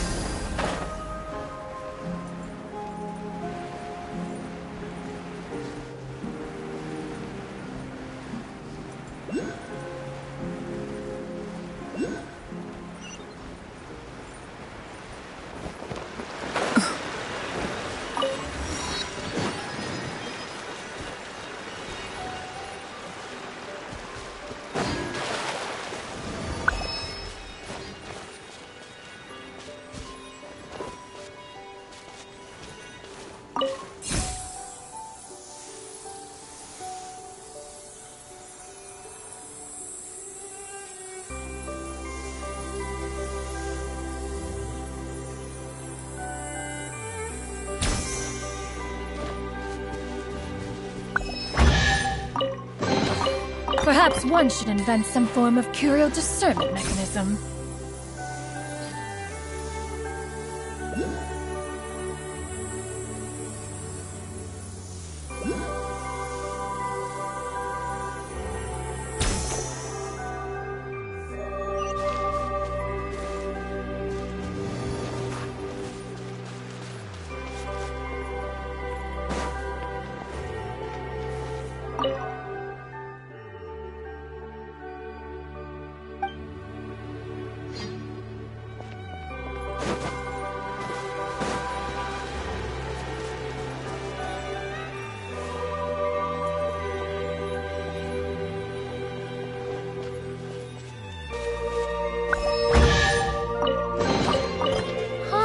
What trinkets have we here? Present them for one's perusal. Skyward!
Perhaps one should invent some form of curial discernment mechanism.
Hit!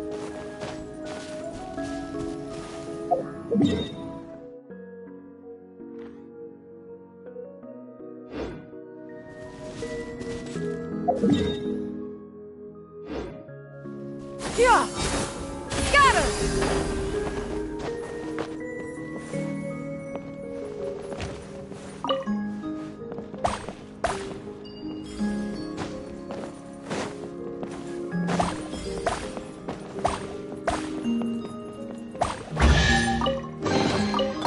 Ah, what trinkets? Yeah! Skyward! Scatter!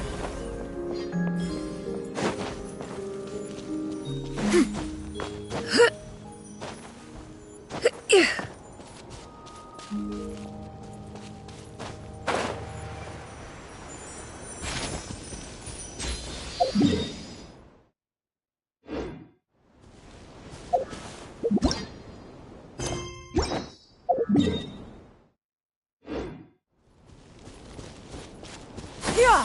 Skyward! Scatter!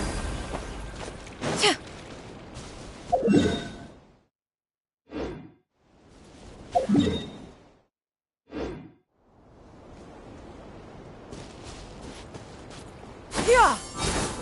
Scatter!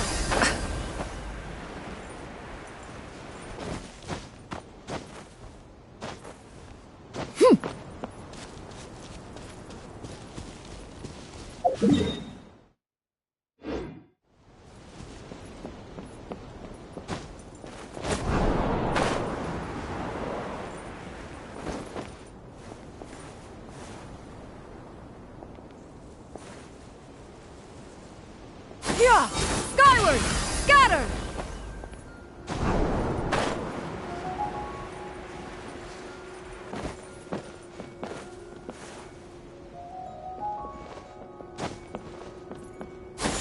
Skyward!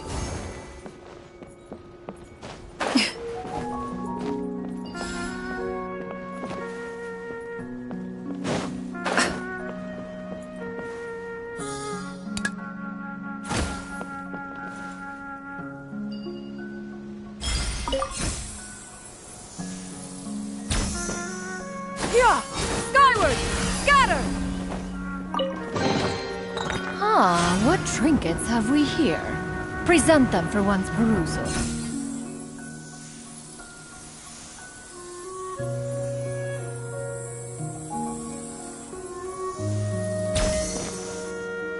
Yeah! Skyward!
Yeah! Skyward!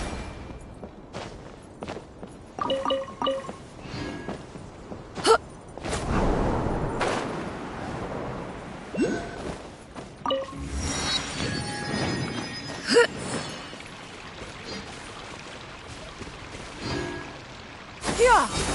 Scatter!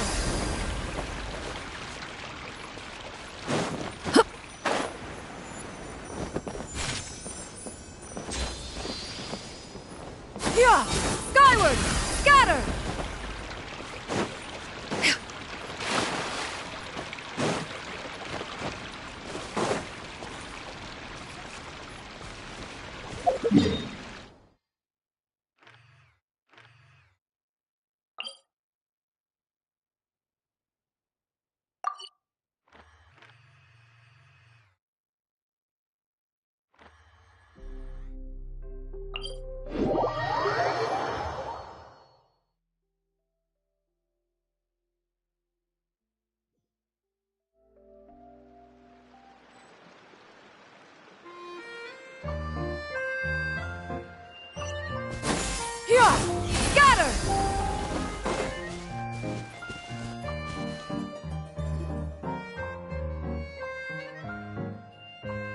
Here's your 2 magic tonics. Why, thank you, young lady. And might I add that you're looking quite lovely today. Jean, come on, take a seat and let's have a drink. I ordered one for you as well. But is this really appropriate? I mean... Still worried about Klee? Relax. Albedo's with her. She'll be fine. Kaya and Master Jean! What are you two doing here? Oh, look who it is. The Traveler and Paimon. You must be the pleasant surprise that Miss Alice told us about. Greetings to you both. This is one place I didn't expect to run into you two. The locals here have been talking non-stop about some brave heroes who saved the world. Let me guess. You two have been up to your old tricks. Well, not just us. We only played a small part. You could say we were 2 members of the Heroes Adventure Team. Still sounds mighty impressive to me. As ever, our honorary knight is making us proud wherever they roam.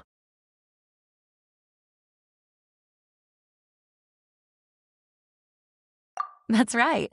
We received a letter of invitation from Miss Alice, proposing that we take Klee for a vacation in Fairyland when work dies down. I wasn't sure what she meant by Fairyland at first, but if my eyes are not deceiving me, she was being quite literal. Klee ran off excitedly as soon as we arrived.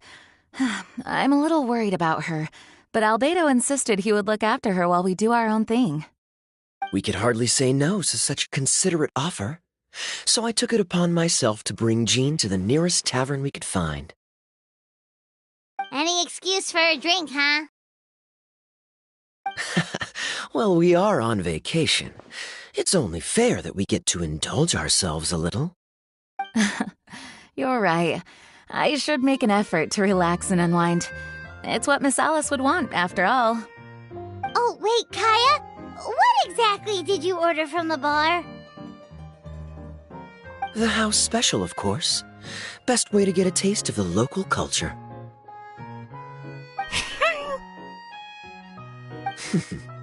Why are you making that face, Paimon? Nothing. Paimon's just perpetually amused by your lifestyle, that's all. Go on, drink up. Something tells me I need to tread carefully here. Let's see, it's got a lovely color, but how about the taste?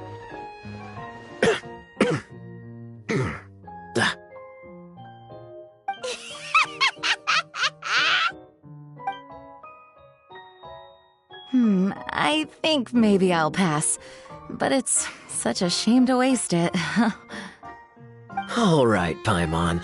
Well played. Well, Paimon got burned too, if it's any consolation. It's nothing personal. Oh, by the way, we weren't the only ones who got invited here. I saw Kale earlier. She didn't see me, though. She was making a beeline for that big tree. The Kingdom of Breezes and Bells, you mean? Oh, this is turning into a huge reunion! Maybe we should go say hi to her! All right. Well, give her my regards. Thank you. Enjoy your time here, too.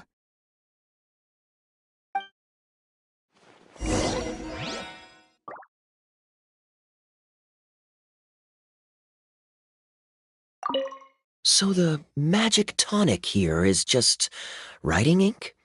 What a weird and wonderful world. Ah, Miss Citrus, do you happen to serve any beverages here that don't contain magic tonic? Of course we do. What flavor would you like? Sunsettia.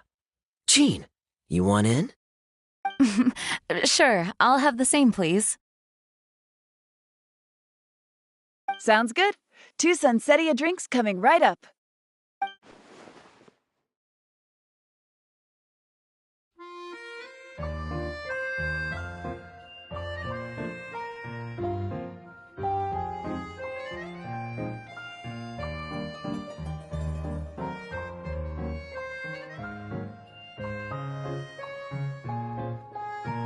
Peace prevails throughout the land, and all things are made new.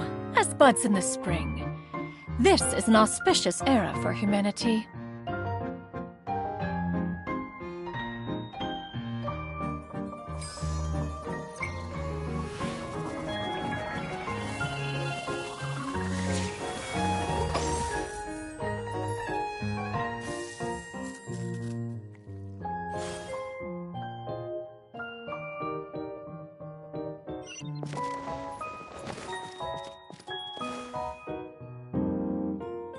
Yeah! Skyward! Scatter!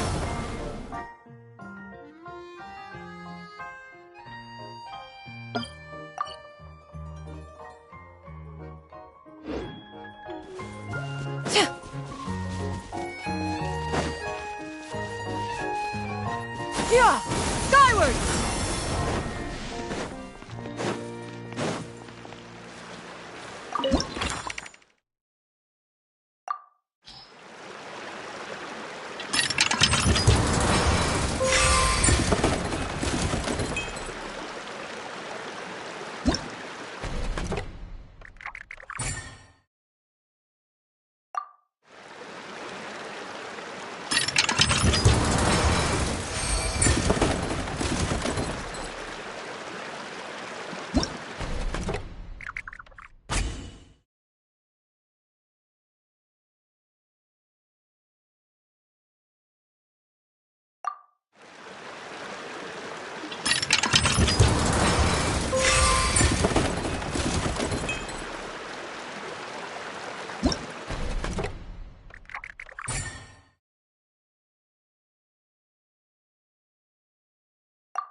If you are presently unoccupied, perhaps we could stop a while at one's abode for some repose and conversation.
Yeah! Skyward! Scatter!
Skyward! Oz, reveal thyself!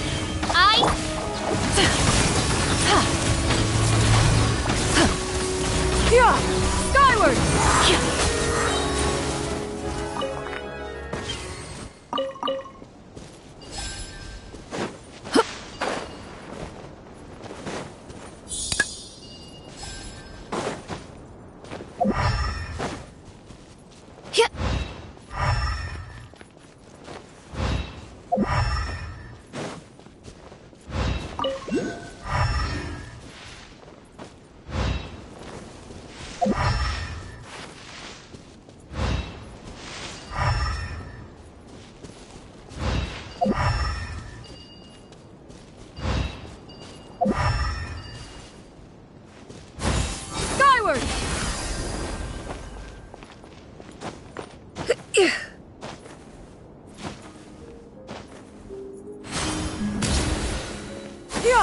Skyward!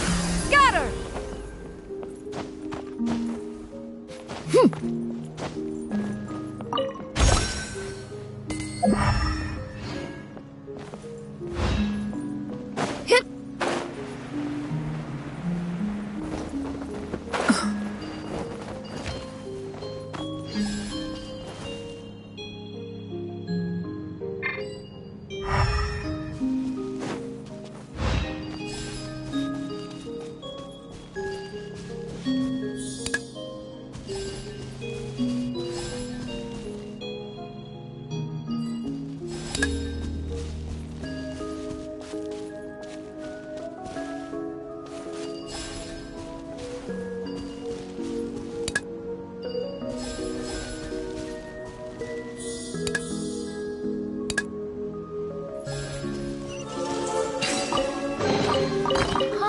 What trinkets have we here?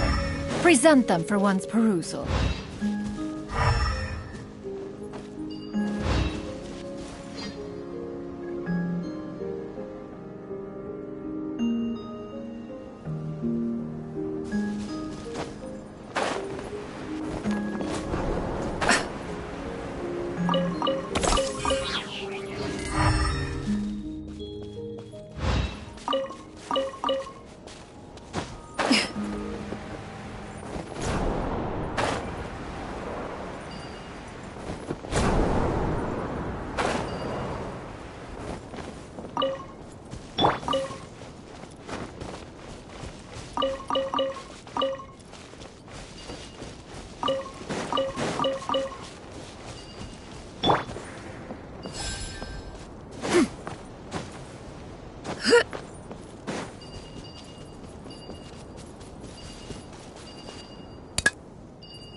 The secrets of the mechanical arts are too profound to convey in a few simple words. Oh, but why must the listener grow weary whenever I begin to divulge them?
Gah!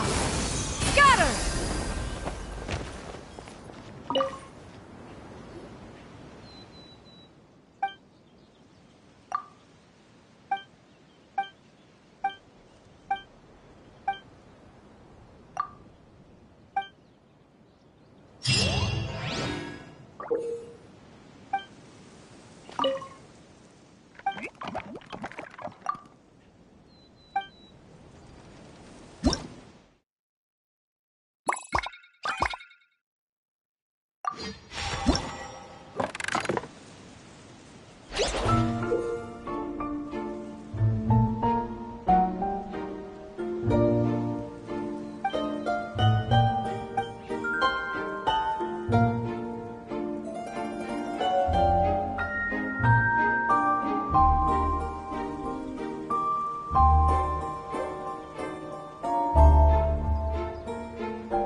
Yeah!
Skyward!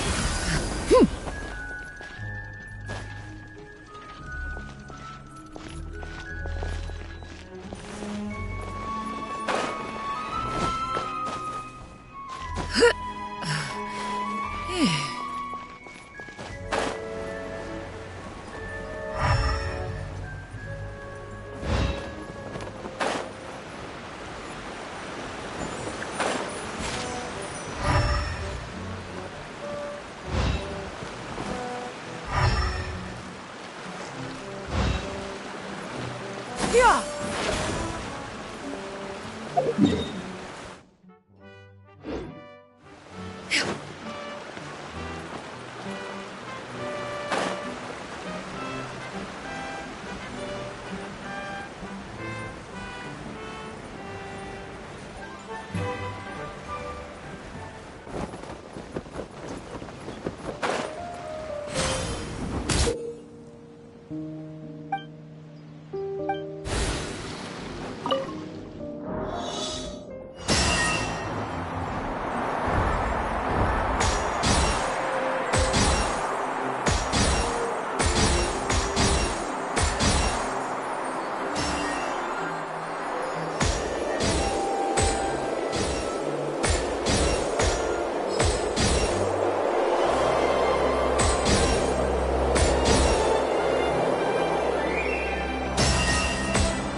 The structure of the tree houses here is nothing short of amazing.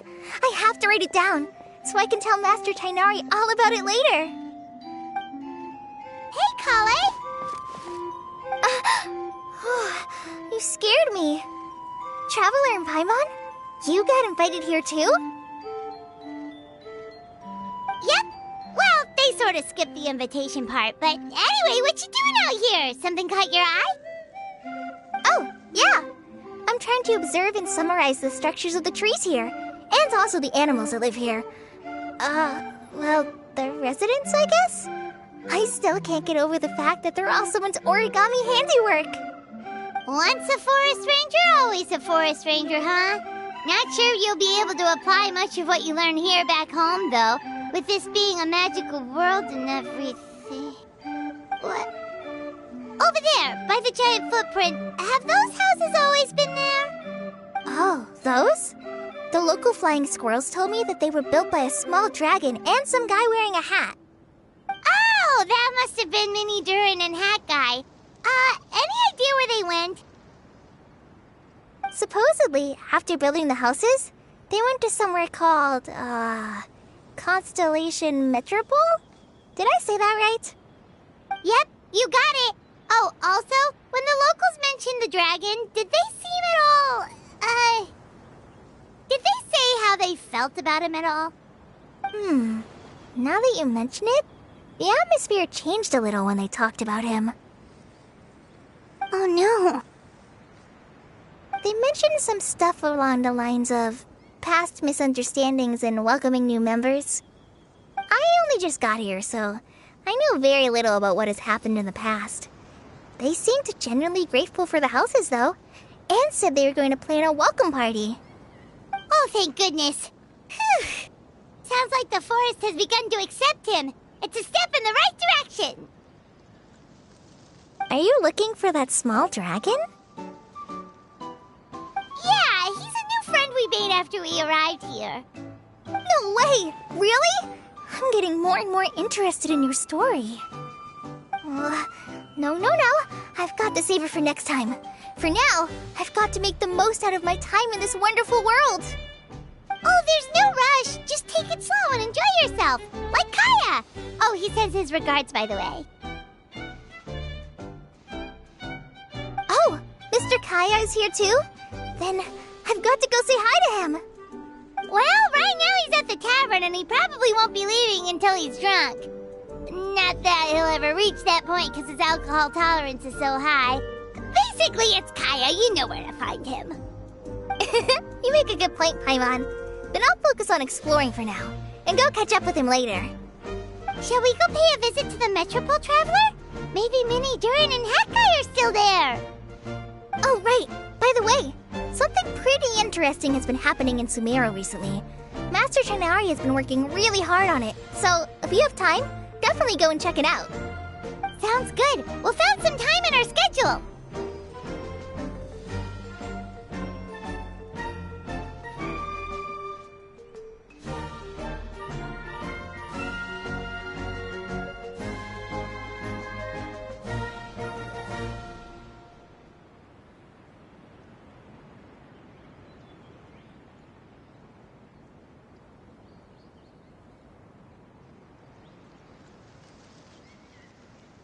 Of course. See you later.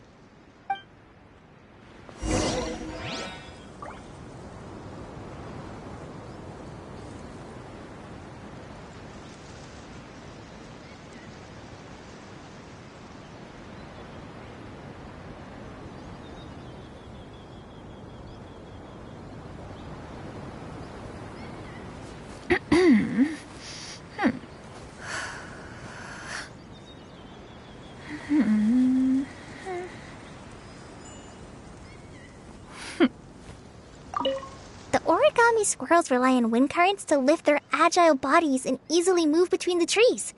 This has created a truly unique ecosystem. Oh no! I'm running out of pages on my notebook.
What?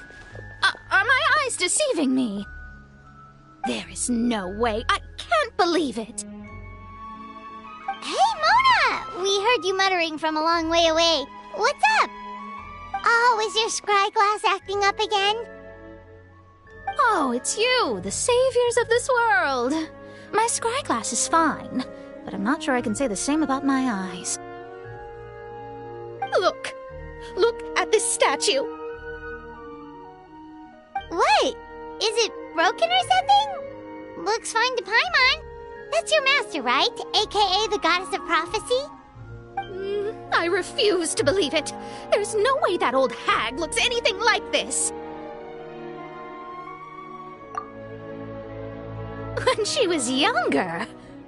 Oh, actually, now that you mention it, this does remind me of the fashionista phase she wrote about in her diary. She can't hear me, can she? I swear I just got chills down my spine. Either way, it's probably a little rude to talk about her right under her statue. But how do you know it's a statue of her if you never saw her as a young woman? I did a quick scry when I came into this world, and when I saw the star's reflections, I was at a loss for words. It looks like fate in Simulanka is based directly on Tevat.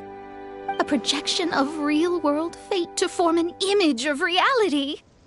Or in layman's terms, basically the creator made this world inside a mirror or a lake, and this world is the reflection. Still sounds pretty impressive. The more I scried, the more familiar everything looked. It's her work, there's no doubt about it. Even so, everything's far more complex than I'd imagined. Trying to decipher it all is giving me quite a headache. I also asked the locals about her. They call her she who has dominion over the stars and the course of fate itself. Not even a pretense of humility. Clearly, she let the role of creator goddess get to her head. Not that I'm surprised in the least, of course. It certainly matches the tone of her diary. Anyway, we should change the topic. Oh, so Mona, have you seen a small dragon around by any chance? He's about the same size as Paimon, but with tiny little wings. Ah, you mean the one that caused all that trouble? I haven't seen him for myself, but I heard that he came to the Metropole not long ago to formally apologize for his actions. Apparently, he brought a huge stash of Toitanium and plant oil to make amends. Most people accepted his apology, although there are some who said that they'll reserve judgment until they've seen how he acts in the future. Oh, okay. Do you know where we can find him? One moment.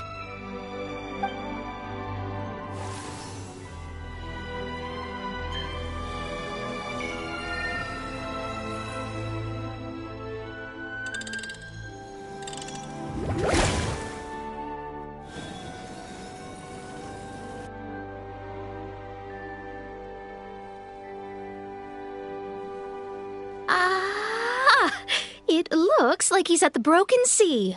There's a big group of people with him, too. Cool! Wanna come with us? We can introduce you. I think I'll sit this one out. This might be the closest I ever get to meeting the old hag in our youth, so I think I'll spend some time seeing what else I can glean from her grand design. You guys have fun.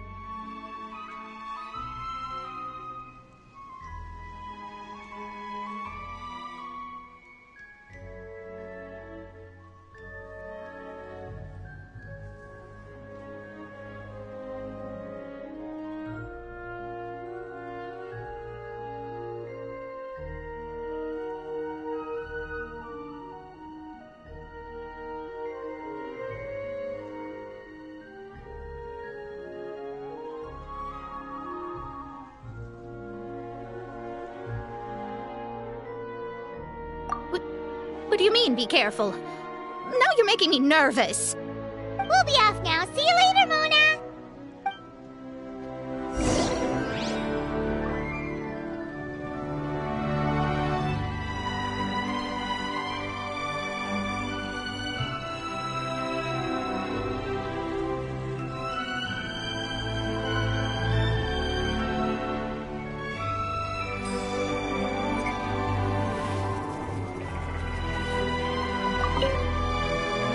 Creating a whole world starscape is no easy task. Old hag, I guess you do deserve the title of Trismegistus after all.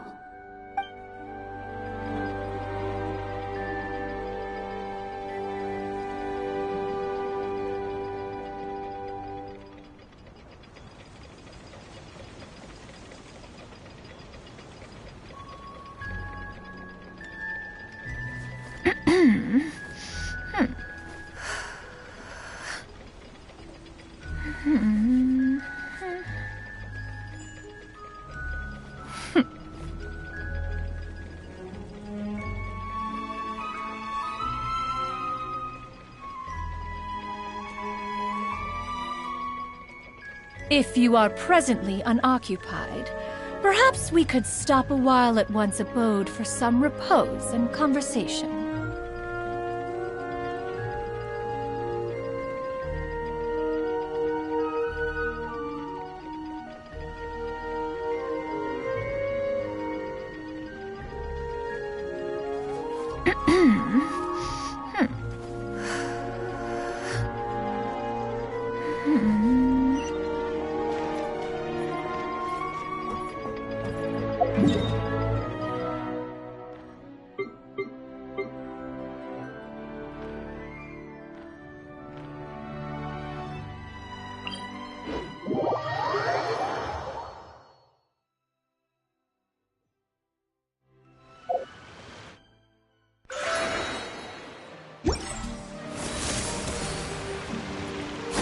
Yeah! Skyward!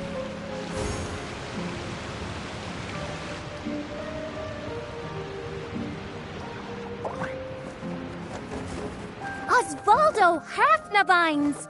Does thou see what I am seeing? Tell me that my all-perceiving Aug de Verurtelang deceiveth me not! Your eyes see true, mein Fräulein. Very well. Then, as sovereign ruler of the Immanakreich, I extend to you both my greetings, O Night Dragon from the land of the Thousand Stars and his hat-wearing servant. Who did you just call a servant? What mein Fräulein means to say is, hello, it's a pleasure to meet you. Pleasure to meet you too. But Hat Guy's not my servant. He's my friend. Now you're over-explaining. Hat Guy, Mini Durin! Found you at last. Whoa, and Fischl's with you too? Oh, greetings, Outlander blessed by the Immanakreich. How honored you are to meet your prinzessin beneath the stars of another sky.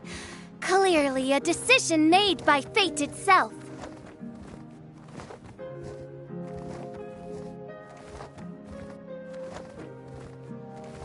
Mr. Honorary Knight, Paimon!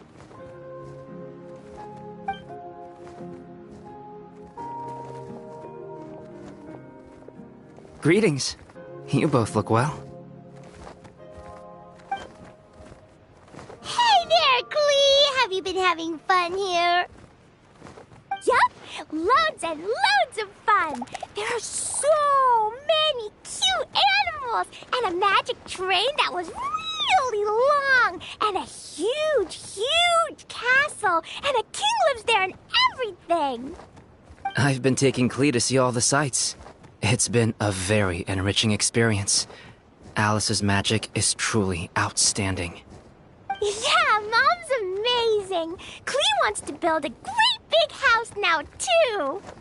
So, your mom and my mom were friends? Mm-hmm. Our moms were friends, which makes you my big brother. My mom used to read your mom's stories to me all the time. They were great! Big brother?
Thank you, Klee! Can I go play with Klee, Hat Guy? Suit yourself. Albedo, can I? Go on. Just don't go too far away. I'll come pick you up later. Yay! Come on, Mini Durin! Do you want to come play with us too, Fischl? Your princessin accepts your invitation. Rejoice! Though you may be concealed by fog, still you shall have the good fortune to witness the true might of the Aug de Vertelang. What Mein Fräulein means to say is, perhaps we can all play hide and seek together. Mein Fräulein is it. Hooray! I love hide and seek! Oh, me too!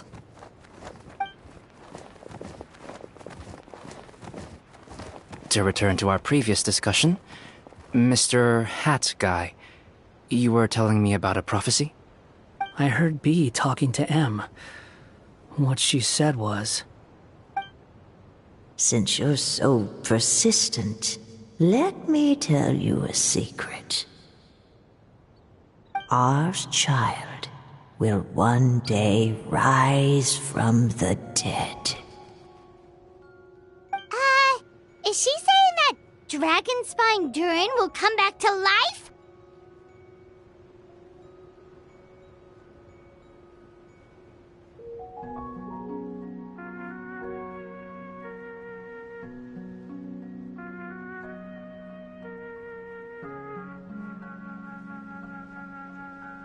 I only heard it in a memory, so don't hold me to it. Understood. My recent observations at Dragonspine lend credence to this prophecy as well. Durin's heart has slowly but surely been growing in vitality. The process is extremely slow, but the trend is clear. What should we do? To start with, plan for every potential scenario, including, of course, the worst-case scenario. I am well aware of Durin's past, and I sincerely hope that things never escalate to that point. Still, we need to be prepared for every possibility.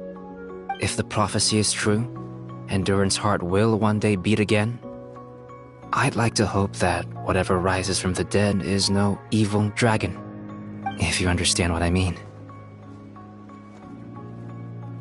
Kind of? But not really. And so, when the time comes, Mr. Hat Guy, will you and Similanka's Durin be willing to lend us a hand in our hour of need? Huh? What's this got to do with me? You saved the Durin of this world. I don't see that as a mere coincidence. If there is any meaning to be read into the actions of the three goddesses, beyond fairy tale whimsy alone, I can only boldly speculate that the fate of this reflected world may have a reciprocal effect upon our own world. If Durin of Dragonspine will soon come back to life, we will need many Durin's help, as well as yours, given that your fates are now intertwined. Well, that's a nuisance. To be sure, it certainly won't be easy. Albedo! There's a flying paper ship over there! Can we go see it together, please? Sure. 2 seconds, I'll be right with you. Please give my suggestion some thought, Mr. Hat Guy. Hat Guy, I'm back! Huh? What were you guys talking about? Nothing. Huh. Okay then. Let's go join the others. Everyone's going to check out the new origami ship. All right. I'll be right there.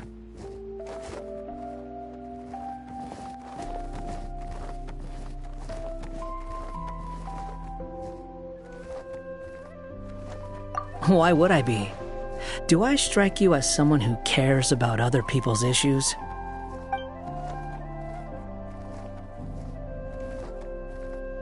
Quit trying to guess what I'm thinking. I'm leaving.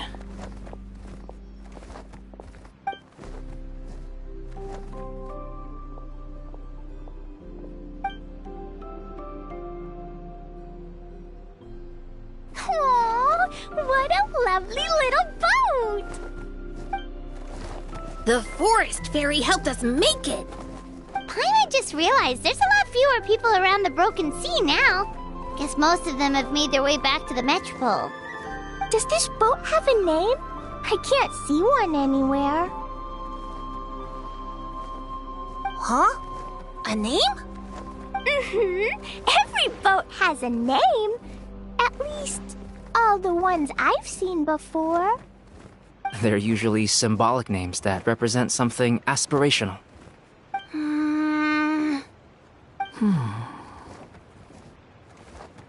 Let's go with the Durin. Huh? You want to name it after me? Oh, you mean to wish Mini Durin a safe voyage as he sails into a new chapter of his life beyond this world? Your princessin approves. Let this vessel bear the name of the most esteemed dragon of the night. The Durin. Let's call it that then. Thank you, Hat Guy. Also, can I ask you a favor? Go on. Remember how Mom's friend said I should be able to leave this world? Well, I want to pay a visit to your world. Just a quick trip, can we? Huh? Is that a no? Paimon thinks that's a great idea. If the people of Simulanka are allowed to go to Tavad, then what's the problem with taking Mini Durin there for a visit? I'm assuming I'll have to be your bodyguard while we're there. I can protect myself. And I'll do what you say. I won't fly off on my own, I promise. Please, can I go? It'll be up to you to stick close. If you disappear on me, don't expect me to come looking. Got it! I'll stick close! Why don't you take the Durin? Now you've given it a name, it'll be a maiden voyage for the boat and a brand new journey for you. Are you leaving, Mini Durin? Okay. Well, make sure you come visit me in Mondstadt so we can play together again. Klee will draw you a map to show you the way. Though our time together has been as fleeting as a ray of light in the depths of the long night, the Immonokreich will welcome you with the grandest of music ceremonies on the occasion of our next reunion. As surely as the stars in the sky watch over us, we shall meet again. What Mein Fräulein means is that you're always welcome to visit her at home as well. Cool! Ah, I have so many new friends now! I'm so happy! Are you done yet? If you want to leave, then get over here.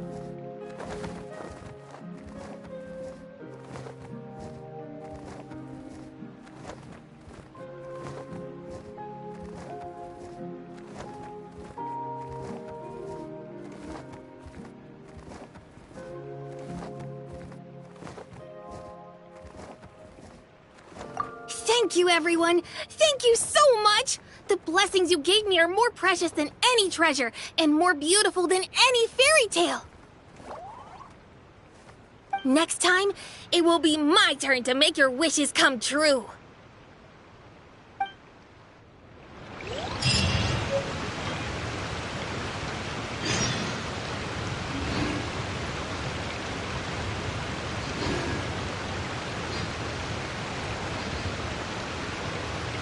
Peace prevails throughout the land, and all things are made new, as buds in the spring. This is an auspicious era for humanity.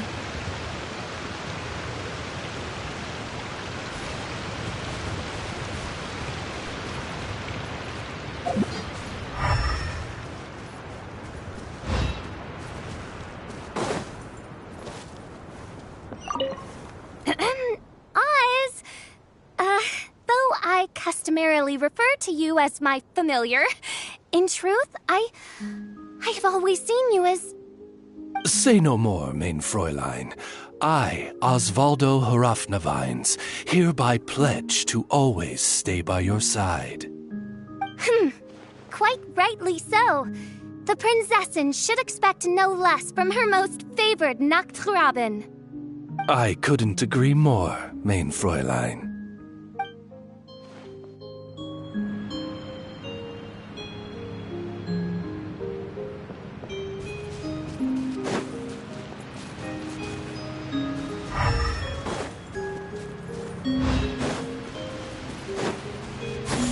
Skyward! Scatter!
Perhaps one should invent some form of curio discernment mechanism.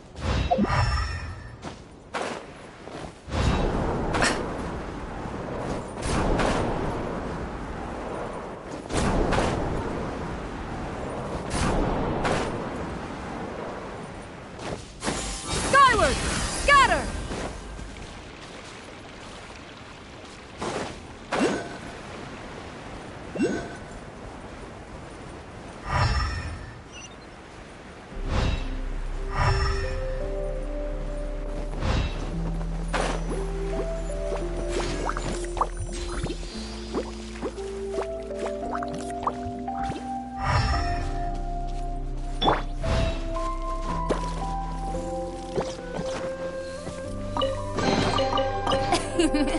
Cry out, my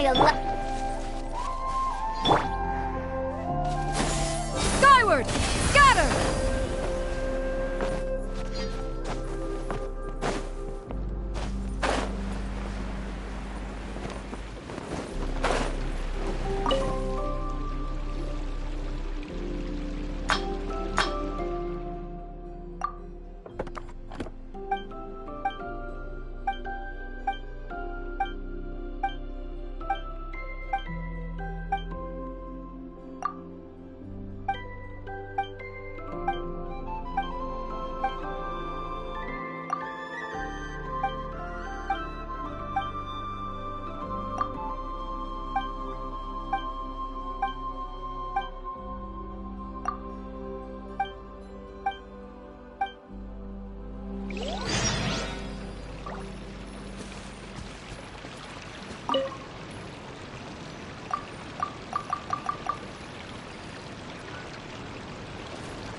Here!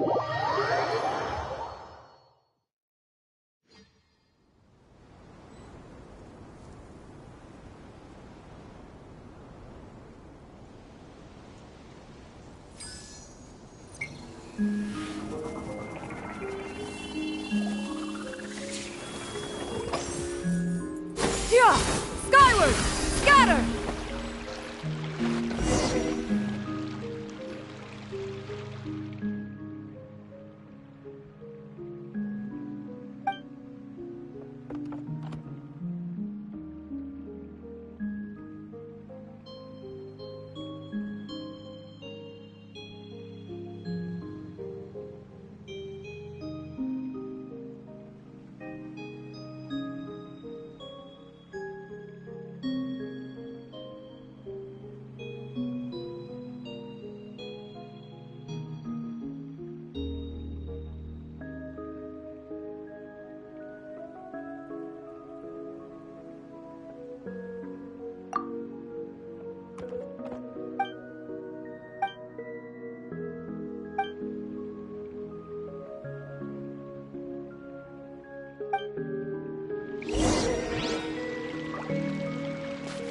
Here! Skyward! Scatter!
Skyward!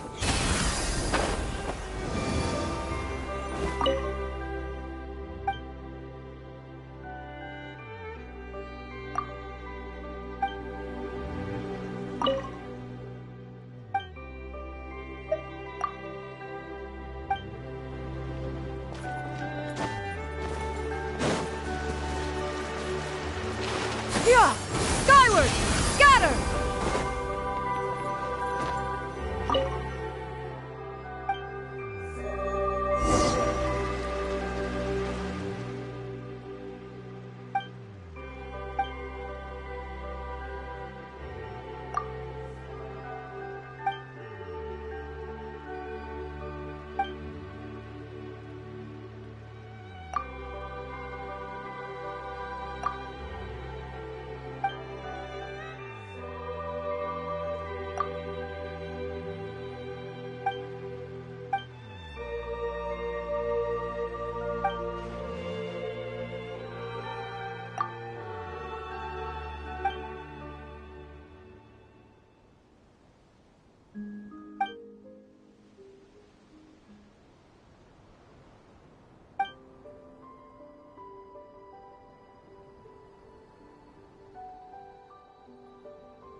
Skyward! Skyward! Scatter!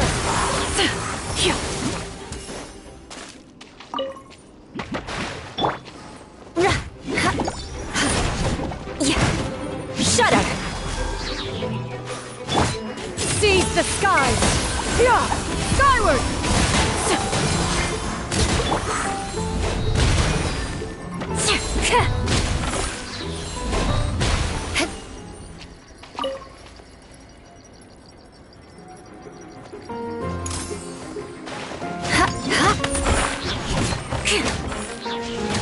Crush!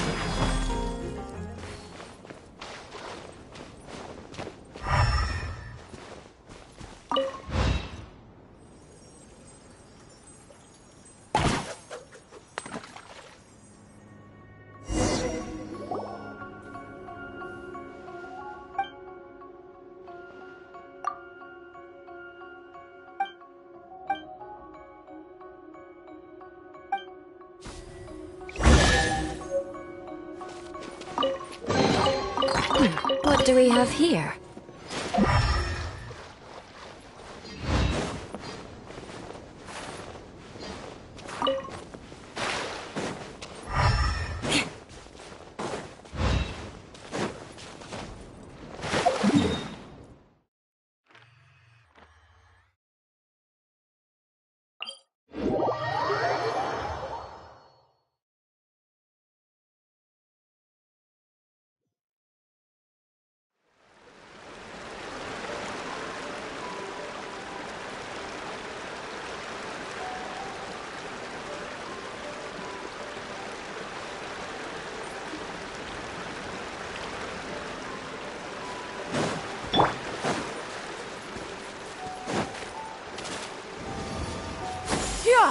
Skyward!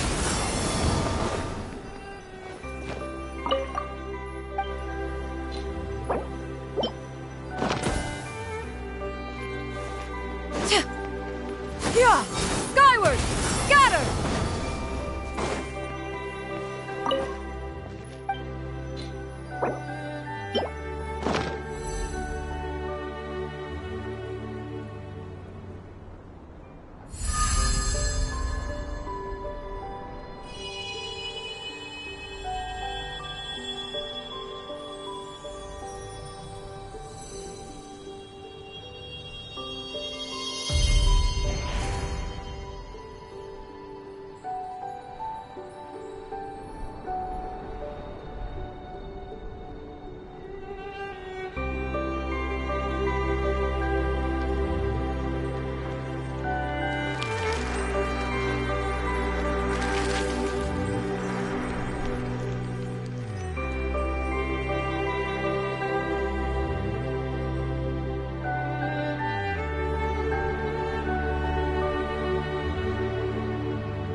Yeah!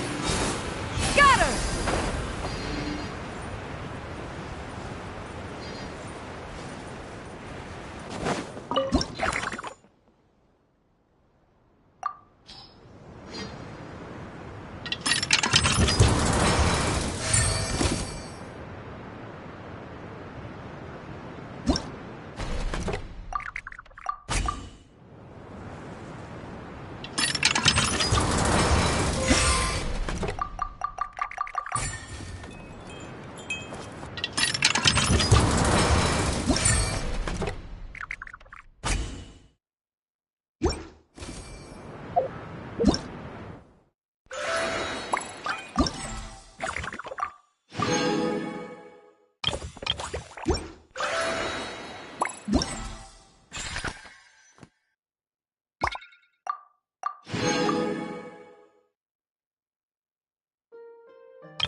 trinkets have we here? Present them for one's perusal.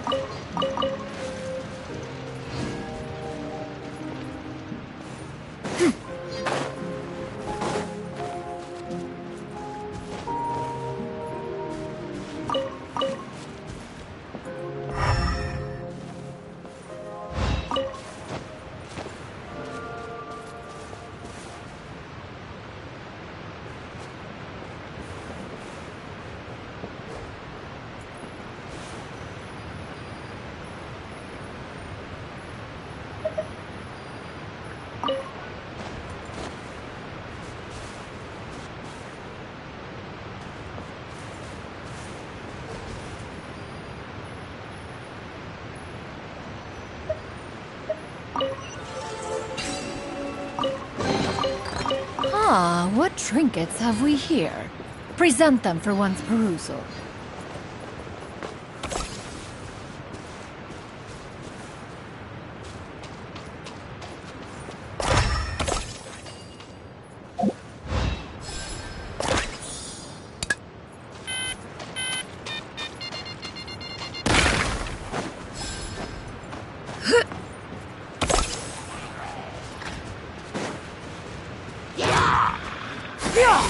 Scatter! Skyward! Wings of darkness! Come, sever! Let the show be. Shut up!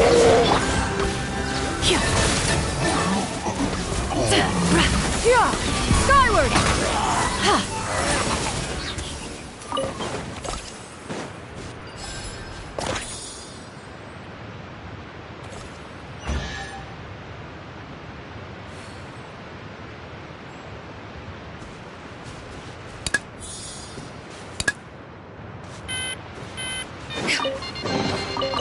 Ah, what trinkets have we here? Present them for one's perusal.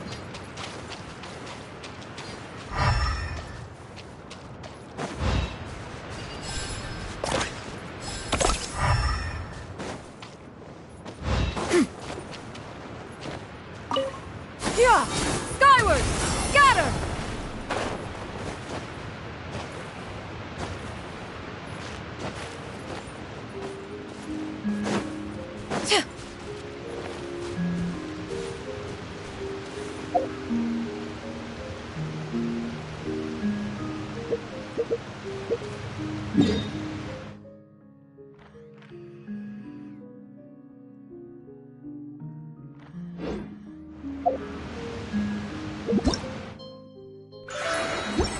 The secrets of the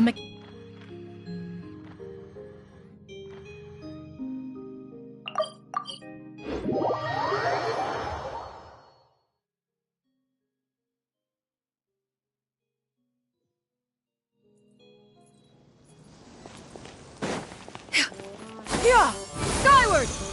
Scatter!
Peace prevails throughout the land, and all things are made new, as buds in the spring.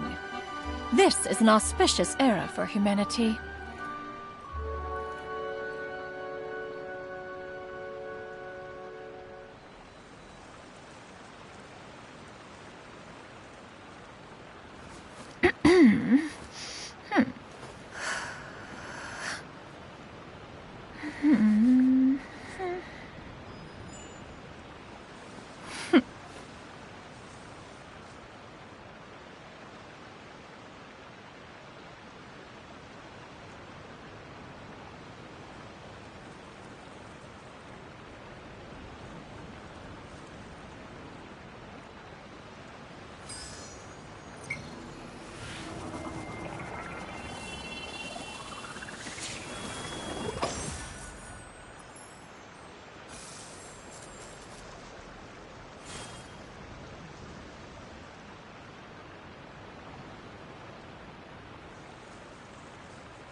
The secrets of the mechanical arts are too profound to convey in a few simple words.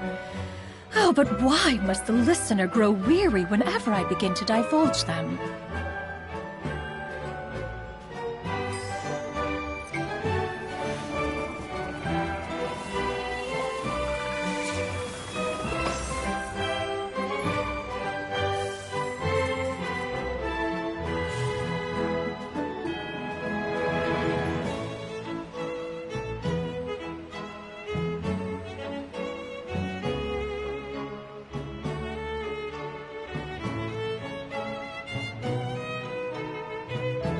If you are presently unoccupied, perhaps we could stop a while at one's abode for some repose and conversation.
Peace prevails throughout the land, and all things are made new. As buds in the spring, this is an auspicious era for humanity.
Skyward! Scatter!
If you are presently unoccupied, perhaps we could stop a while at one's abode for some repose and conversation.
Here!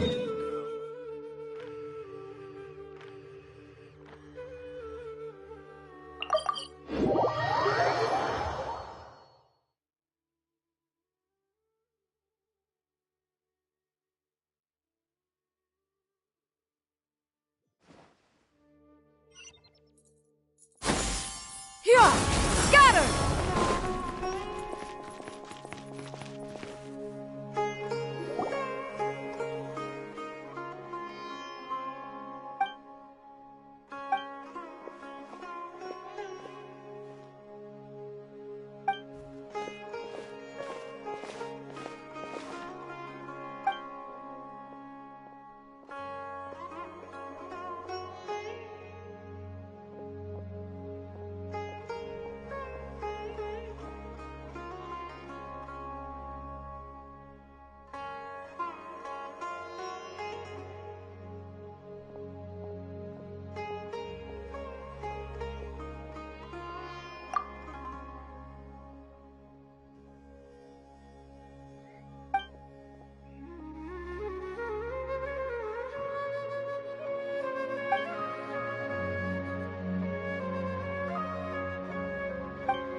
Here!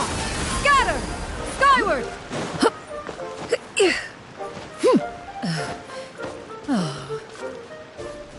Here! Scatter!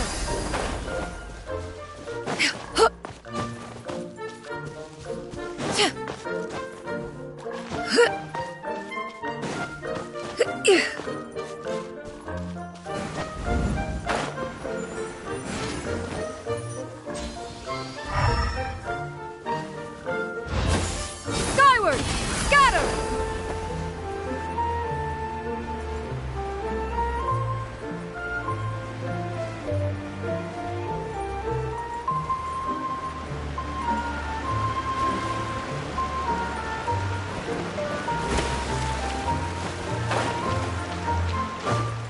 Here! Skyward! Scatter! Hit!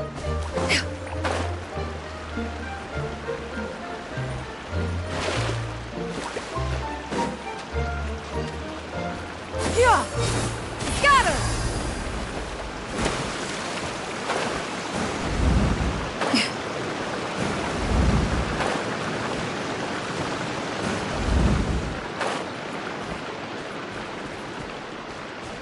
Here! Skyward! Scatter!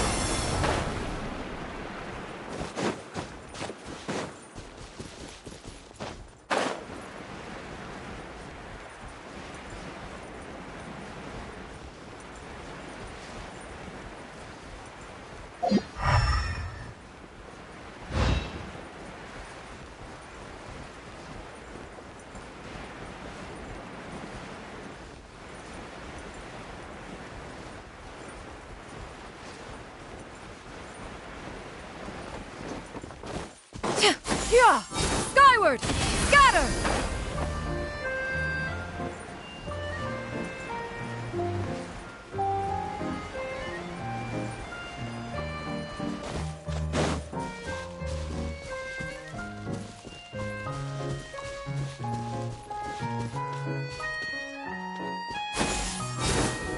Scatter!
Here! Scatter!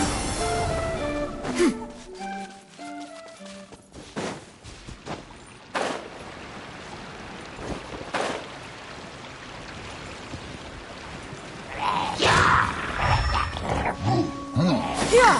Skyward! Yeah! beg for mercy.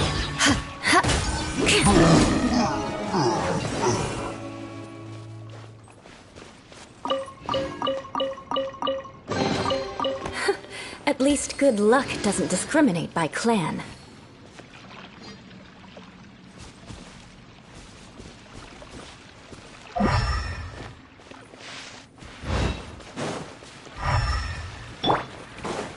Yeah! Skyward! Scatter!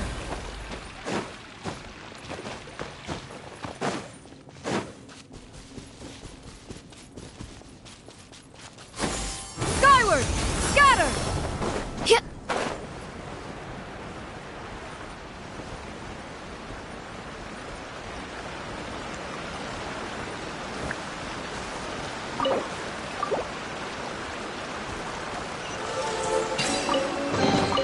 Perhaps one should invent some form of curio discernment mechanism.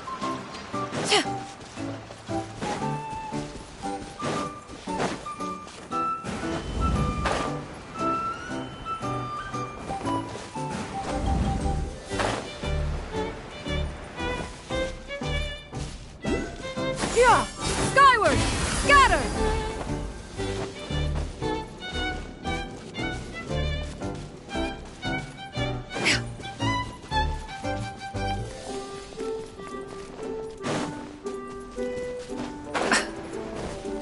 Yeah!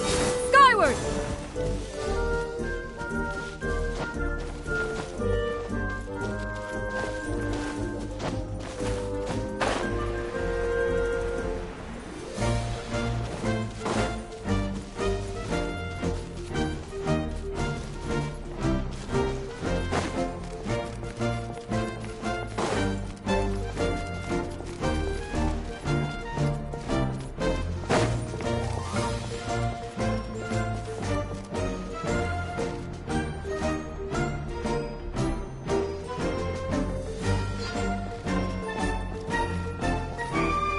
Yeah! Skyward!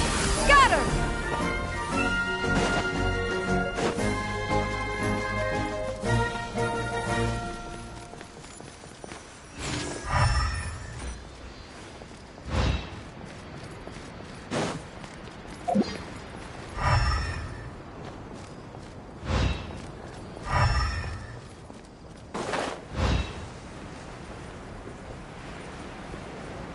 Yeah!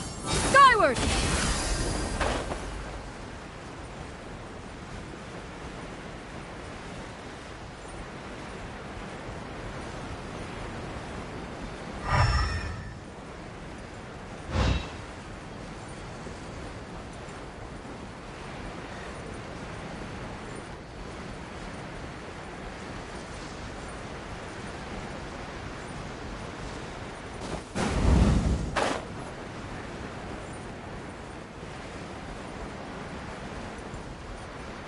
Yeah! Skyward! Scatter!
Skyward!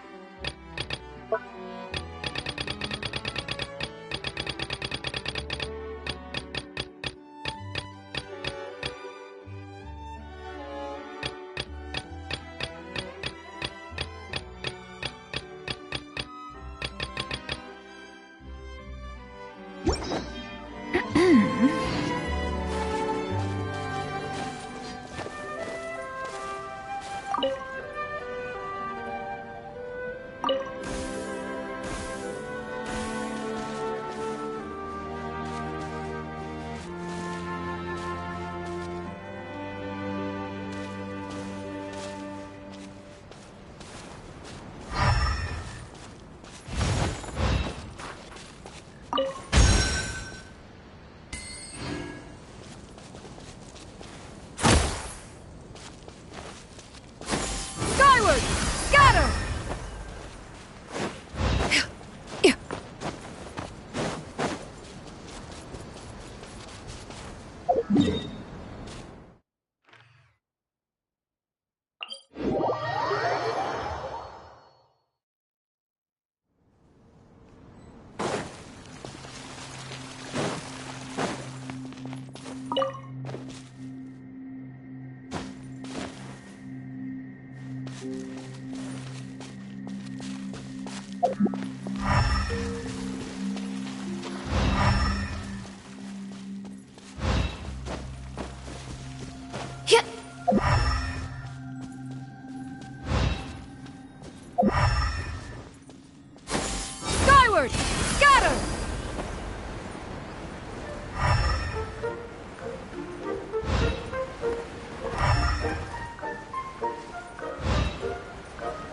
Forward! Scatter!